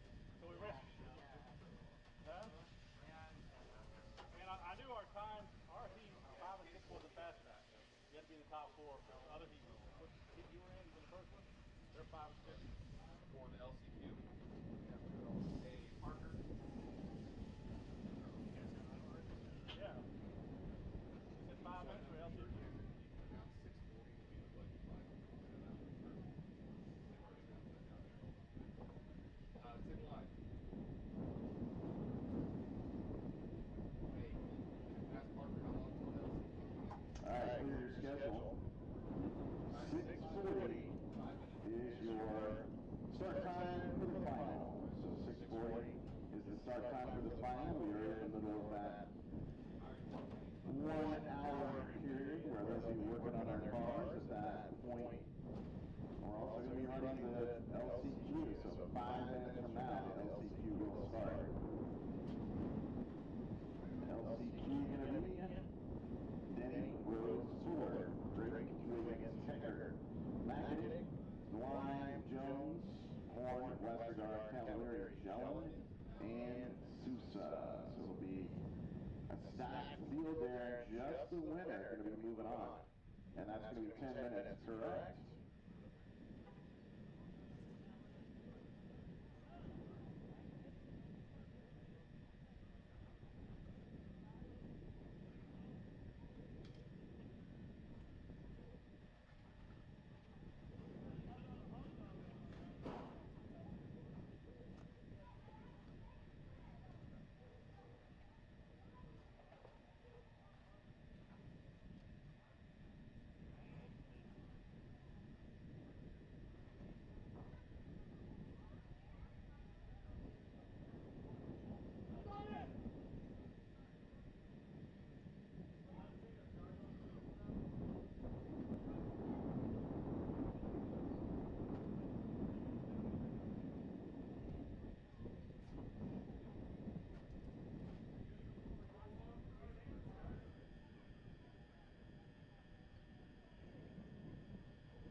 So I can't help myself but taking a look to see what that means so far. So it's going to be Dakota Tran, 4 GQ, and then Mayfield will start second, Jared Tebow third, Ty Tessman fourth.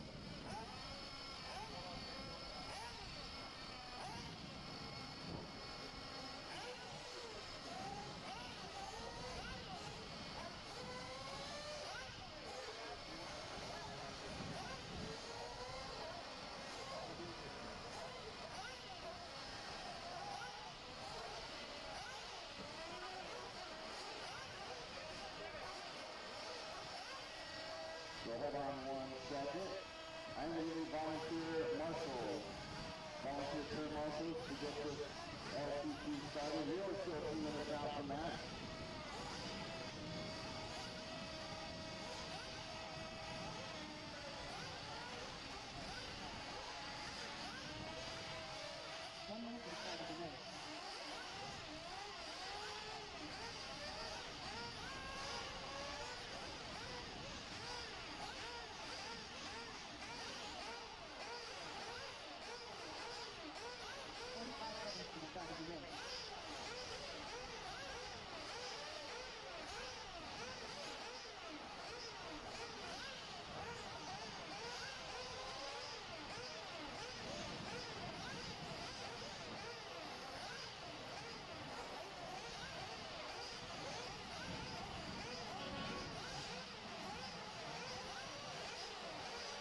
watcher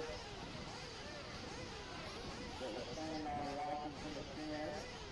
How about watching on the track itself? Looks like this thing coming out. Anybody that can help us out? How about Sava? Sava probably wants to help. Yuta probably wants to help. Yeah, I hope so. Is that good? Very too good. All right, thanks, Denny. So help me out, help me out. Chris Henry to help me on number 2. It looks like, thank you.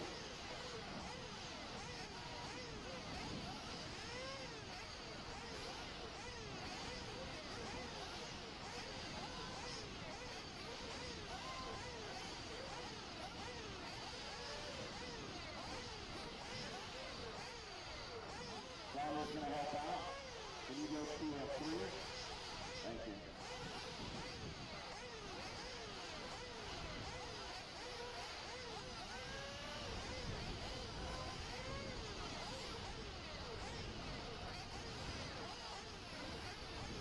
Is that Scooter over there?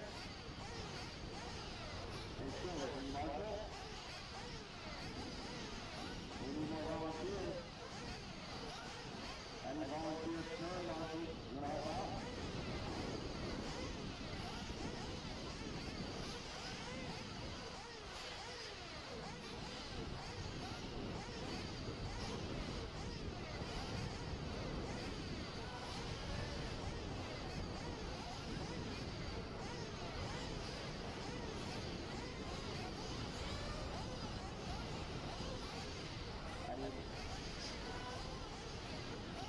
I'm marking at 9, at 10. Come on, guys. Drivers, try to get some help out as well. The more time you wait, the less time you have to rest. If you make it into the final.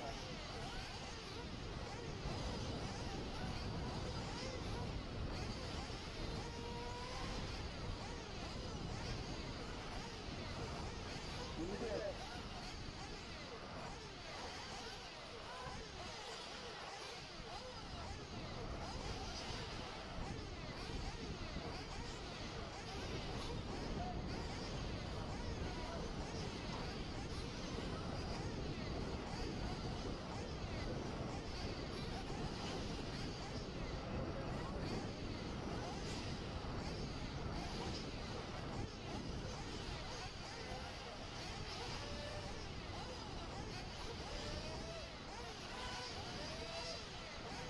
All right, Josh, open it.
On the back.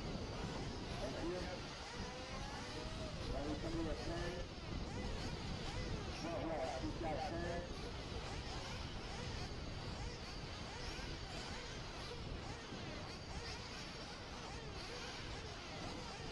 We're so close, Denny. I'm like, SEC, roll it out.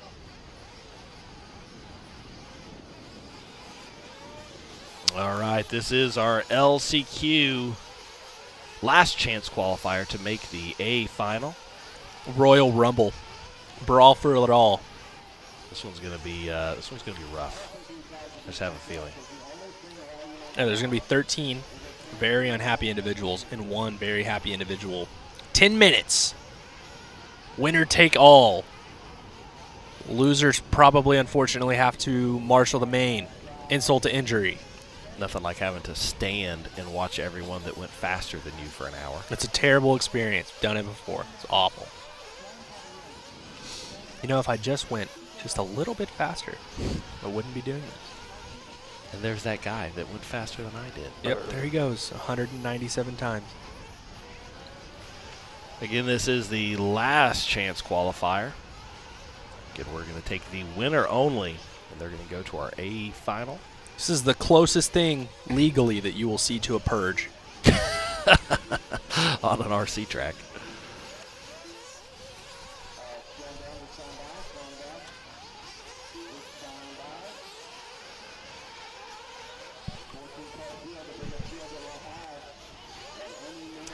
So a little bit of drama there at the end. Again, we're going to take the winner from this one to put them in the A final. Tyler Hooks, who do we have on the crap. I was supposed to have that pulled up, wasn't I? For the A final here. Let me see if I can find it. Dakota Finn, obviously. Hopefully it pops Ryan up. Mayfield. We have Dakota Finn, Ryan Mayfield, Ty Tessman, Mason Fuller, Jared Tebow, Seth Van Dalen, Cole Ogden, Spencer Rivkin, Ryan Pavitas, Joe Bornhorst, and Ryan Lutz so far. One person from this one going to join them. 13 others not going to join them. Their weekend will end in disappointment. Disarray.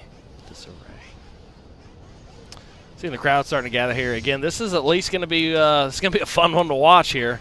Not that everybody in this field is not super talented. They're all very talented, which makes it so much more interesting.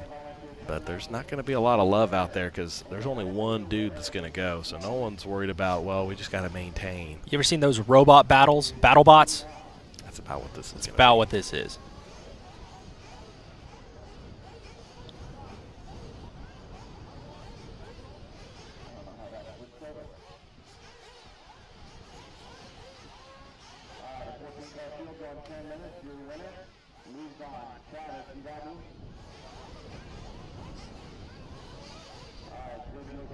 This is the first time we've had an LCQ for Roar Nitro 8-Scale Nationals. I'll be honest, I kind of like the idea of it. Well, I think it's great. Yeah, again, these 13 of these 14 are not going to be very happy, but I like the idea of it. It's better than not having a chance, especially if you're Cavalieri, Jellin, or Sousa, who didn't finish. Waiting for our track official here. He's waiting for the word from upstairs from Kenny. Again, this is going to be a 10-minute main. So a pit stop. I really like Carnage and Disarray. I think this is the best idea ever. Oh, we're going to get it. Watch, all these guys are going to make us look silly and just have the most flawless clean run ever. Nah. Waiting for the word. There it is, the one hand. There's the two hand. Down they go. And underway. This is our LCQ last chance qualifier. Everybody getting together on that double there. Definitely Carnage. Ooh. Bam, bam, bam. Woo, spinning around everywhere. Oh, my goodness. That was Camden Lime, I think. No, yes, it was. Just getting absolutely obliterated there. So Tanner Denny was comfortably into the main event, and we think maybe a rock or something stopping his engine. Brandon Rose also very close to making the main event, and flame out for him. Yeah, it came down to a last-minute pass of positions there after Denny went off track and allowed Bornhorst and Lutz to find their way into the A final. So again, Denny looking to do what he was on the pace to do earlier, and that's hurry up and get in the show. He's got to do it the hard way, going the long way through the TNR option lane. Take a look at the Techno Dragons back. Jared Wiggins up to the 3 from the 5 starting spot. Mechanic up to the 4 from the 7. I tell you what, that straightaway is going to play all kinds of carnage on our A final tonight. I can already tell. Based on his pace, Tanner Denny has the potential to make this really boring. Based on the pace we saw in the semifinal. But hopefully he doesn't do that because I want to see haymakers. Brandon Rose trying to keep him in sight because he knows he has to get around him if he would like to be the one in the A final. Only the winner going to advance.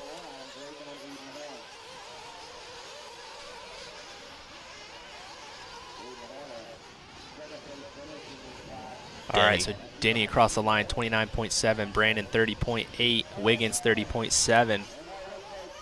Denny really sending over that back left side double there, airing it out. Looks like a lot like Ryan Mayfield doing that.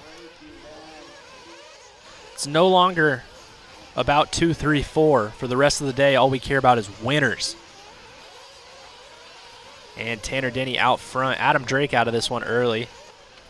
Drake in a pile over there. Looks like he lost a suspension component. 30.1 from Brandon Rose. He's down to 1.6 behind Tanner Denny. Oh, and he rolled it over. Come on, Brandon. Tanner looking to run away with this one early. Just something I just noticed with the sunlight, the way it is everybody's giving a little blip of the gas in the air. We can see that little smoke cloud coming out over the double. It's pretty cool. I would be 98% sure that everybody's pitting in this. I don't think anybody's going a full 10. I think Dakota Finn's the only one we've seen get anywhere close to going 10 minutes, and he's only going 9. Is that correct? Yes. So again, it would be a tough feat to go 10 minutes in this one. Denny, though, out front in a big way. See Brandon Rose just coming into frame there. Denny looking to run away with this one. He's got 7 minutes to go. Denny doing the straightaway dance. Jared Wiggins hanging on in the 3 spot. Mechanic in the 4. Cav up to the 5 from the 12. Again, there will be a 1-hour break after this LCQ to allow drivers plenty of time to maintain and get their vehicles ready for the really long 1-hour main event in which we will determine our 8-scale buggy national champion. So Tanner already working his way into traffic. Oh, Tanner flipping over. over. That's not a great spot for that. Oh, Marshall having to get down on Sacrifice his knees. the body. Where's Brandon? Brandon's still a ways back. No, there's Brandon right there. He had just kind of slipped by our camera. So Brandon going to be only 3.9 seconds back now. So Denny, a little ill-opportuned mistake, still gives himself a decent gap there between him and second place, Brandon Rose. Luckily for him, Brandon had a 33-second lap, and so did Jared Wiggins on the last time by. Denny down that straightaway right now. Blue and yellow S-Works driver. 180 double back towards the driver stand. Tanner Denny, again, was on a very good pace early on in his semifinal to advance to the final event, but in the closing laps, had what we think was a rock get stuck in the flywheel, causing the engine to stall, and unfortunately just missed that last bump spot. So looking to do it now in the LCQ. Right now, he's comfortably in that lead position down the back straightaway. There's Brandon Rose just entering the back straightaway. Somebody hit a tire. And the main final is going to start at 6:45 or 6:40, I think, local time, which is which coast are we on? We're on Mountain Time, but we're technically on Pacific Coast time at the moment. Yeah, we're PST. It's because Arizona does not recognize daylight savings time. So again, they are in the Mountain Zone time range, but they play by their own rules. They do what they want. Just like Tanner Denny right now out front, he does what he wants. Well, better state to live in than Arizona then. As Tanner Denny, the Arizona native, into the pit lane. In and out for Tanner Denny.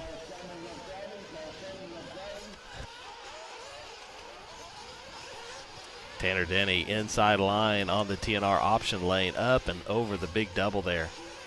Again, he's going to be looking for Brandon Rose. I think Brandon is ahead of him on the track right now because of the pit stop.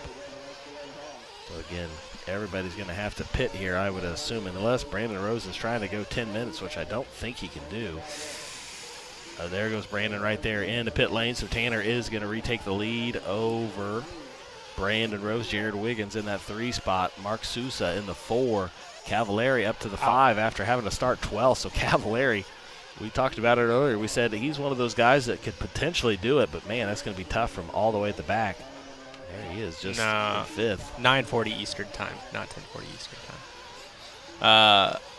Sousa from the 14th, so that's even more impressive. That man's good. He's pretty far back, though. I was going to say, we've got at least 15 seconds that separates Cavalieri in 5th from our race leader, Tanner Denny. We don't know what happened to Adam, except that his car is sitting broken in the middle of the track, so I'm going to assume it broke. can see it there just in the top of our camera. It looked like the front suspension was compressed, so something to do with suspension if we had to guess.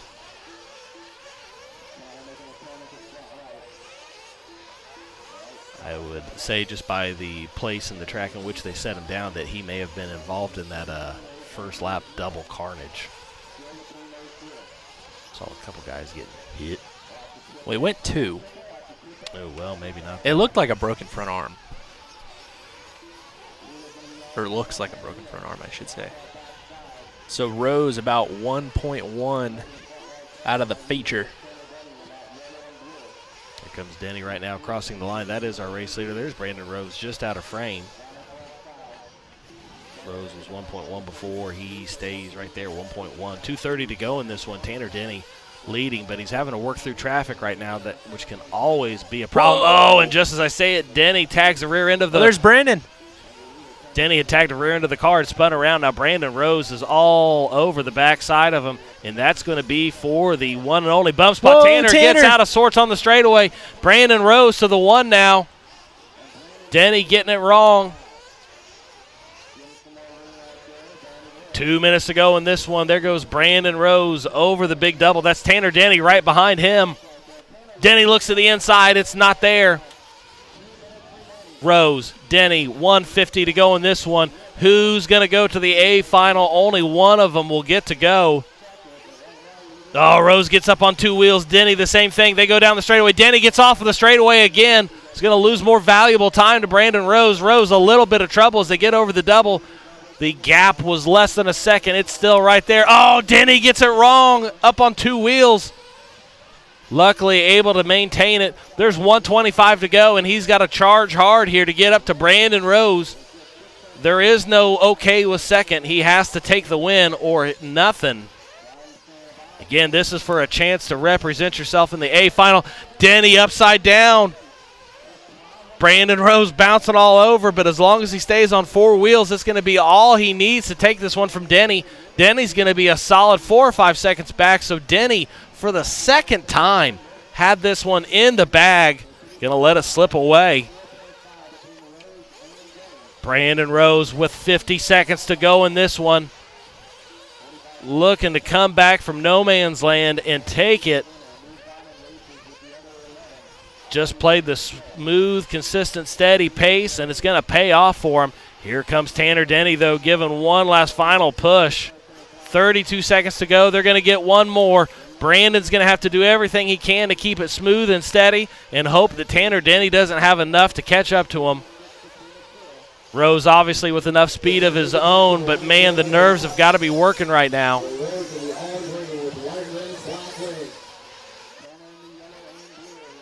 Rose down that back straightaway. There's Denny just coming into frame. 6 seconds to go.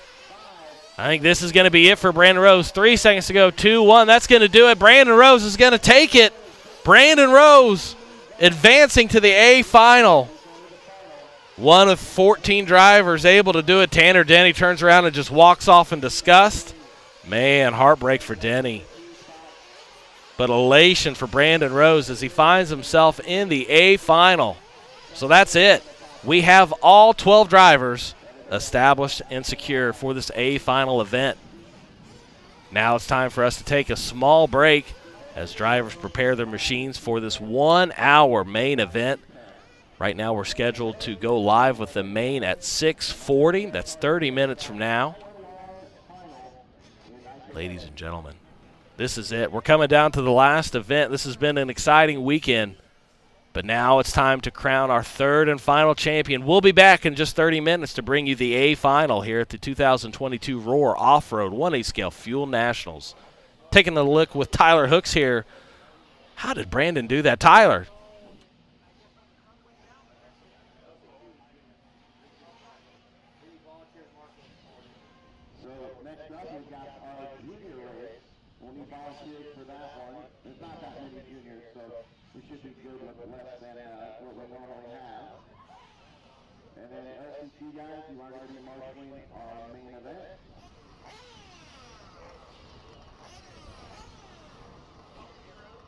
Here's Tyler. And Rose, our LCQ winner. First time we've had an LCQ And I'm going to go ahead and mark it down in the books that you're a fan of the LCQ. Yeah, it was a lot of fun. I mean, it gives us all one more chance. And, of course, a good spectator show. 10 minutes, just us going at it nonstop. So, yeah, I enjoyed it.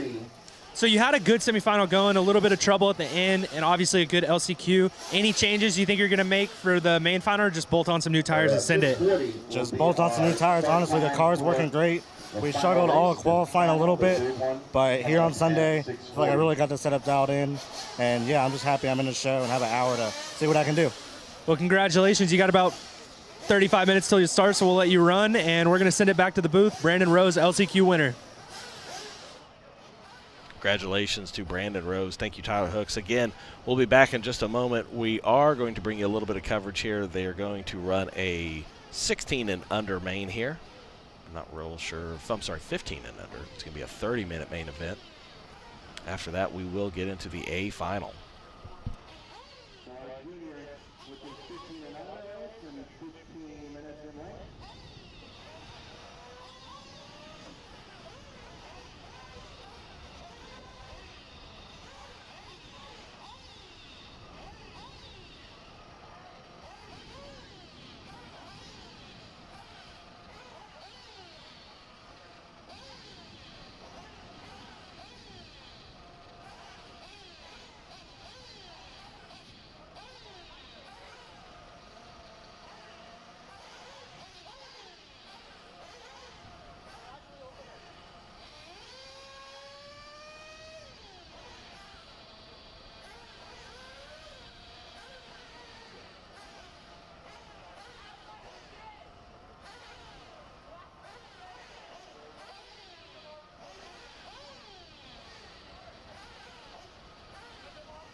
time volunteers would be good. If we get 6, it would be even better. You can help me out, Josh. You gonna stay out there? You love it? Of course he does.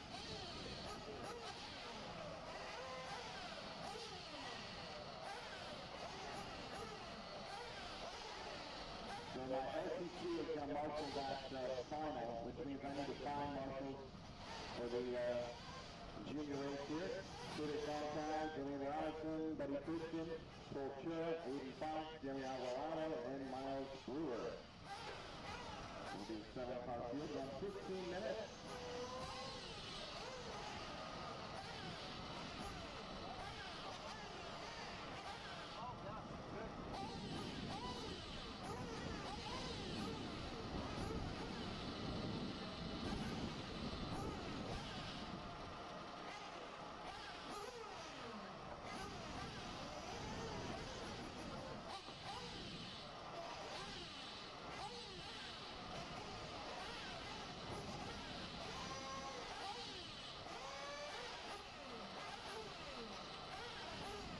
So Nick Jack can help out.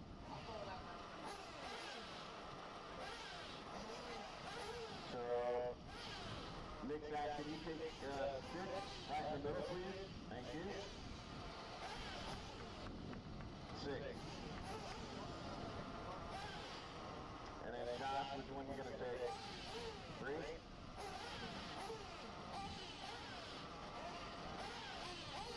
So I got 2 marshals. I need about 4 more. Once again, this is just a 15-minute race. The juniors 15 and under. Travis Saunders is going to go out. Appreciate that.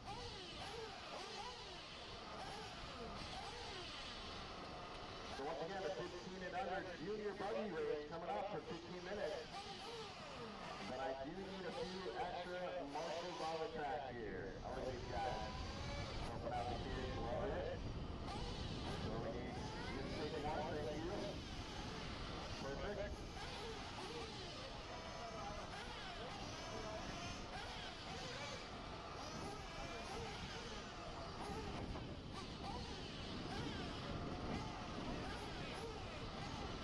Hey Travis, can you take 10 front left? Thank you.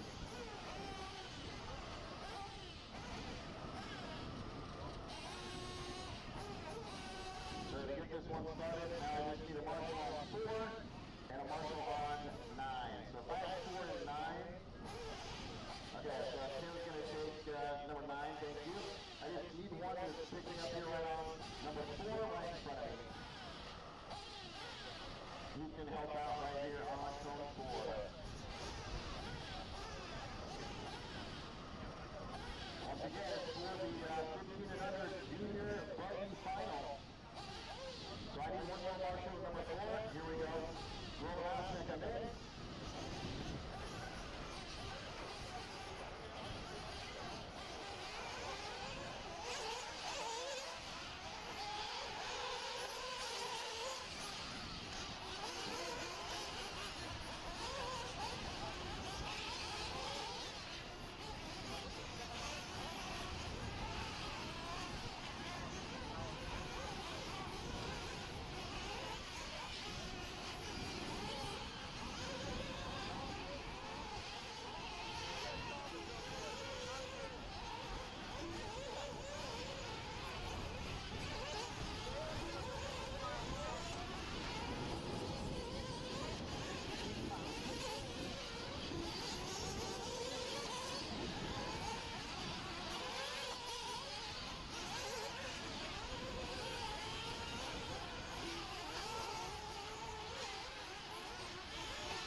Well, we've had an event this weekend where decided that a junior buggy champion needed to be crowned. No one signed up for it. So they said, hey, if you're under 15, you got to come run this one. Well, this one's been around. The one that hasn't been around is the 40-plus one.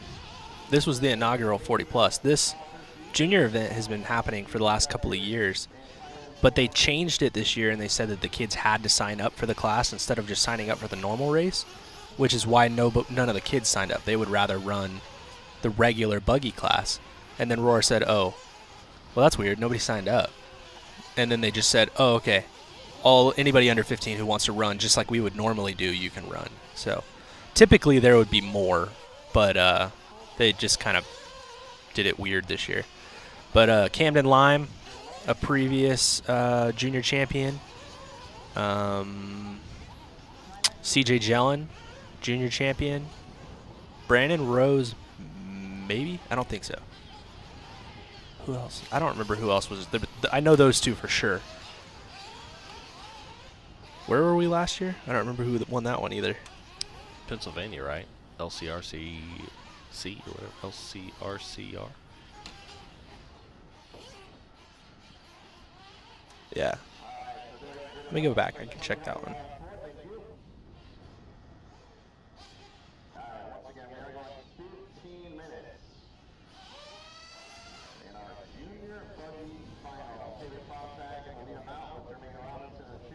Our cameraman getting a shout out in the chat there. Says, cameraman, you're the best. That's why the viewer numbers have been up. Let's go. Shout out to our to our cameramen this weekend, Travis Melton and Lucas McCabe. I started to say Maccabee. Lucas McCabe. So again, Lucas and Travis, thank you to our cameramen, bringing you some awesome footage all weekend long. We'd also like to thank our sponsors again. A-Main Hobbies, our title sponsor this weekend, bringing you our coverage. Also ProTech, Leadfinger Racing, Nitro Pro, J Concepts, Beach RC, TNR Fuels, and Techno RC. All right, we're getting the signal from our track official here to get ready to set them down. Joey Borden just called me out because he was last year's winner. And so, yeah, 2021 junior champion Joey Borden. And this one is underway, so Tater Sontag on the point of this, looking to maybe add his name to that list. Sontag, Jermaine Robinson, Buddy Christian, Cole Chura, Aiden Fox, Jeremy Alvarado, and Miles Brewer in this one. So we have 4 quarterfinalists in this one. So again, no lack of competition here either. This is going to be a 15-minute main event. So these guys will get to pit a minimum of once. Joey Borden was a winner of this one. I'm going to go back a couple of years and see what we can find. So we've got this handy-dandy website.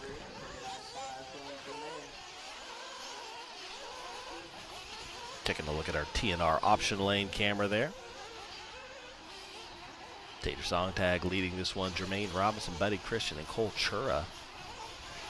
That's how they're running right now. Ooh, Sontag and Robinson doing a little dance down that back straightaway there. 19 winner with CJ Jellin. Tater Sontag working his way on the left side of the track. Jermaine Robinson right behind him. Jermaine looking solid in this one. Ooh, Tater up on 2 wheels. Jermaine's going to go to the inside and take the position. Got him. So Jermaine Robinson, after some added pressure on the backside of Tater Sontag, is going to take the position, but then they both get into it down the straightaway. Jermaine holds up for just a second and then drag races him.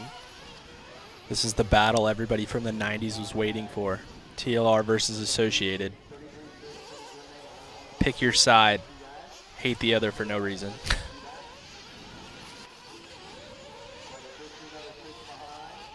Jermaine from NorCal, now residing down in Texas. Oh, Sontag upside down, both but make a mistake. Jermaine up on 2 wheels. Ooh, up on 2 wheels again. TLR Associated, Michigan versus California, now Texas. Up and over the big double. That's our race leader, Tater Sontag. Jermaine Robinson close in tow behind him. And Cole Chura starting to close the gap on our leaders as well. Oh, CJ Jellin won this thing twice. Oh, Tater up on 2 wheels and over. Tater tried. Oh, man, that was a gracious Marshall job there. Tater had actually crashed on the other side of the lane, and Marshall tossed him over pretty far into the next one. So Tater getting lucky there. As we take a look at our J Concepts instant replay, Tater's going to come out of this and tag that pipe, getting up on 2 wheels, dancing back and forth and ending up in the middle there.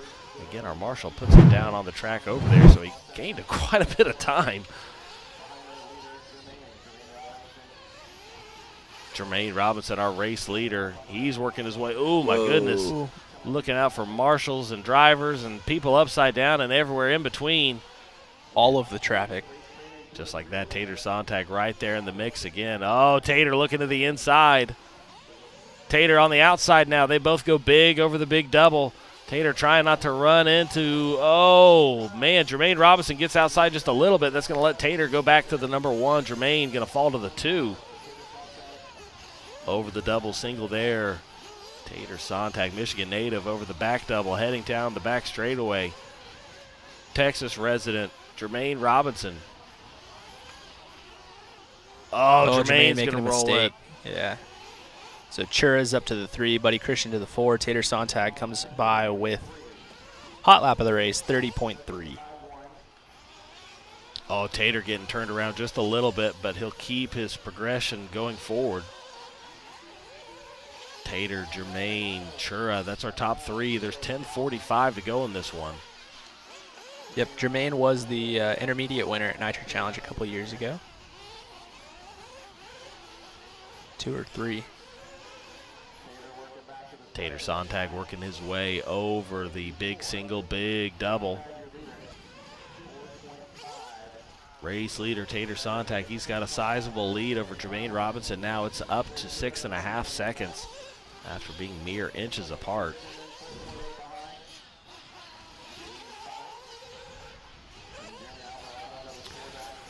.445 down, 10:15 left to go. Tater Sontag working his way over the start-finish line right now. 30.3, the fast lap out of Sontag. That's the fast lap for the race.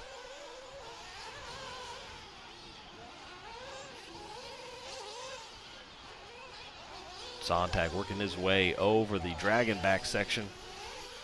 Double to the back 180 and down the back straightaway.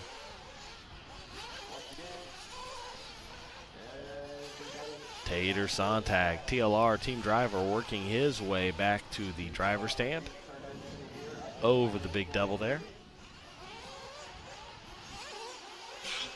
Big thank you from all of us to you guys out there watching. Over 1,000 people watching with us right now, as we are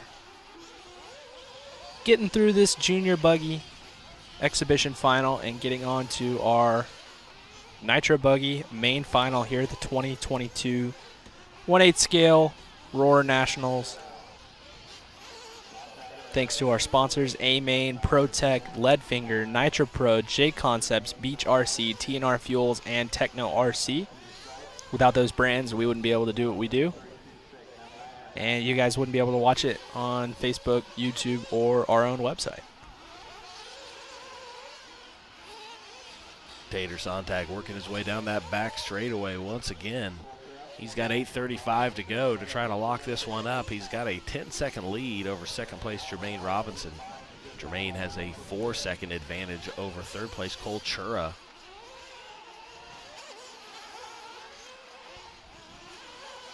So I believe it is TLR, Associated, Mugen, HB, TLR, Associated.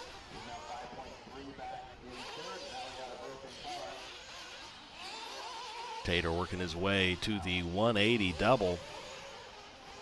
Heading back to the driver's stand right now. That is our race leader. He is on a pace of 28 laps in 15 minutes, 10 seconds. Tater Sontag, blue and pink. Oh, somebody going off track there altogether. I think that was, might have been Miles. Yeah, I think you're right.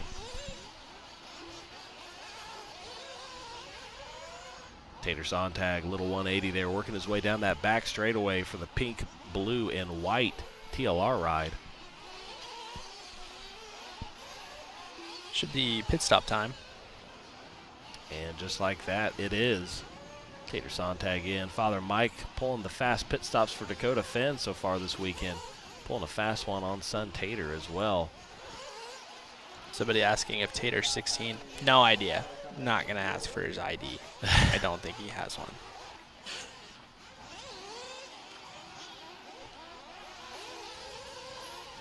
Sontag working his way to that back straightaway again. They had a pit stop of 6.1, so within 0.2 of what we've seen out of our pro pit stops. Dad obviously a little more reserved with son than defend. Hold back just a little bit on the old kiddo. Tater working his way to the inside line through the TNR option lane. Double single for our race leader, Jermaine Robinson in that 2 spot. Cole Chura the 3, Buddy Christian the 4, Jeremy Alvarado the 5, and Aiden Fox with a slow lap going to be in our 6th place position right now. So here's Tater onto the front straightaway. Over the left side double. Back elevated corner. Into the inside option lane. Over the double. Single to the Dragon's back. Up to the new corner of the track. Back straightaway. Into the right side double. And the 1.5 rollers onto the front straight. That was a lap with Tater Sontag, 32.1. Jermaine comes by with a 30.5 last time by. He's about 8 seconds behind Tater. 5:30 to go in this one. We're 9:30 in. Tater still with a 7.5, almost 8 second lead over Jermaine Robinson. So again, Tater just looking to keep this one upright.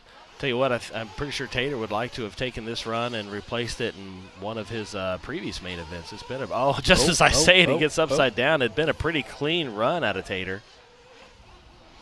It's a bad place to crash too, because then you can't make the double. And again, it's a big, long one. So if you don't get on the gas early, carry that momentum and speed, you are not getting there. Tater Sontag working his way through traffic yet again. Back the down the back straightaway. 4:45 to go in this one. Again, Tater Sontag made this one pretty mundane, kind of run away with it. It was a close one early on between him and Jermaine Robinson. But Jermaine, unfortunately, experiencing a couple mistakes of his own and just found himself slipping back in this one. Tater, though, looking to capitalize on it, though, and add a junior national title to the young drivers' list of accolades. Again, this is our junior buggy 15 and under. Chur drops his hot lap 31 flat in the 3rd spot.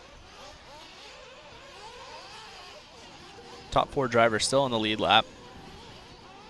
Jermaine Robinson did get his fast lap down to within 2 seconds of Tater Sontag. He clicked off a 30.5, a 30.9 that time for Jermaine Robinson. So Jermaine doing what he can to try to make up some time, but it might be a little too late now.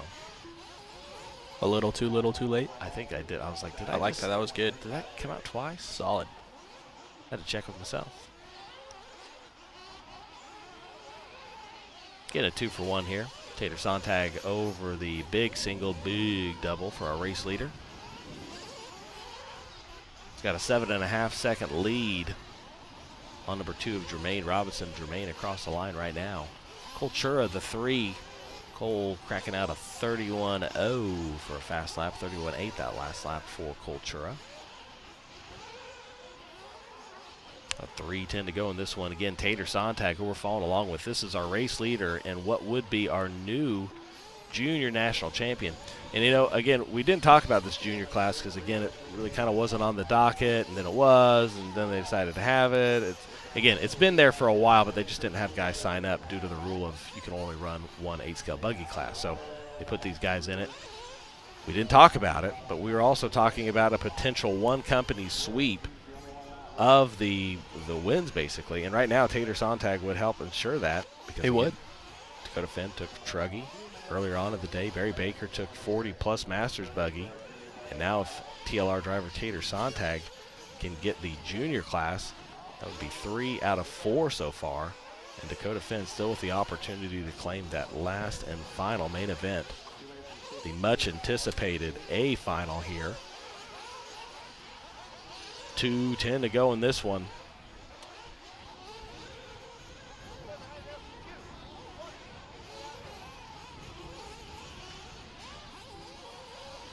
Two minutes to go in this one. Tater Sontag, 30.3. Again, some good quick laps out of the Michigan native. Tater working his way up and over the tabletop inside line for Tater. Double single for our race leader. 1:40 to go in this one. Sontag looking to add a junior national title to the resume. Lots of junior national titleists out there. A lot of them used to be pretty quick, and Tater Sontag looking to add his name to that list. 1:20 to go in this one. Tater, blue, pink, and white wheels. Young TLR team driver out of Michigan looking to claim his first national title.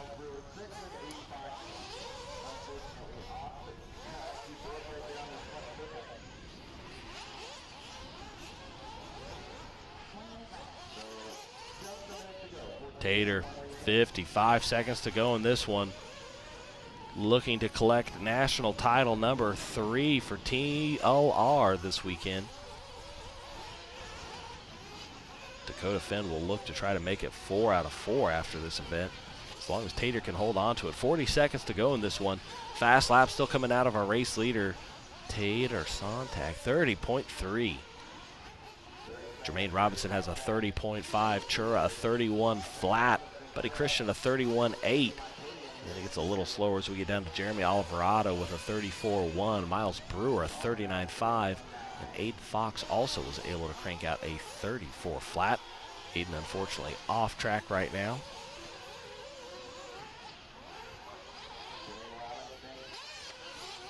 Five seconds to go. This is going to be the last lap for everyone, including our race leader.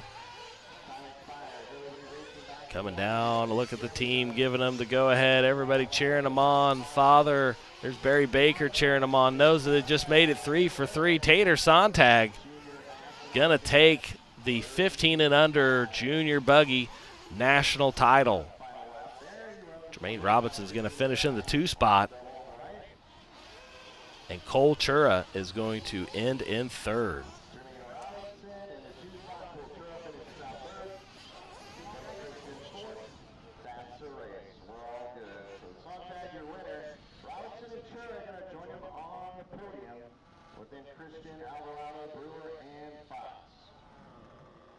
The race is completed.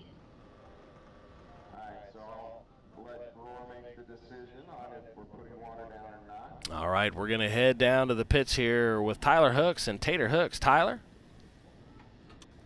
All right, guys, Tyler Hooks here with Tater Sontag, taking the win in the junior final. It was a long weekend. You had a really good start to your quarterfinal run. Unfortunately, it didn't work out probably the way you wanted it to. It has to feel good to get redemption in this.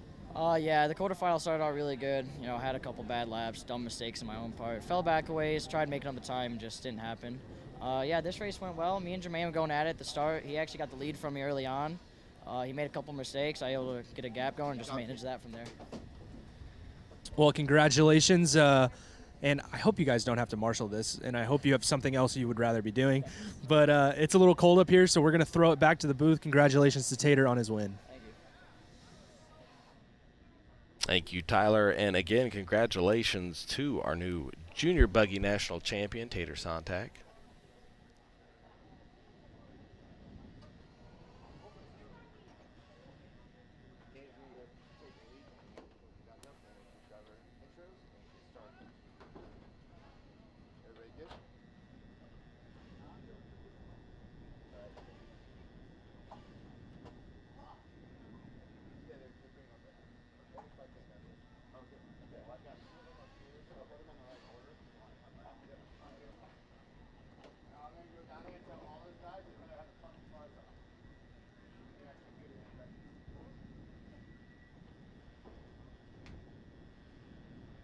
Taking a look at our beachrc.com track overview.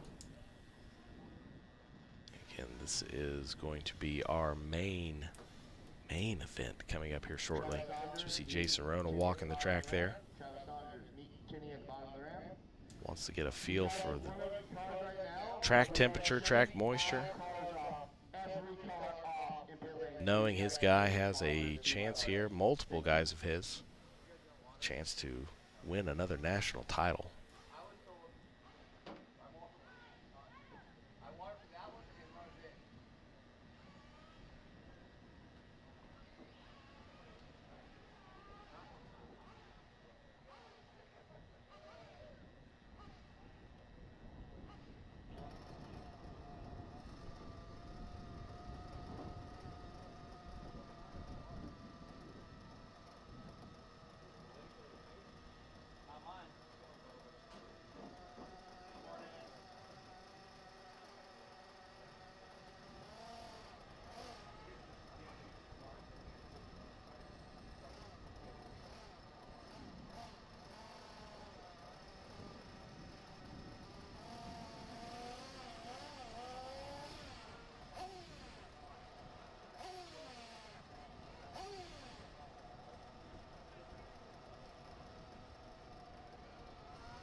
Ryan Rush, your sponsor sheet.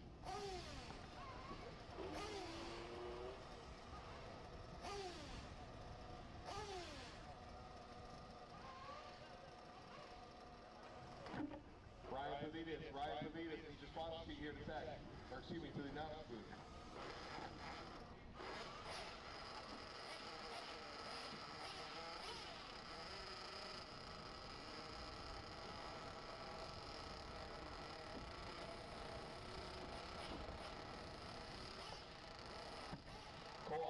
Cole Ogden, bring your sponsor sheet up.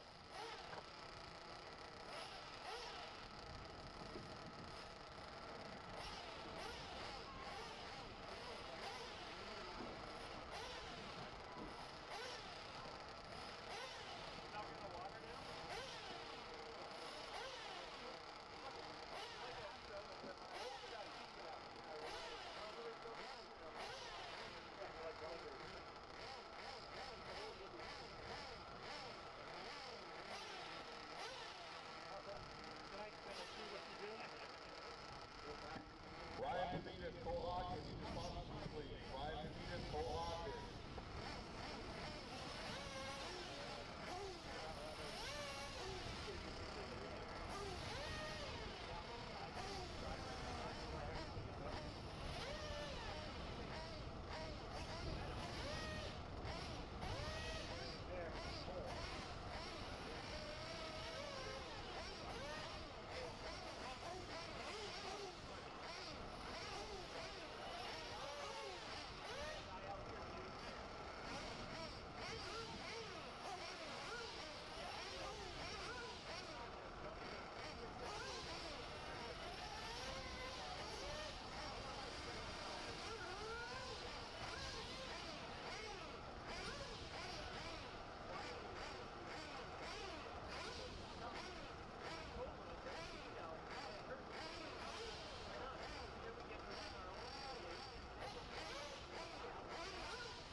We're going to give you a 4-minute warm-up. Listen, everyone, 4-minute warm-up right now, and then we'll 10 minutes, shut the cars off, and get driver intro. That way you can change tires, you can whatever. Portland, you ready? 4-minute warm-up. We'll come in and shut the cars off, do driver intro, start up again. So we're just getting word from the booth that the drivers are going to be given a 4-minute warm-up here. So the drivers will be allowed a 4-minute warm-up. And then once that 4 minutes is complete, they will bring them in and shut them off and do driver introductions. So again, enjoy our beachrc.com track overview camera as we watch some of those practice laps taking place. And then we'll kick it over to Kenny to do our driver introductions. And then we'll meet you back here in the Nitro Pro Broadcast Center to bring you the 1 hour A final to determine the national champion on our 1/8 scale buggy class.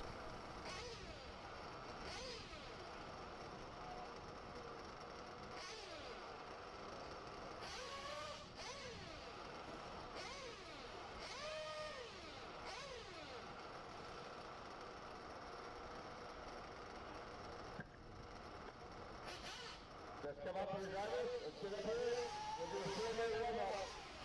We're going to release cars in 2 minutes. We're going to release cars in 2 minutes.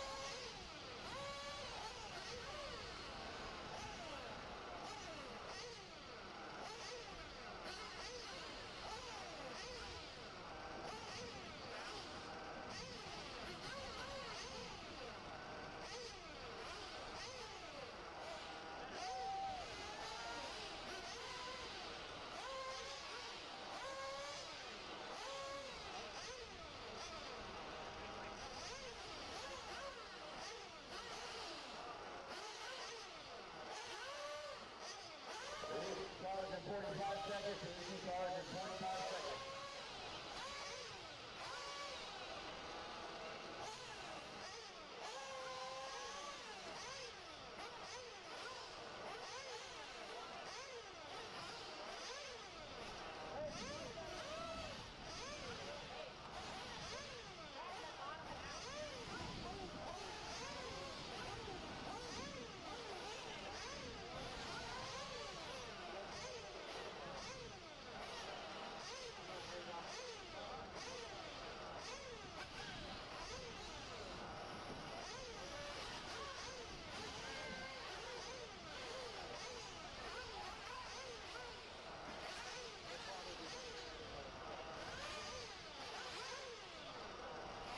Are we ready?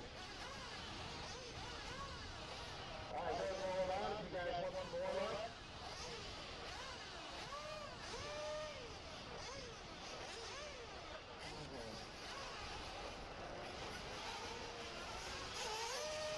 So I need all my SCQ drivers to the track and local stop, please.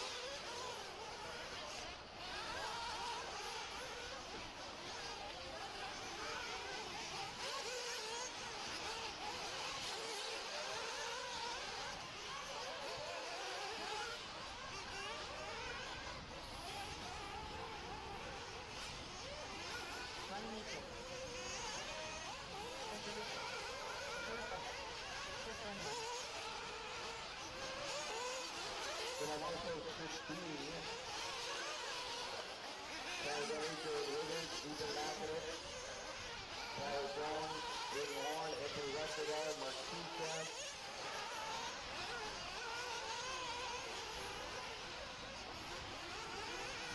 Cole Ogden,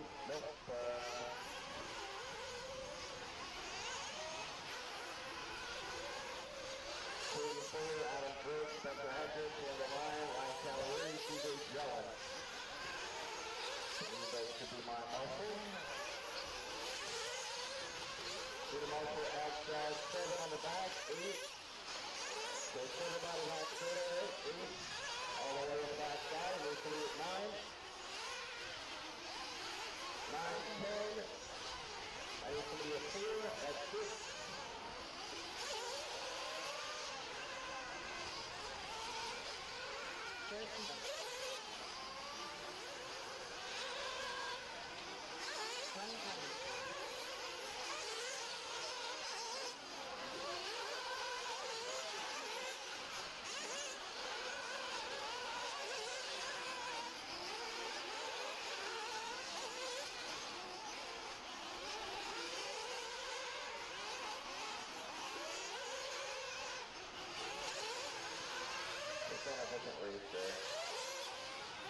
So once again, my 10 marshals should be Adam Brooks, Spencer Heckert, Brendan Lyon, Ryan Cavalieri, DJ Jones.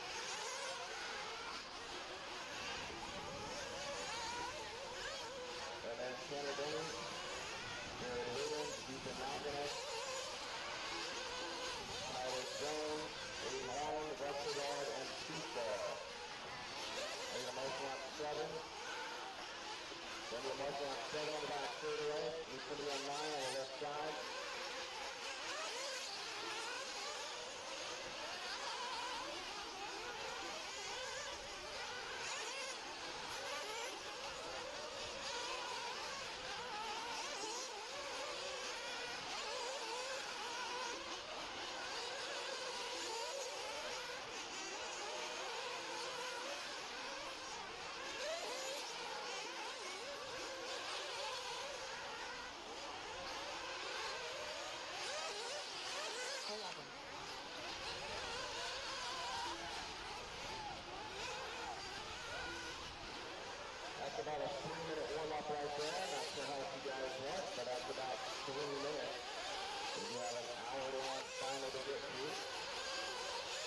do need marshals on number 2 in the back right corner, but I have one. I need a marshal on 7, on 4, and on 9.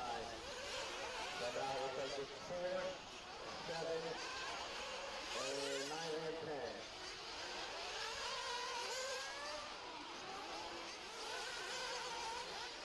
So my 10 marshals again should be Connor Denny, Jared Wiggins, Ethan McInnes, Tyler Jones, Aiden Horn, Anthony Westergaard, Mark Sousa.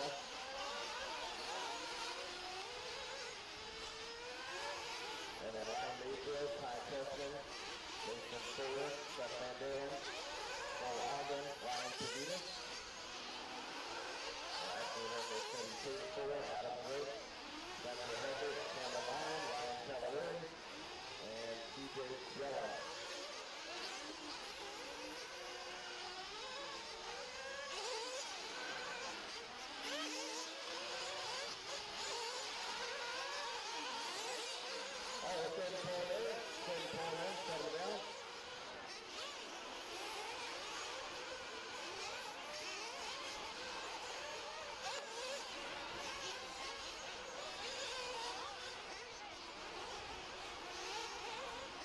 As they finish up and bring those cars in, one last time, I want to thank all of our sponsors for the 2022 Royal Tour Off-Road Nationals right here at the Derby Mountain Speedway. Thanks to BHRC, Proline, S-Works, TLR, J&T Bearings, TNR, X-Ray, LFR, Hot Race, 2-4, Lloyd's Factory Track. Appreciate all the support. Thanks to Aaron Miller and AJ for all the hard work they put into this place. Thanks to Ted Williams, Adam Jusela, Josh Keith. Thanks to Tim Lime as well. Now, before I go into driver introductions, I want to make sure that we've got all of our marshals out to the track. I am missing someone at 7, 8, 9, and 10. So 7, 8, 9, and 10, as well as number 4 here on the front side. Anybody in that LCQ should be out there right now. That's going to be Caden Fuller, Adam Drake, Spencer Heckert, Camden Lime, Ryan Cavalieri, CJ Jellin. And then the other half of my list is going to be Tanner Denny, Jared Wiggins, Ethan McInnes, Tyler Jones, Aiden Horn, Anthony Westergaard, and Mark Sousa. So I do need those drivers out to the track, please. Coming up to our final race. It's been a long one. Let's finish it up. An hour-long main event, Nitro Buggy Champion crowned at the end of it. All right, so starting 12th on the grid, winning the LCQ. From Houston, Texas, with the Agama, sponsored by Agama, Nemo Racing USA, Nitro Pro, Hot Race, Bullet, Avid, VRP, PTRC, 1UP, Mike's Hobby Shop, RC Body Armor, DCRC Designs, Integrity Designs. Car number 12 is Brandon Rose. Starting 11th on the grid, Medina, Ohio, with the Kyosho. Starting 11th, sponsored by Kyosho, Alpha Plus, AKA Tires, Fataba, Tekken, VP Racing Fuels, Boom Graphics, Protec RC, A-Main Hobbies, Prevail Paint, Lutz RC. Special thanks to Will Walker. Car number 11 is Ryan Lutz. Starting 10th on the grid here from New Philadelphia, Ohio, with the S-Works, sponsored by S-Works, J Concepts, MKS Servos, the Drake Racing, Protec, A-Main Hobbies, Fataba, VP Fuels, Sharius Designs, Boom Graphics, and Magic Hobbies. Special thanks to the whole S-Works team, to Billy Fisher for all the help, and all my family, friends, and wife for their support. Car number 10 is Joe Bornhorst. Starting 9th on the grid from Temecula, California, with HB Racing. Huge thanks to Tim Lime for bringing this track to life. Shout out to Walker Spinrad for all the help as well as my HB Racing teammates in true form. Big thank you. Car number 9 is Ryan Pavitas. Pavitas making a main at Nitro Challenge and as well here at the Nats. Starting 8th on the grid from Surprise, Arizona with the Associated. Team is sponsored by Team Associated, J Concepts, Hobby Wing, Drake, Savox, ProTech, A-Main, Fataba VP, Factory One Team, Makita, Kicker, and Live RC. Wants to thank his dad and pit crew for all the help and support. Car number 8 is Spencer Rivkin. Qualifying 7th on the grid from Atlanta, Georgia with the Hobot, with the HB Racing, sponsored by HB Racing, Ultimate Engines, Hot Race Tires, MKS Servos, Absolute Hobbies, Fataba, VP Racing Fuels, True Form, J&T Bearing Company, True Source, Bipolar Designs, Racecraft, Clinic RC, Assault RC, Prevail Paints, Dial TV, and Ogio. Special thanks to Casey Wilson for all the help all week. Car number 7 is Cole Ogden. Qualifying 6th from Foley, Minnesota with the Techno, sponsored by Techno, J Concepts, Beach RC, Ultimate Racing, Trinity, Sendit RC, VP Fuels, Boom Graphics, SNS, King Kong Hobbies, FTR, Matson Trucking, Safe Harbor Payment Systems. Car number 6 is Seth Van Dalen. Qualifying 5th now from Raymore, Missouri with the Techno. Sponsored by Techno, aka Nitro Pro, MX, JTP, Tekken, Beach RC, Ultimate Racing, KO Propo, TD Paint, Boom Graphics, Lunsford, VRP, FDJ, Fastline Raceway.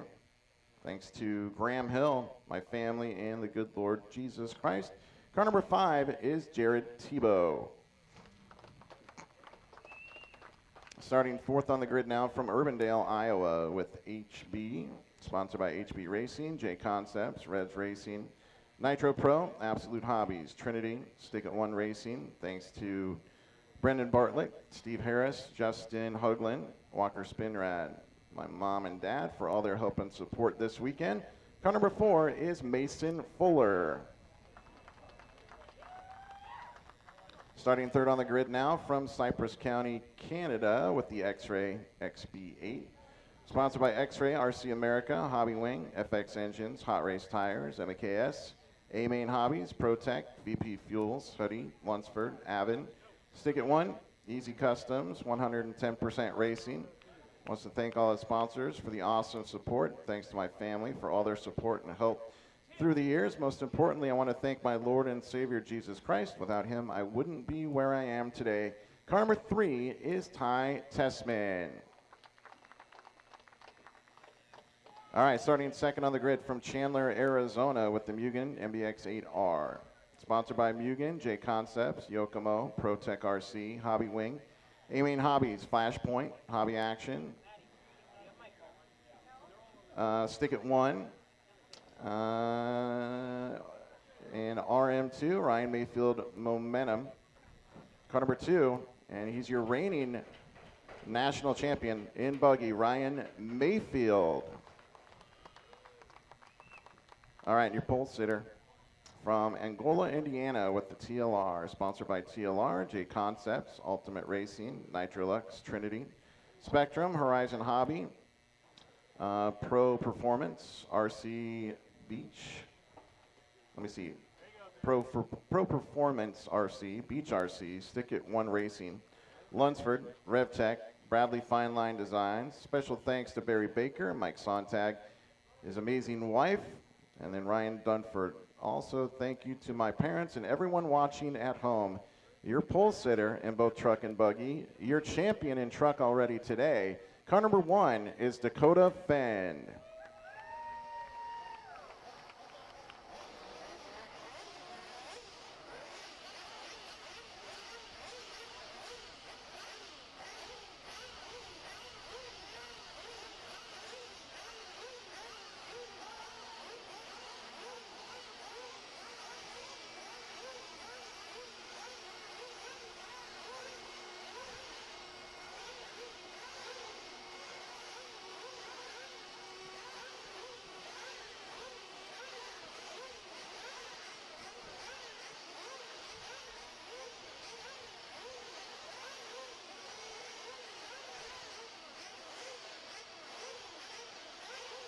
All right, so I still need a marshal on number 4 and 7. And 9.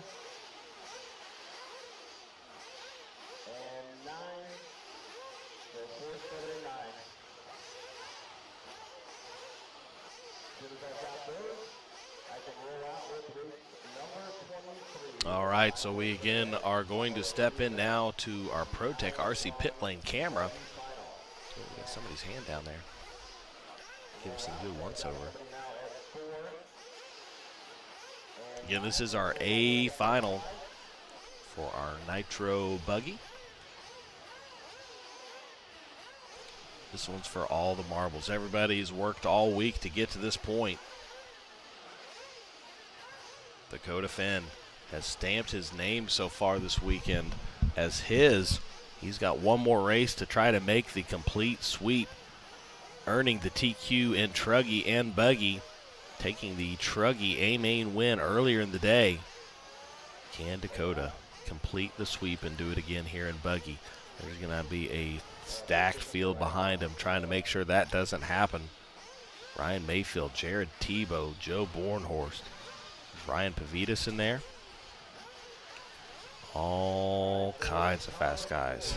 Scotty checking in and saying hi to us. Tim trying to make sure our camera doesn't fall off of something, I think.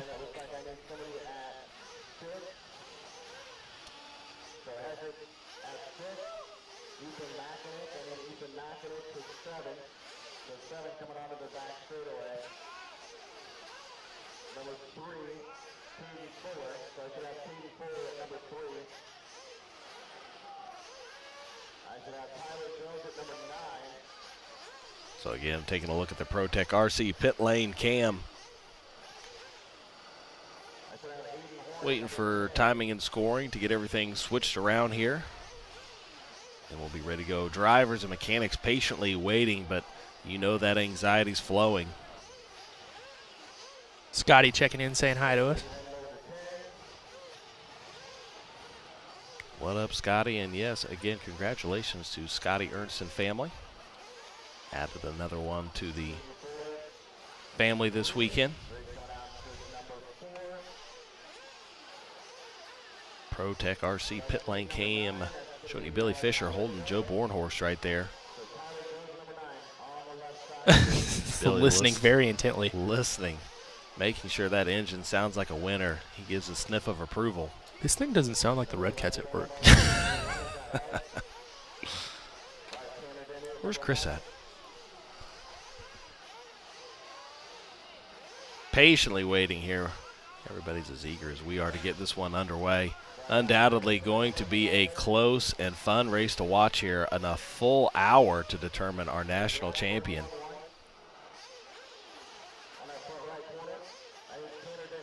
We are taking a look at the LCQ results there. That's what you see on your screen. Timing and scoring, getting this stuff scored it out for us.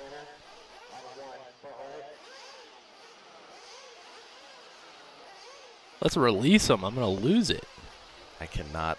I mean, if I'm standing up there in the stand right now, like, again, my nerves are just going out of control. So props to these guys for keeping a cool, calm head. All I had to do was say something.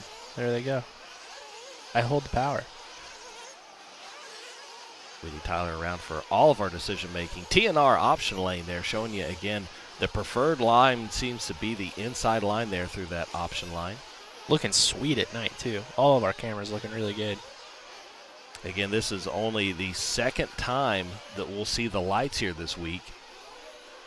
Into this weekend, we had one main that was run for the first time last evening, and that was the first and only one. So now our A final, these guys are going to be only the second group of drivers to see the lights this week, and what an additional element this can potentially play. Again, very well lit.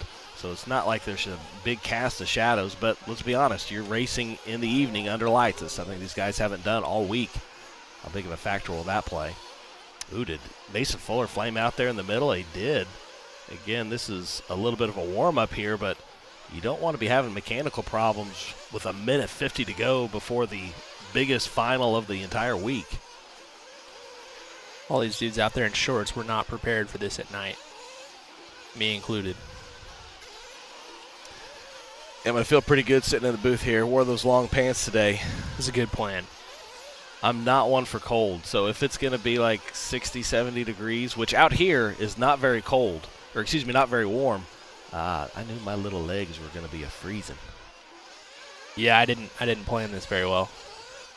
Luckily, we're inside most of the time here, but Tyler is the one out and about in the pits and has to sacrifice himself for the team, so we appreciate his dedication. A minute 10 before we get this one started. I haven't seen Fuller come back out yet.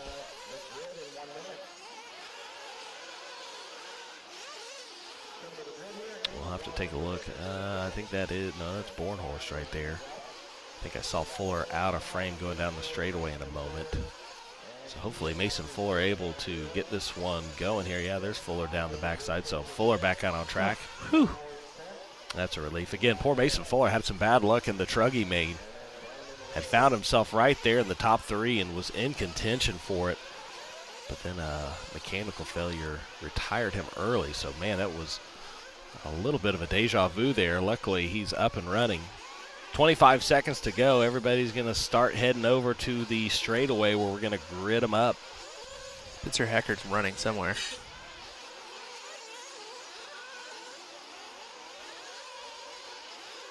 Again, we've got 10 seconds to go before we get this one started. We haven't been much for a real tight schedule on time, so that's a relative time right now. This is the A final, so if we're going to take any time, let's take it for this. See all of our pit mechanics lining up and getting ready to receive their drivers. Richard Saxton in there. Looking fresh in those salmon pink shorts there, Richard. Casey Wilson trying to do math. Matty Ostad, Graham. See old Fish Daddy way back in the back there. Counting. Walker Spinrad out there. I said it 4 times. 4. Will Walker. Dwayne Rose. We are not in the RD room. We're in the RD room for the circle track, behind the track. Feels a little weird. We're looking away from the speedway. Yeah, we don't even look at the track. Looking at a computer screen. But we can hear it behind us here. 20 seconds, apparently. Where are we headed next? I don't know, man. I'm trying to just get through tonight. I'm just trying to make it, man. Roar officials exiting the track here as we have 10 seconds until we're going to start getting some notifications from our track official. Again, he's going to give arms up, arms down, and then they're going to be set free. Who's doing it? Marky Mark? Possibly. Yeah, it's Marky Mark. All right, again, we're going to look for 2 hands up. There's one letting him know almost. 2 hands up, down and out. And we're underway. This is the 1 hour long Nitro 8 scale main event. Dakota Finn setting the TQ this weekend and being the man to beat. Can he finish this weekend up with the second and final main win? He's going to have to hold off Ryan Mayfield amongst a list of others.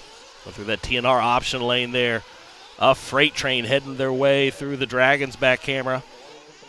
These guys going to the back section, onto the back straightaway. Everybody in line at this moment.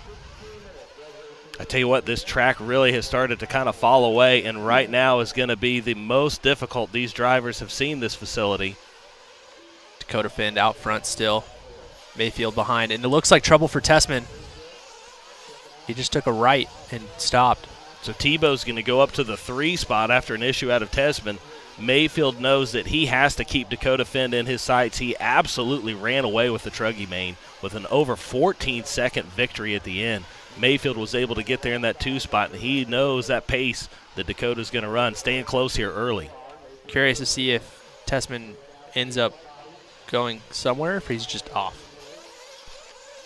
Tessman in the 6th spot, or at least showing that he's actually fallen down even more. So Tessman, mechanical issues early on out of Ty Tessman. Dakota Finn, Ryan Mayfield, Jared Tebow. Man, has these 3 names looked familiar all day as Mayfield has troubles on the straightaway, ends up upside down. That's going to allow Tebow to go to the 2 spot. There's Mason Fuller back there in the 4 spot. So we were talking about how potentially the second semifinal, the track was slower. So Tebow had to start in the 5 spot. He's all the way up to the 2, trying to show everybody he's got some pace. Hot lap of the race, Dakota Finn with a 29.9. Dakota wanting to run away with this one early, just like he did in Truggy, and he's getting his way early on. Jared Tebow, now Mayfield getting it wrong again over that back double. Mason Fuller to the 3. So once again, Mason Fuller getting it wrong. Fuller got up on 2 wheels, and he's going to relinquish the spot back to Mayfield. Mayfield, Fuller working their way over the start-finish line right now. Mayfield over the big double. Fuller close in tow. Mugen, HB trying to reel back in Jared Tebow's Techno. Dakota. Tebow goes upside down. Tebow giving a frantic wheel spin. Caden. Good job. Caden Full with an awesome marshal job. Knew that brother Mason needed that line to be available, and he made it happen. Mason Fuller, Seth Van Dalen all over the backside of Mason, pressuring hard. Coming over that single onto the big double. Mason Fuller, Seth Van Dalen, Joe Bornhorst, Jared Tebow, Ryan Pavitas now up to the 7. Brandon Rose, Rivkin, Ogden, Lutz, and Tesman out of this one early. Bornhorst, the big mover so far from the 10 to the 5. He's got a hard charging Tebow behind him. These guys catching up to Ryan Mayfield. Tell you what, Mason Fuller right now has to feel poised in this one. Again, he had the opportunity in Truggy and was retired early due to mechanical issue. You got to feel like this is his chance to come back and redeem himself. So we take a look at our J Concepts instant replay here. Backing up to Caden Fuller, comes in there, jumping and stealing. Man, saving everyone involved. Awesome job to Caden Fuller. Brother Mason right now in 3rd place, trying to pull in Ryan Mayfield. Mayfield, Mason Fuller, Seth Van Dalen, Joe Bornhorst. They're all 6 seconds back of Dakota Finn. Mayfield up and down the tabletop. Mason Fuller directly behind him as they go inside on the option lane. Tebow having some trouble falling back from those guys. Mason Fuller, the orange and yellow. Fuller gets it wrong over the double. That's going to let Van Dalen to the inside. He's going to hold the position. I think Bornhorst might get by as well. Bornhorst does get by Mason Fuller, so Fuller falling from 3rd to 5th. Van Dalen to the 3, Bornhorst to the 4, Fuller to the 5. Tebow still in 6th. Van Dalen working his way inside option lane. Bornhorst looks inside. It's not there. Over the double. Bornhorst looking to set back up again. A lot of time to go in this one. 55 minutes to go. Van Dalen getting a little sideways. Bornhorst not leaving any room for error. Van Dalen's got some rip down the straightaway every lap. Bornhorst whipping it sideways there. You see Mason Fuller in the background. There's Ryan Mayfield in the mix there, so something happened with Mayfield, and Van Dalen able to close the door, and Bornhorst is right there as well. Van Dalen thought he could get a line on the inside, but neglected it off of the pipe. Bornhorst right behind Van Dalen, Mayfield right in front of them as they head down the straightaway. Ryan Mayfield, J Concepts, Mugen driver in second, goes real wide on the big double. Gonna let Van Dalen be all over the backside. Bornhorst right there as well as they work their way over the single onto the big double on the left side of the track. For the first time in a little bit in 8 scale, Mayfield looks a little panicked. TNR option line. Joe goes to the inside of Seth Van Dalen in that TNR option line. Joe Bornhorst sticking a very clean pass over Seth Van Dalen to retake the 3rd spot. Mayfield in the 2, working their way around the double, back in front of the driver's stand over the start-finish line. Seth Van Dalen back to the 3 after another clean pass. This time he sticking it to Joe. I'm sure Joe didn't like that. And unfortunately for everybody, Dakota Finn already 6-second lead in front of everyone else. Dakota Finn trying to pull away in this one. I tell you, Dakota has had to deal with some rough laps as well, though, because Mayfield with the trouble still finds himself just 6 seconds back. Ooh, Joe with a little bit of trouble on the back straight, gets it corrected. Seth Van Dalen's a rocket ship down the back straight. 29.6 for Dakota Finn, the new fast lap for he and the rest of the field. He does it on lap 12. Dakota right now 6.2 seconds back of Mayfield. Mayfield matching him almost lap for lap. 29.7 for Mayfield that last lap. Only a 1/10 of a second off of our race leader.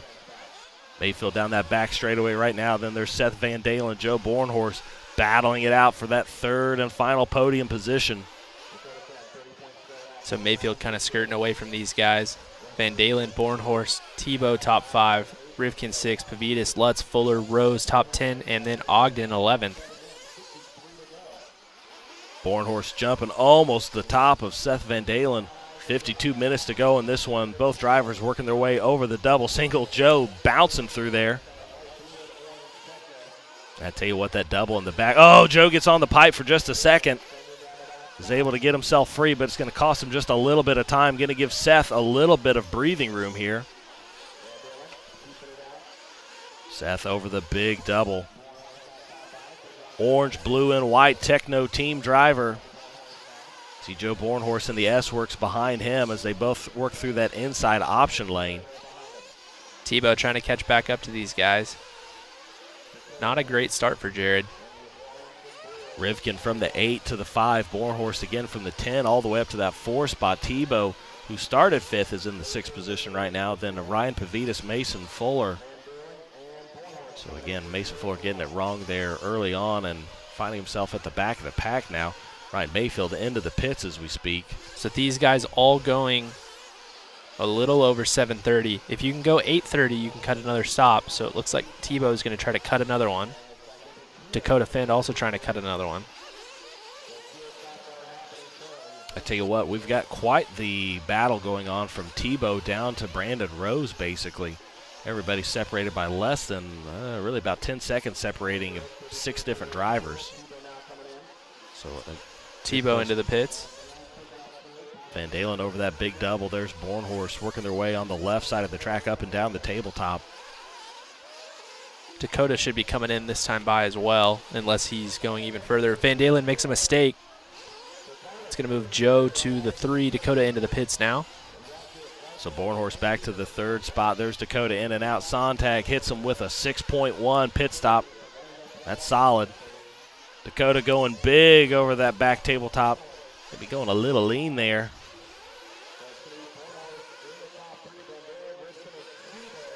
Taking a look at Dakota Finn working his way over that back double down the back straightaway. That gap looks to be about, looks like 9.6 was what it was. Let's see what it is when they come back around here. Again, it was 6.1 between him and Mayfield. Can't tell who's right behind him. Oh, that's Ogden. Okay. 9.6, so Dakota is able to stretch out that lead a little bit more after pit stops. I think it's going to be less than that. We're still waiting for it to update. It's 3.2. So Mayfield actually tightening it up just a little bit. Oh, Dakota actually got turned around right there, and you can see Mayfield starting to come into frame. Well, we've got Seth, Joe, Rivkin. So this is our battle 3, 4, 5 all in the same shot. Making our camera guys' life really easy. Tebow just out of frame coming in as well. Van Dalen, Bornhorst, Rivkin right now working over the start-finish line. Whoa, Joe trying to jump to the outside, nothing there. Van Dalen holding the position, Bornhorst, Rivkin. No time separating any of them. One little bobble could make the difference in 3 different positions. Rivkin trying to go to the inside to Joe. Nothing quite there. Van Dalen really does have some speed on that back straightaway. Right? Bornhorst, Rivkin over the big double right now. Finn and Mayfield, meanwhile, separated by 3.8 seconds. A lot of time to go in this one. We're already 10:50 into this one. 49 minutes to go. A lot of time. Joe Bornhorst, Spencer Rivkin. Rivkin holding off of taking Bornhorst out. Wants to make it clean. Rivkin, Bornhorst working their way over the start-finish line right now. That is 4th and 5th. Oh, Joe getting it a little wrong there. Joe's car throwing sparks off of it. I thought for sure I'd seen a spark as they went over that big double, and it's confirmed there the second time. These two battling, letting Seth kind of get away just a little bit. 29.9 from Seth that last lap, his hot lap. Hot lap of the race, 29.6 from Finn. Mayfield also has a 29.6. Bornhorst and Rivkin going at it here.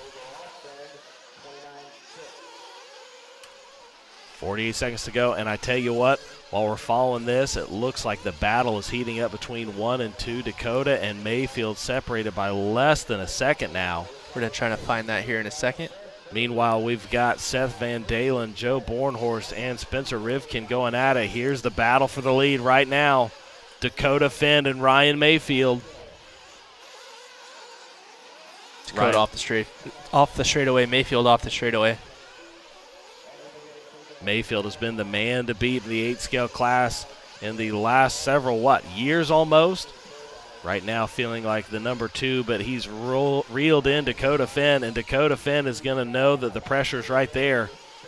I think he just liked making us all sound stupid, because just when we say he started to look panicked, he reels Dakota back in, which is the same thing that he did at Silver State to, I want to say, Tebow. Just when we think he's flown off the track too many times, he just comes back and reels in the leader. Tell you what, too, keeping Dakota within sight has to be a game changer, because you can, again, know what that pace is and keep pace with it.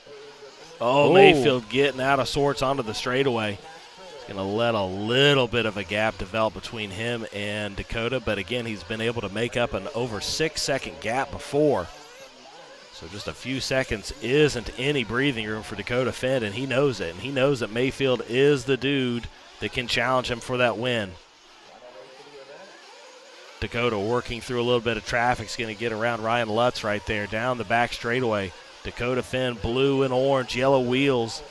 Dakota and Seth running the same line down the back straightaway. Seems to be working for both of them.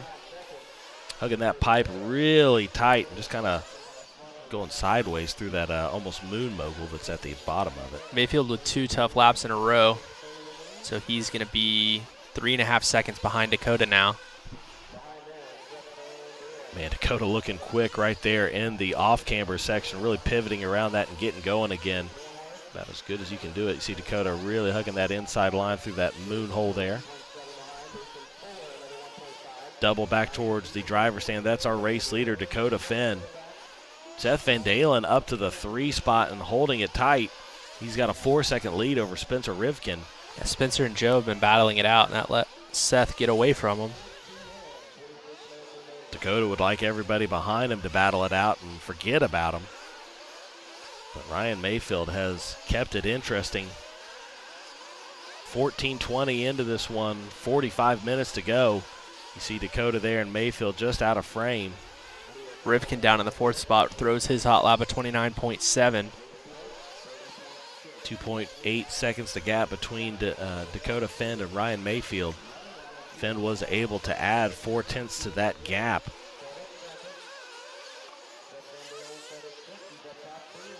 On that back straightaway right now, our race leader, Dakota Finn. Joe Bornhorst trying to pull back in Spencer Rivkin. Rivkin working his way to the back straightaway. Rivkin trying to catch Seth Van Dalen. Oh, Bornhorst using up all of the straightaway pipe. Bumper bowling out there. Mayfield just comes by with a 29.5, new hot lap of the race. Rivkin, Bornhorst into the pits. Fisher gets him down and out. Quick and well-executed pit stops, especially with cars coming in and out around you. Bornhorst working the inside option line. He's going to be trying to pull back in Spencer Rivkin. Spencer's got Tebow right behind him. Remember, Tebow's got to do one less pit stop than these guys. Oh, and Tebow goes flying on the back straightaway. Luckily, lands on all fours. The Marshall was not ready to have to commit his body to go get him. Joe trying to go to the inside, crosses over, doesn't work, nothing there. So Tebow up to the 5, Bornhorst down to the 6. Bornhorst following Tebow, but again, Tebow has to make one additional pit stop, so really who Joe's concerned about is Spencer Rivkin. Spencer ahead of Tebow and Bornhorst on the track there, just heading down the back straightaway. Jared Tebow, blue, white, and red. Bornhorst in the yellow and orange getting a little sideways as they enter the 180. Bornhorst over that start-finish line, following Tebow, throwing a spark off that chassis as they send it over the big double. Tebow, Bornhorst battling for that 5th and 6th place position at the moment, but again, Tebow is going to have to pit. Oh, Man, Dakota Finn all the way back out to an 11-second lead now. So after Ryan Mayfield had closed the gap off of maybe some bobbles from Dakota Finn, Dakota stretching it back out again, I believe, with our pit stops. Yeah, my bad on coming that. in. Mayfield's pitted, Dakota hasn't. But He still has to have gained a couple seconds because they were separated by 9 before, and it ended up being about 3. So yeah, he's he at did least had a couple. He did a 31, a 31, and a 35. Oh, Joe flipping upside down. That's going to let Mason Fuller get by for the 6th spot. So Fuller back into this one after some earlier issues. Here's Tebow coming by with a 29.8, the 5 spot.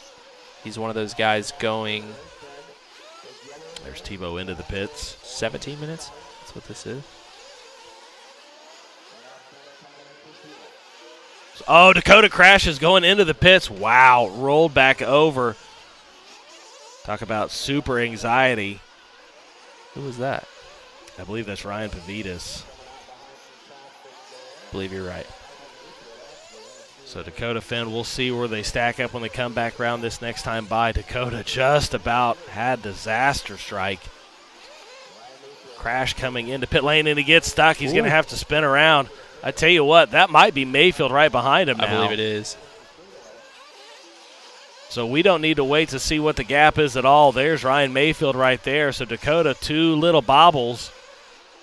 Joe Bornhorst. Let Mayfield jump right back into this. Joe Bornhorst having more trouble in the middle of the track in the background as well. A lot of time to go in this one. 41:35 to go. Dakota's got a few second lead over Ryan Mayfield.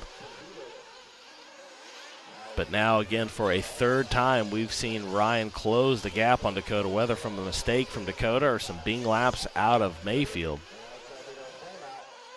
Dang, Dakota looking quick in that back big double section, just really sending it. No brakes. Dakota still holds the fast lap, a 29.53. Almost as fast as Ryan Mayfield, excuse me. Ryan Mayfield almost as fast, just yeah. a tick off. Mayfield at a 29.57.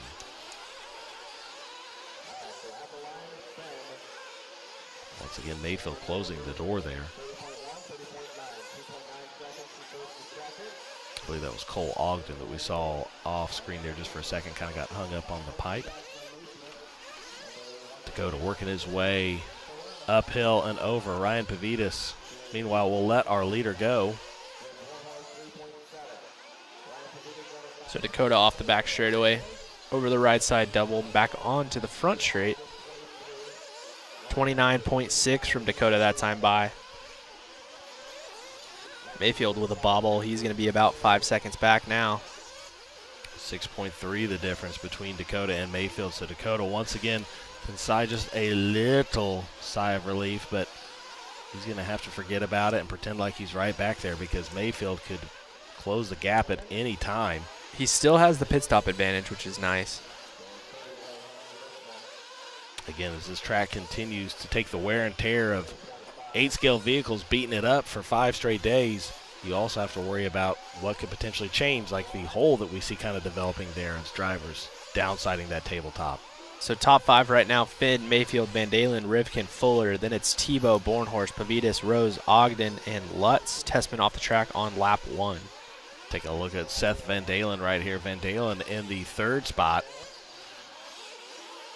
Van Dalen starting this one off from the 6th, finding himself up in a podium position right now. The Techno team driver working his way back towards the driver stand, up and over the single, big double. I really think his hands are shaking. Because if you look at the front wheels, they wiggle. Just a little bit of an extra wiggle. Look at that. That's crazy. I mean, why wouldn't you? You're sitting in a podium position, and you really don't have the leaders too terribly far ahead of you. I mean, no. Last time at Dubai, he was only 4 seconds back of Mayfield. There's Mayfield across right there, and then there's Van Dalen. So, I mean, Van Dalen not out of this one either. If either driver makes a mistake or starts battling each other real hard and Van Dalen can keep it clean, he's going to be right there.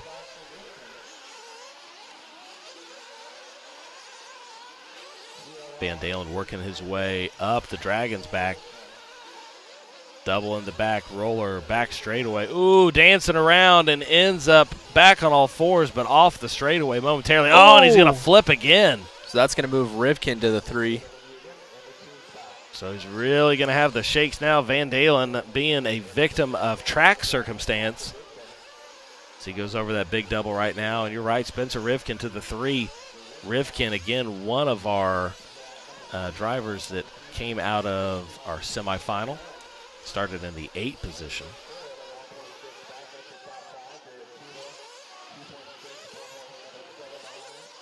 Taking a look at Van Dalen down the back straightaway. Ogden going to give him the position. Ogden a lap down right now at this point. You see Mason Fuller just out of sight. That's Mason Fuller behind Ogden there, who will likely let Mr. Fuller by. Van Dalen looking quick in that back section as well, really downsiding that big double. A lot of speed out of Seth Van Dalen here late, halfway through our main. 37 minutes to go in this one. We've got 22 elapsed. Van Dalen down that back straightaway, keeps it on all fours this time. Gets a little unsettled, but keeps it moving.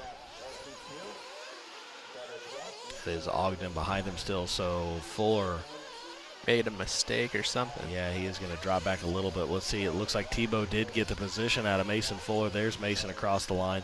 So Van Dalen again in the 4 position, trying to reel back in Spencer Rivkin. Mason pitted last lap. Mason pitted. Joe pitted.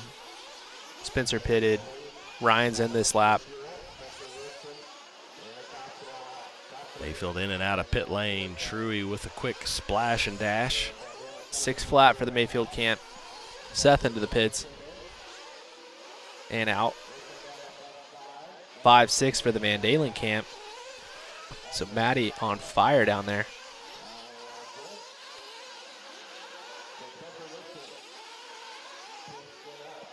Dakota Finn with a 39-second lap. So not real sure what happened there. I think Dakota must have crashed because I don't think we have Dakota due to come in for fuel for another lap. He's got a little bit. This might be interesting here. I think that I still can't see Dakota in frame. He should have another minute and a half. And it didn't trip our loop. Wait, yeah, it did. They must have just moved him to a... And there he comes by with a 30 flat. Must have just moved him to the... No, he hasn't pitted yet. No, he hasn't pitted yet. So that was just a mistake. Just a bad lap. That's a 10-second mistake out of Dakota Finn. Trying to find him on track. I think that's him going through the Dragons back right now. That is. Dakota down that back straightaway. He's still got a 6-second lead. But again, he has to pit. And right at about 6 seconds is what these pit stops have been taking. Dakota's still out there. He's going to have to try to put a little bit more of a gap between him and Mayfield because after a pit stop, this one might be tight again. Dakota working his way through that infield inside move. Double there, roller single back up the Dragon back for our race leader, Dakota Finn, also throwing a few sparks off of that chassis. Down the back straightaway for Dakota Finn. Oh, up on the pipe again as he keeps getting down in that hole at the end of the straightaway. Kind of loses the car for a minute. Finn staying out. The gap 6.6 right now. Let's see what it is this time by. Mayfield comes out with a 30.9. It is, let's stay at a 5.3. That is our race leader, Dakota Finn. He has had a few issues in this one, but has still been able to maintain this race lead. After pit stops here, it might get tight between 1 and 2. 34 minutes to go in this one. Still a lot of time as we take a look at Rivkin and Mason Fuller battling for that 3rd and 4th position right now. Rivkin in the Associated, Fuller the HB down that back straightaway.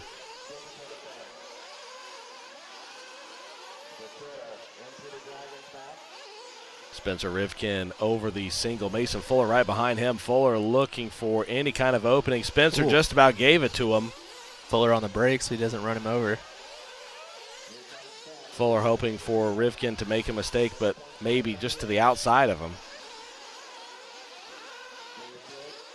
These guys headed to the back section, the fresh part of the track, into the back straightaway. Fuller giving a little nudge to Rivkin there, letting him know he's there. Rivkin, Fuller head back towards the driver's stand right now. Fast laps coming out of both of those drivers in the 29s, 29.7 for both drivers. Oof.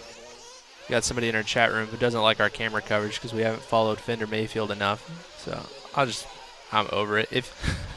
If you don't like our camera coverage, feel free to come out here, shove your own camera out there, and show it to everybody on the internet for free on YouTube.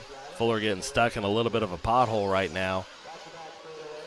That's going to let Rivkin stretch out his third place position just a little bit.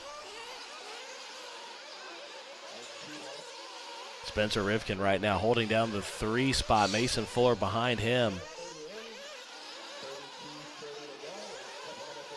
So Mayfield 5 seconds out of the lead after Dakota's pit stop at 26:20. Well, Fuller and Van Dalen now going at it. Oh, Fuller goes upside down. That's going to let Van Dalen take the 4 spot. So Fuller once again had got up to what could have been a third place position, is going to find himself battling back here. Spencer Rivkin, you see up there going through the dragon back right now. That is our third place driver. Van Dalen behind him. There's Seth right there heading to the straightaway. Seth Van Dalen in the 4 spot trying to reel in Spencer Rivkin. They were separated by 3.3 seconds that last lap. There goes Spencer by. Here comes Seth. Seth is going to be 3.2 this time, so he clicks off. It looks like 0.6 of a second on him.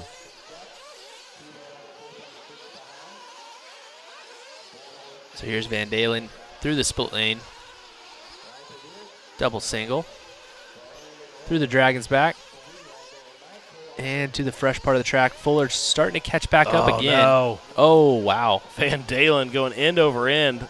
Lucky for him, though, he does end up on all 4s and gets back on track, but now he's going to have to try to find a way around Mason Fuller. Yeah, he did lose a position. Spencer Rivkin is liking what he sees out of everybody behind him, because that means he doesn't have much of any pressure at the moment. Rivkin 11 seconds back of Ryan Mayfield last time around. Mayfield 4.4 back of Dakota.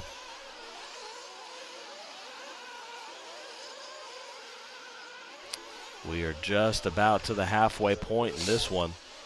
Mason Fuller, Seth Van Dalen as we check in with Spencer Rivkin here. Rivkin, our third place driver right now. A pretty unlikely third place after what we saw from qualifying, which wasn't super awesome from Spencer, but he has gathered it back up, kept fighting all weekend, and he's up to the 3 spot. We're just about officially at the halfway point again. Dakota Fenn leading this one. He's got a 4.5 second lead over second place Ryan Mayfield. Spencer Rivkin finds himself in the 3rd position. Mason Fuller the 4. Seth Van Dalen the 5. Jared Tebow the 6. Then Bornhorst, Ryan Pavidis, Brandon Rose, Cole Ogden, Ryan Lutz, and Ty Tessman out of this one very early on after lap 1. Yeah, surprisingly everybody else still in it.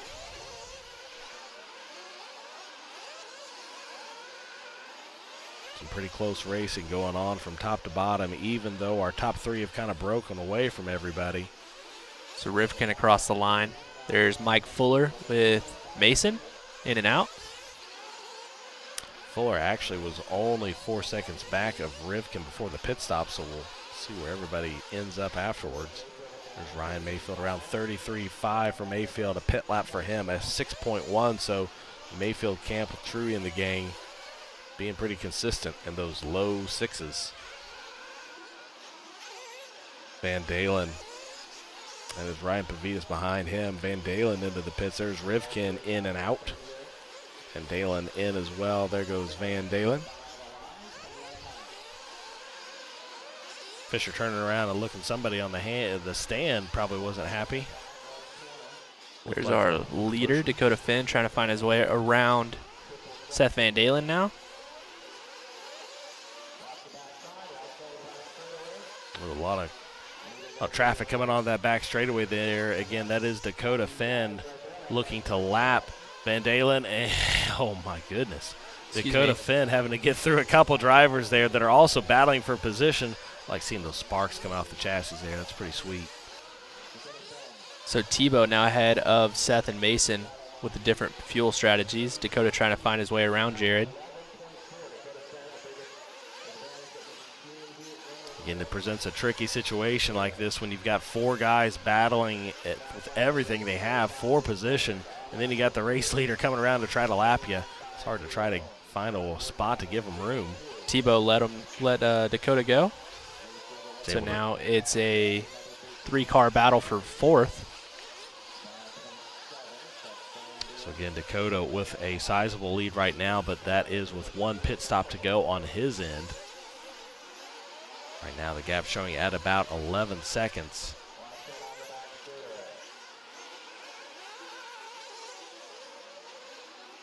So the Mayfield camp have a 5.4 pit stop? That's quick. It's impressive. So we've got our 3-way battle coming onto the straight. Seth trying to get to the inside of Jared Tebow. Nothing quite there. Fuller hanging on, seeing if the teammates are going to take each other out. Not sure who that was. Maybe Ogden. I'm not real sure. Just see when they come around here. Probably Ogden. Oh, wow. Tebow going to lose 2 spots to Seth and Mason. Oh, no. And now he's got Ryan Lutz on top of him, and he's just trying to drag him, and they're stuck together. Wow, that's a big Oh, no. Mayfield now having to work his way through this group of cars as well. What an unfortunate series of events for Jared Tebow. Him and Lutz getting together and getting stuck. Van Dalen down that back straightaway right now. Mason Fuller behind him. 26 minutes to go in this one. We're 33 minutes in. Dakota Finn turning out a 30.2. Mayfield had a 29.9 the lap before, so Mayfield finding 0.3 of a second over our race leader. This time around, looks like he finds 3 more. 30.2 again for Dakota, 29.9 for Mayfield. So we take a look at our J Concepts instant replay here. And here comes Tebow. Lutz jumps over and lands on top of him and just sticks that rear wheel unintentionally perfect between Tebow's wing and back wheel. A little Sunday gathering in the rollers. Giving him the suplex over the little roller there. Seth Van Dalen, Mason Fuller battling it out for that. Looks like 4th and 5th position right now. Van Dalen getting a little out of sorts. Oh, Van Dalen gets it wrong. Marshall quick to get him, though. I think that was Tanner.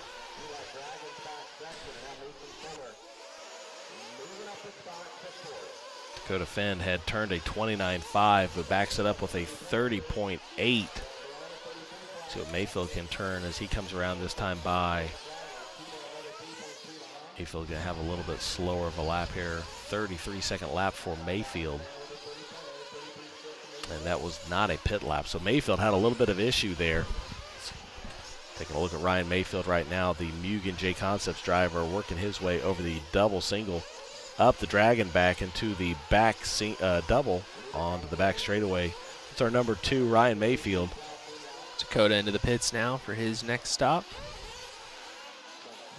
6.3 for Dakota's crew, so not their best pit stop after Mayfield's team had clicked out a 5.4, but again, Mayfield had a little bit of an issue the previous lap, having a 33-second lap, so Dakota can basically make that time back here, even though he lost a second in the pits. Mayfield taking it easy over that back double there. Again, that's what's plagued a lot of our drivers late in each day. That double starts to kind of deteriorate, and it's just real hard to keep the car level over the top of it. And for those people asking, the tire wear has actually been really minimal here this weekend, so tires should be fine coming off at the end. They're definitely not going to be slicks or anything like that. Oh, Mayfield got up on 2 wheels, somehow comes back down on all 4s. Oh, Dakota's upside down. Oh, Dakota was upside down on the back straightaway, so Mayfield had issues, but Dakota had more issues. Oh, Dakota, what kind of lap time is this going to be? He had a 37-second lap. So all of a sudden, 1 and 2 right together with 23 minutes to go. Dakota's pulled out on him every time they've gotten back together, but let's see if Mayfield can maybe get around him, change things up just a little bit. Dakota still does have the advantage of the pit stop, but they are back together again. Again, Dakota having some issues on that back straightaway there. Ryan Mayfield once again trying to close that door. He doesn't want to let Dakota sneak away again. He knows he's only going to get some. Whoa, Oh, Dakota goes upside mistake. down. Wow. Mayfield to the lead now. Now Dakota's going to have to play the aggressor. Dakota, he had held off a couple different charges from Mayfield, but now finds himself on the outside looking in. Mayfield, meanwhile, the first time someone other than Dakota Fend has led one of the qualifiers or main events here later in the week.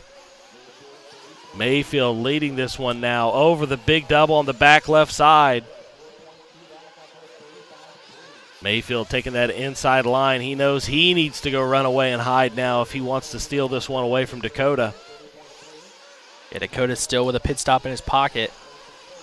Mayfield's got to try to get as far away from him as he can. I tell you what, honestly, there's a decent gap between the two of them right now. You see Finn just coming into frame. It's at least 3.5 to 4 seconds, if not more. 4.2 the last time by. Oh, Mayfield makes a 4.5. mistake at the end. Oh, so Mayfield crashing now. There's Finn there again. So Finn really thankful for Mayfield making that mistake because it was looking like Mayfield was going to start to stretch one out on Dakota. But now after a little bobble from Mayfield, here comes Dakota right back within striking distance again.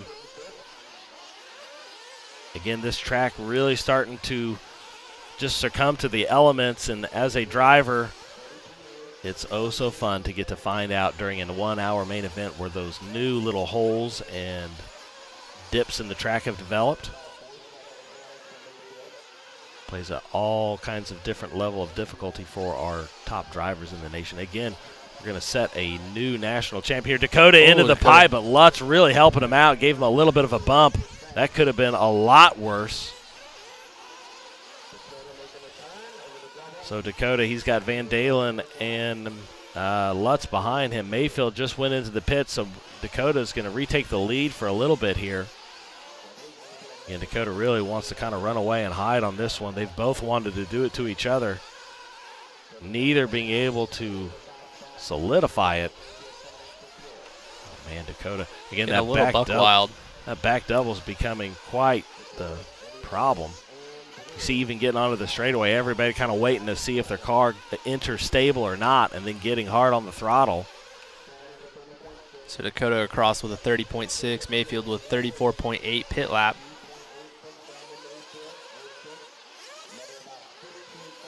Dakota Finn working over that double single, working his way back over the backside double that has played a problem for him here lately. Down the straightaway. Again, oh man, just all kinds of lines developing or being taken away here. You see Dakota always gets a little close to that inside corner. Another spark getting slapped off the bottom of that chassis. 20 minutes to go in this one officially. We're 40 minutes into this one. So Dakota through the TNR Fuels option line into the Techno Dragon's back. Looks like Brandon Rose getting off track there. Back in the pack, Dakota down the straightaway. Hopping and a bouncing as he goes, getting into that moon hole just a little bit. Dakota Finn leading this one with 19:34 to go. Dakota working that left side up the tabletop and back down.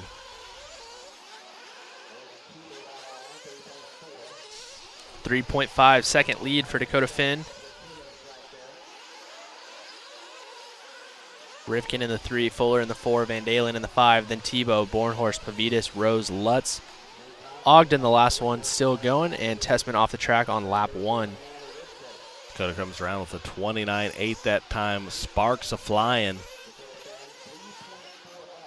Goes way up on Brandon Rose, who is down in the 9 spot. Finn looks like, oh, just as I was about to say, it looked like Finn had started to gain a little composure here and had started to click off some more Finn-like laps that we're accustomed to seeing. You have to say that Finn getting up on 2 wheels there, he's able to save it. You have to think that the close battles with him and Mayfield throughout this entire race has left him a little bit shaken. So much on the line for Dakota here. I'm sure he's feeling a lot of pressure. Trying to show everybody there's ice in his veins, though. Working his way over that big double in the back. He's got somebody upside down in front of him. Everybody clears the Red Sea and lets him go, though. Ooh, Dakota, again, has had some trouble. Laps in a row. He's able to maintain, though. Mayfield goes 30.7 that lap. He's 2.3 behind Dakota Finn. So while Dakota gained 0.2 of a second on him, Mayfield still overall able to slowly pull Dakota back. It's been the longest yo-yo ever. I mean, my hands are sitting here sweating just watching this. I can't imagine being on the stand right now. You have to have nerve of steel. Because, again, this is a 1-hour final.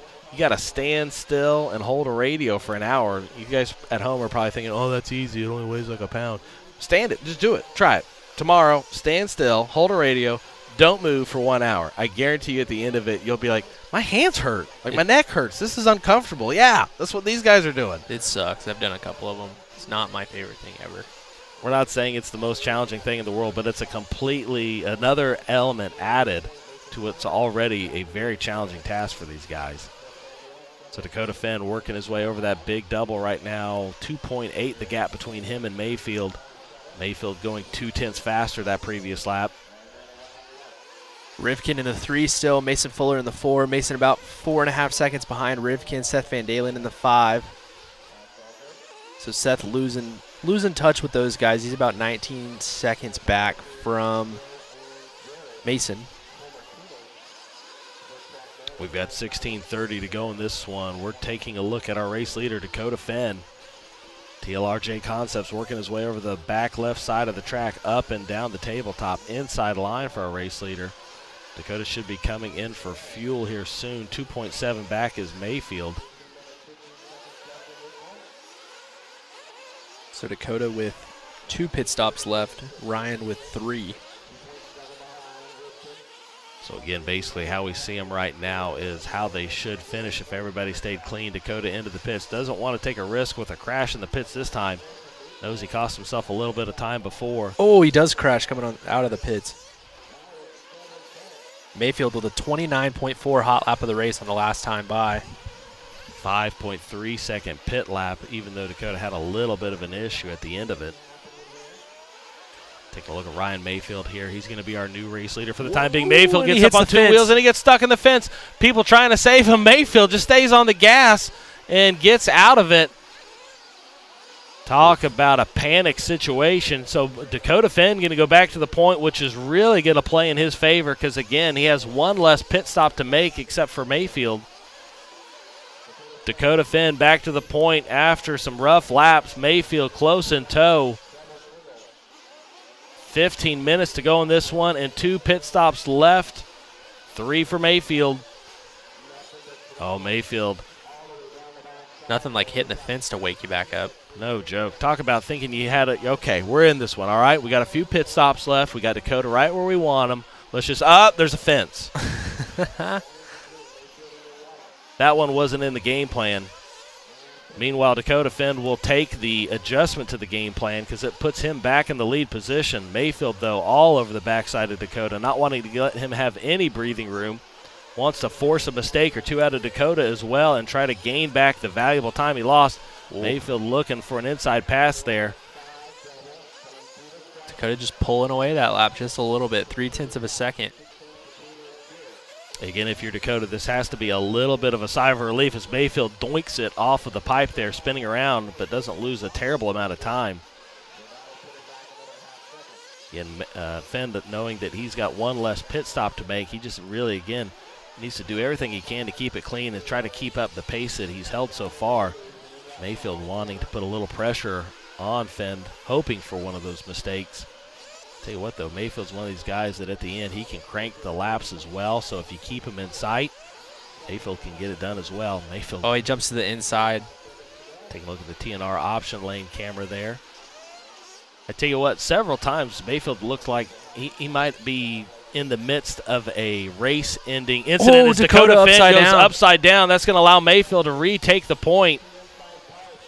I don't know how many times we can think this race is over and then it's just not over. I think our drivers feel the same way. They feel like, all right, we're kind of in a groove again, and then again, new obstacles being thrown at them at every turn. Mayfield in and out of the pits. 5-3. That's 2 5-3s in a row for the Mayfield camp. I tell you what, if we've got people down in the pits and if they're turning around and looking at this, if you're Sontag, you know, dang, this Trujillo camp in Mayfield, they're Sontag did a 5-3 also on the last one. So I'm saying they're going to have to try to match every time. Mayfield right now going to find himself in the 2 spot after having to make an additional pit stop from Dakota. So there what should be 2 left, 2 more pit stops from both. Just 1 more. We should just have 1 more, right? One more from both. 1 more pit stop for both. So as they stand right now should be how they finish if nothing else were to happen. Again, we know that not to be true, but they both have 1 pit stop to go. So our gap right now is more actual than what it may have been earlier in the race. 3.9 the difference between Mayfield and Fenn. Mayfield did put 0.6 of a second on Dakota that lap. Yeah, so they're separated by 3.2 now. There is a driver between the two of them, I believe. That's Mason Fuller. Maybe not. That's Joe Bornhorst between them. So Mayfield will have 1 other driver to contest with before he has a shot at looking at Dakota. That time by 29.7 out of Fenn, but 29.4 out of Mayfield. So another 0.3. 11:35 to go in this one. Mason Fuller just popped off the hot lap of the race with a 29.3. Well, Mayfield tags a straightaway pipe, but again keeps forward progression.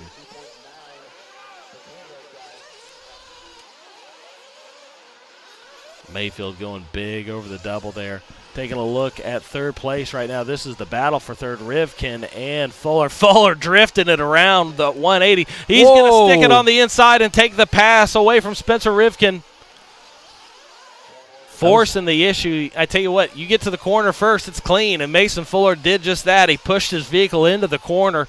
Rivkin had nowhere to go. That was pretty ballsy. What a move. You get that wrong, you look like a tool for taking somebody out. You get it right, you look like a hero. And Mason Fuller looking like the hero, but now Spencer Rivkin gets into the backside of him. Spencer kind of hurts himself on that one. Really nowhere to go for Spencer, so Mason Fuller is going to retake that 3rd place position after a gutsy move.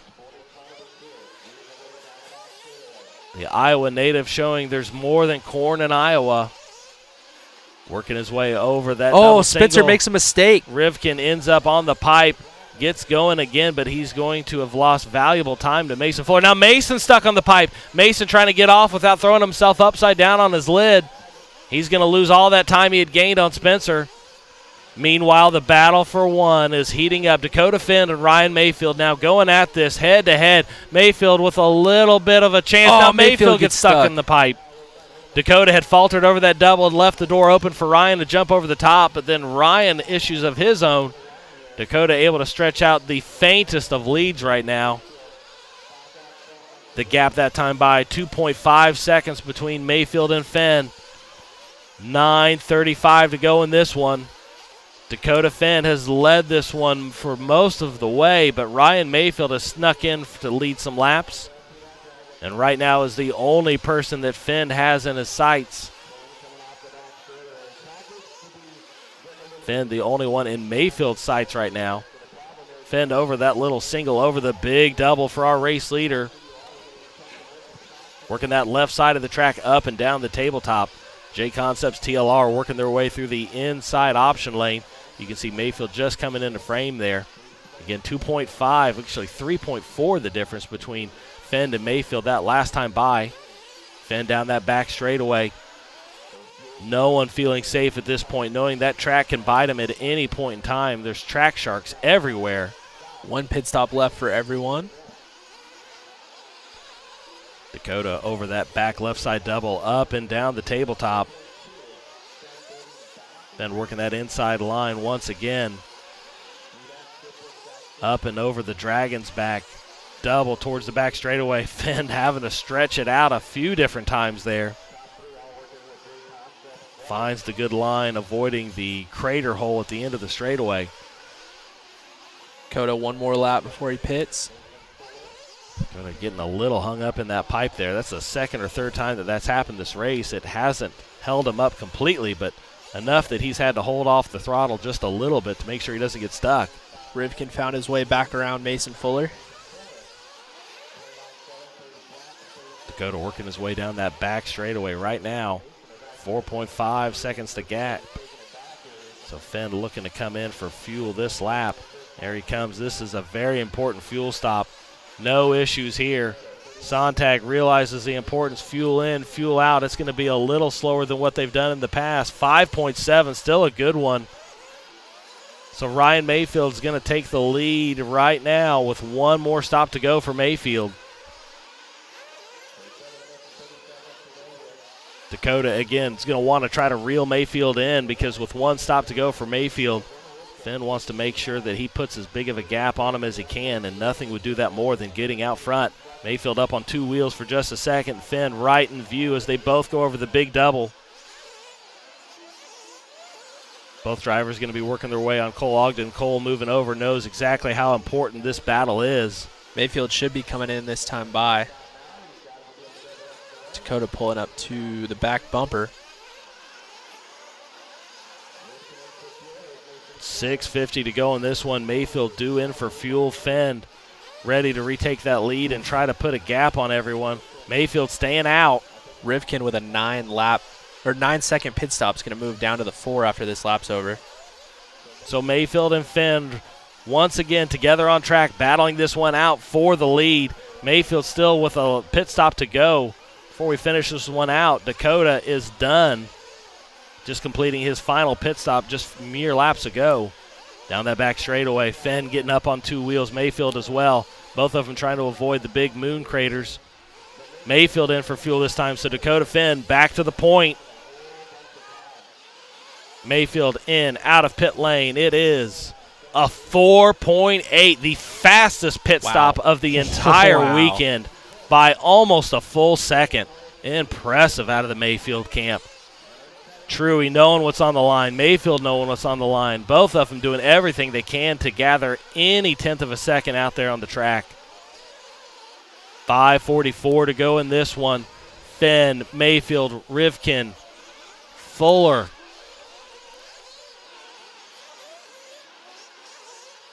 Oh, Dakota got up on the pipe there just a little bit. Again, any and every little bobble just has to feel like a wave of anxiety with 5 minutes to go in this one. You've led this race now for over 55 minutes. It's coming down to the very end here. Everybody's nerves just probably shot at this point. Rivkin and Fuller battling it out over the big double. Rivkin. Battle for the 3. Fuller over the top. My goodness. So Rivkin got a little sideways. Fuller stayed in the gas, was able to jump over for the pass. Rivkin looks to retake, though, and he does. These two just throwing haymakers. Fuller got a little too close to the pipe and hugged it just enough to hold himself up and let Rivkin by. The Associated Camp screaming him on. J-Concept's instant replay. Fuller over the top. Stretched it out. After touching the top of his wing, had to get on the gas to even it back out.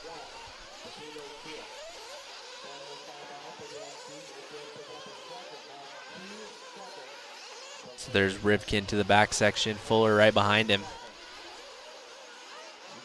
Rivkin down the straightaway. Again, there is Fuller in the orange behind him.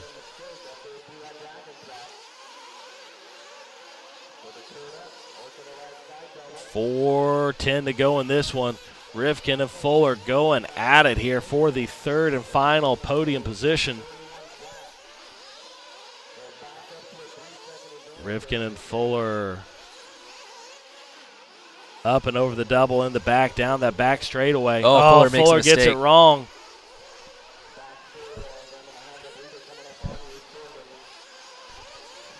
Fuller there working his way over the big double. Again, had a little bit of an issue. He's going to allow Spencer to pull out his lead just a little bit more.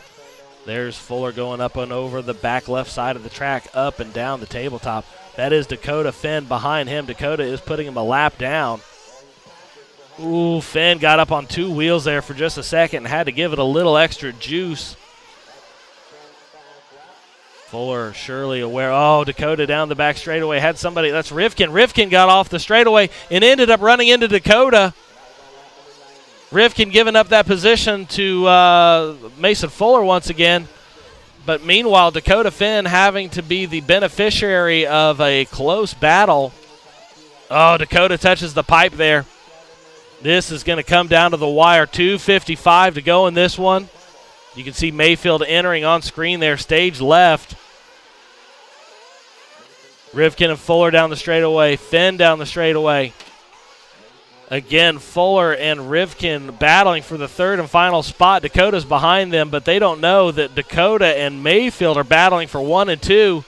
There's Mayfield just coming into frame. There's Dakota. 2:30 to go. Barry Baker's nerves are shot, guaranteed. Dakota Finn working his way over that back double. That's Spencer Rivkin. He knows that's the race leader. He's going to let him go. So Dakota's got one more car between him and Ryan Mayfield. Meanwhile, Rivkin not wanting to back down at all because he's trying to go chase down Mason Fuller for that third and final podium position. 2:05 to go. Man, oh man, after an hour long, we still have 2 drivers within 10 feet of each other battling this one out. Dakota Finn trying to sweep this weekend's events. Ryan Mayfield trying to play the spoiler at this point. Down the back straightaway, Rivkin got in the pipe a little bit. I'm pretty sure Mayfield got around. So Mayfield did get hung up with Rivkin just a little bit. The gap was 1.4 before. Now the gap is up to 4.0 seconds. So Dakota Finn with just the tiniest of a gap between him and Mayfield. 1:27 to go in this one.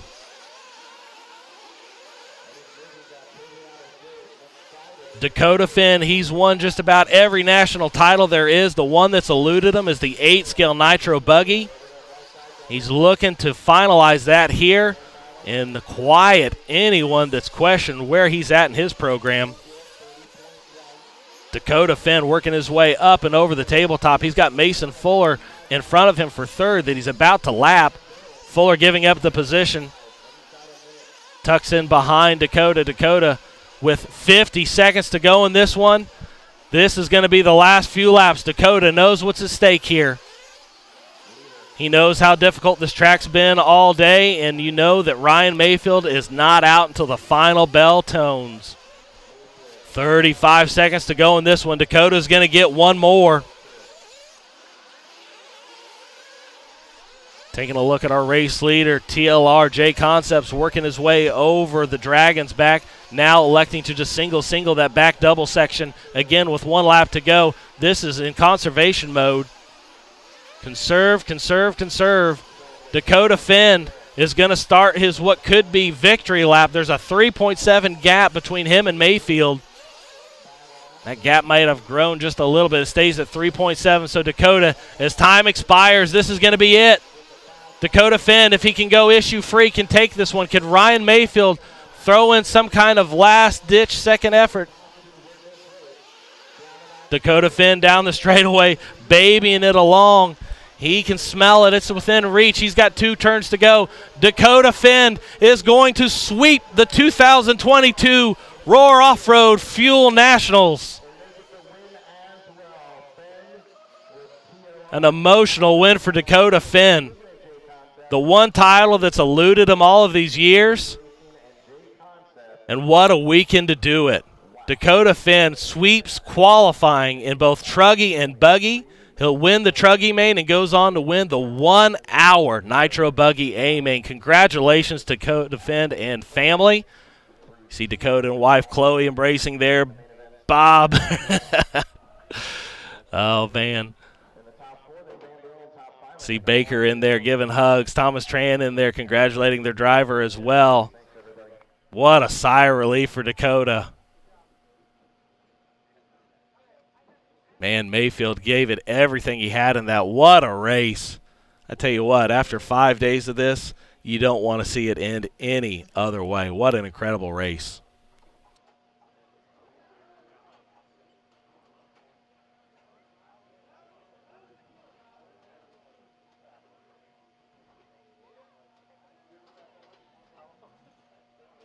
All right, so again, what an incredible race.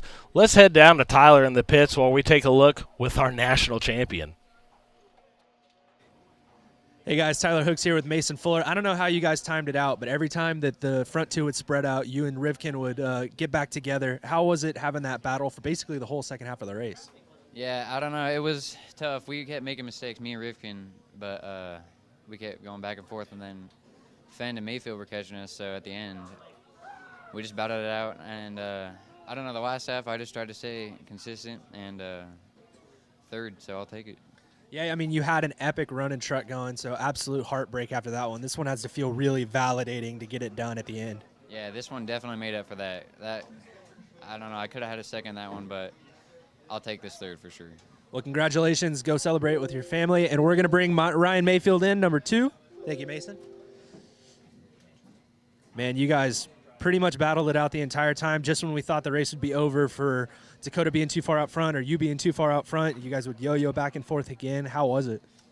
Almost impossible. I mean, I was just talking to Dakota, like, I don't know the last time the two guys that had that big of a lead crashed that much. I mean, the most random stuff would happen to you. You'd just be cruising thinking you're good, and then just car would spin out or hit a rock or I don't know. So congrats to Dakota. I mean, he drove one crash better race than I did, apparently, and my car was good. You know, we made a lot of changes. He also got me on fuel mileage, so I think it might have been a little different if I didn't do an extra stop, but I just kind of went safe because I wanted my engine easy to drive. So, but yeah, the team did a great job. Qualifying wasn't great, like I kind of mentioned before, and we found some speed. So at least I didn't get my butt kicked out there. You know, I put up a fight and felt like I was driving pretty good. But man, those little mistakes just really kicked my ass. So, but yeah, proud of the effort. All the equipment worked awesome as usual, and we'll clean this Dust Bowl up and go to the next one. Yeah, I mean, it has to say something. You guys, everybody was running the same pit stop times, and then all of a sudden, Drury goes half a second faster than everybody in the last one. Was it just kind of a accepted, we're going to go as fast as possible on this pit stop? Yeah, I mean, we're not talking to each other. You know, we don't have headsets on, but he knows what's up. You know, he knows that it was a close race, and I probably needed everything I could get out there. And, man, I'm just so pissed at myself. I mean, I had that lead, and then I just, like, randomly rubbed this pipe over here on the left side, and my tire gets caught under the pipe. It's like, how in the does that happen? You know what I mean? So if that wouldn't have happened, then that would have made up that gap in the pit stop. But, you know, I don't know. It is what it is. Like I said, car was good. Dakota was super fast all weekend.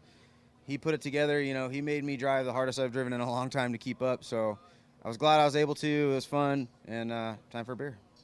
All right. Well, that was Ryan Mayfield, second place finisher. And we're going to bring Dakota Finn in, who after a long time, whether he's willing to say it or not, he can tell all the naysayers on the internet to suck it. So Dakota Finn battling the whole time with Ryan Mayfield. How did it feel to finally get that one off your back? It feels great, man. We've had a lot of speed, and we've had a lot of national TQs and Nitro buggy, and never been able to make it happen. So it feels good. It's been a really, really long road, and just so stoked. The team's worked so hard, and stuff was absolutely awesome. Give a shout out to Brent for the Ultimate Engines. Was able to run that thing pretty lean the whole main and make up a pit stop, which made all the difference in the end. Man, the track was tough. There was a lot less grip tonight, and track was pretty bumpy. So you kind of get into rhythm, and then you have 2 or 3 mistakes compound on top of each other real quick and lose, 10 seconds in one lap pretty easy. So was able to kind of get in a rhythm at the end and just not make mistakes the last few minutes. Yeah, that was kind of one of the questions I had. How did it feel confidence-wise to, you'll build up a 10-second lead and then all of a sudden just go flying off the track and then be in second? Yeah, it was definitely not great. We were kind of yo-yoing back and forth quite a bit. I'd make a mistake, he'd catch up, then make a mistake, fall back, and then he got that lead. And definitely not a great feeling to lead that long and then have a mistake and have that bad of a lap. But was able to pull it back together, and I knew I had that pit stop. So after he got in front of me, I just had to stay close and let that pit stop come into effect in the end. Well, congratulations to Dakota Finn. We're going to let him go celebrate, and we'll send it back to the booth. I tell you what. If you like close racing, then I know you enjoyed this weekend's coverage of the 2022 Roar Off-Road 1/8 Scale Fuel Nationals. We saw it all this weekend. We had several drivers in contention, but it was Dakota Finn and TLR that were able to go away with the TQ in both classes and end up with the win. And how about TLR pulling that overall sweep of the event? Barry Baker was able to take the win in the 40-plus Masters buggy class, and then young Tater Sontag was able to take the win in the junior class. So again, TLR sweeping all 4 classes. Dakota taking the 2 main classes here this weekend, becoming the national champions for 2022. We once again want to thank our sponsors for bringing you this weekend's coverage of the Roar Nationals. A-Main Hobbies was our title sponsor this weekend. ProTech and the Leadfinger Racing are supporting sponsors. Nitro Pro brought you our broadcast center. J Concepts all of our great instant replays. Beach RC bringing you our track overview. TNR Fuels our option line camera. And Techno RC brought you all those great shots from our Dragon's Back camera. I'm Ben Ellis. We want to thank our cameramen, Tyler Hooks, Eric Jensen, Travis, and Lucas, from the rest of us here at the Live RC gang. Thanks for tuning in, and we'll see you at the next one.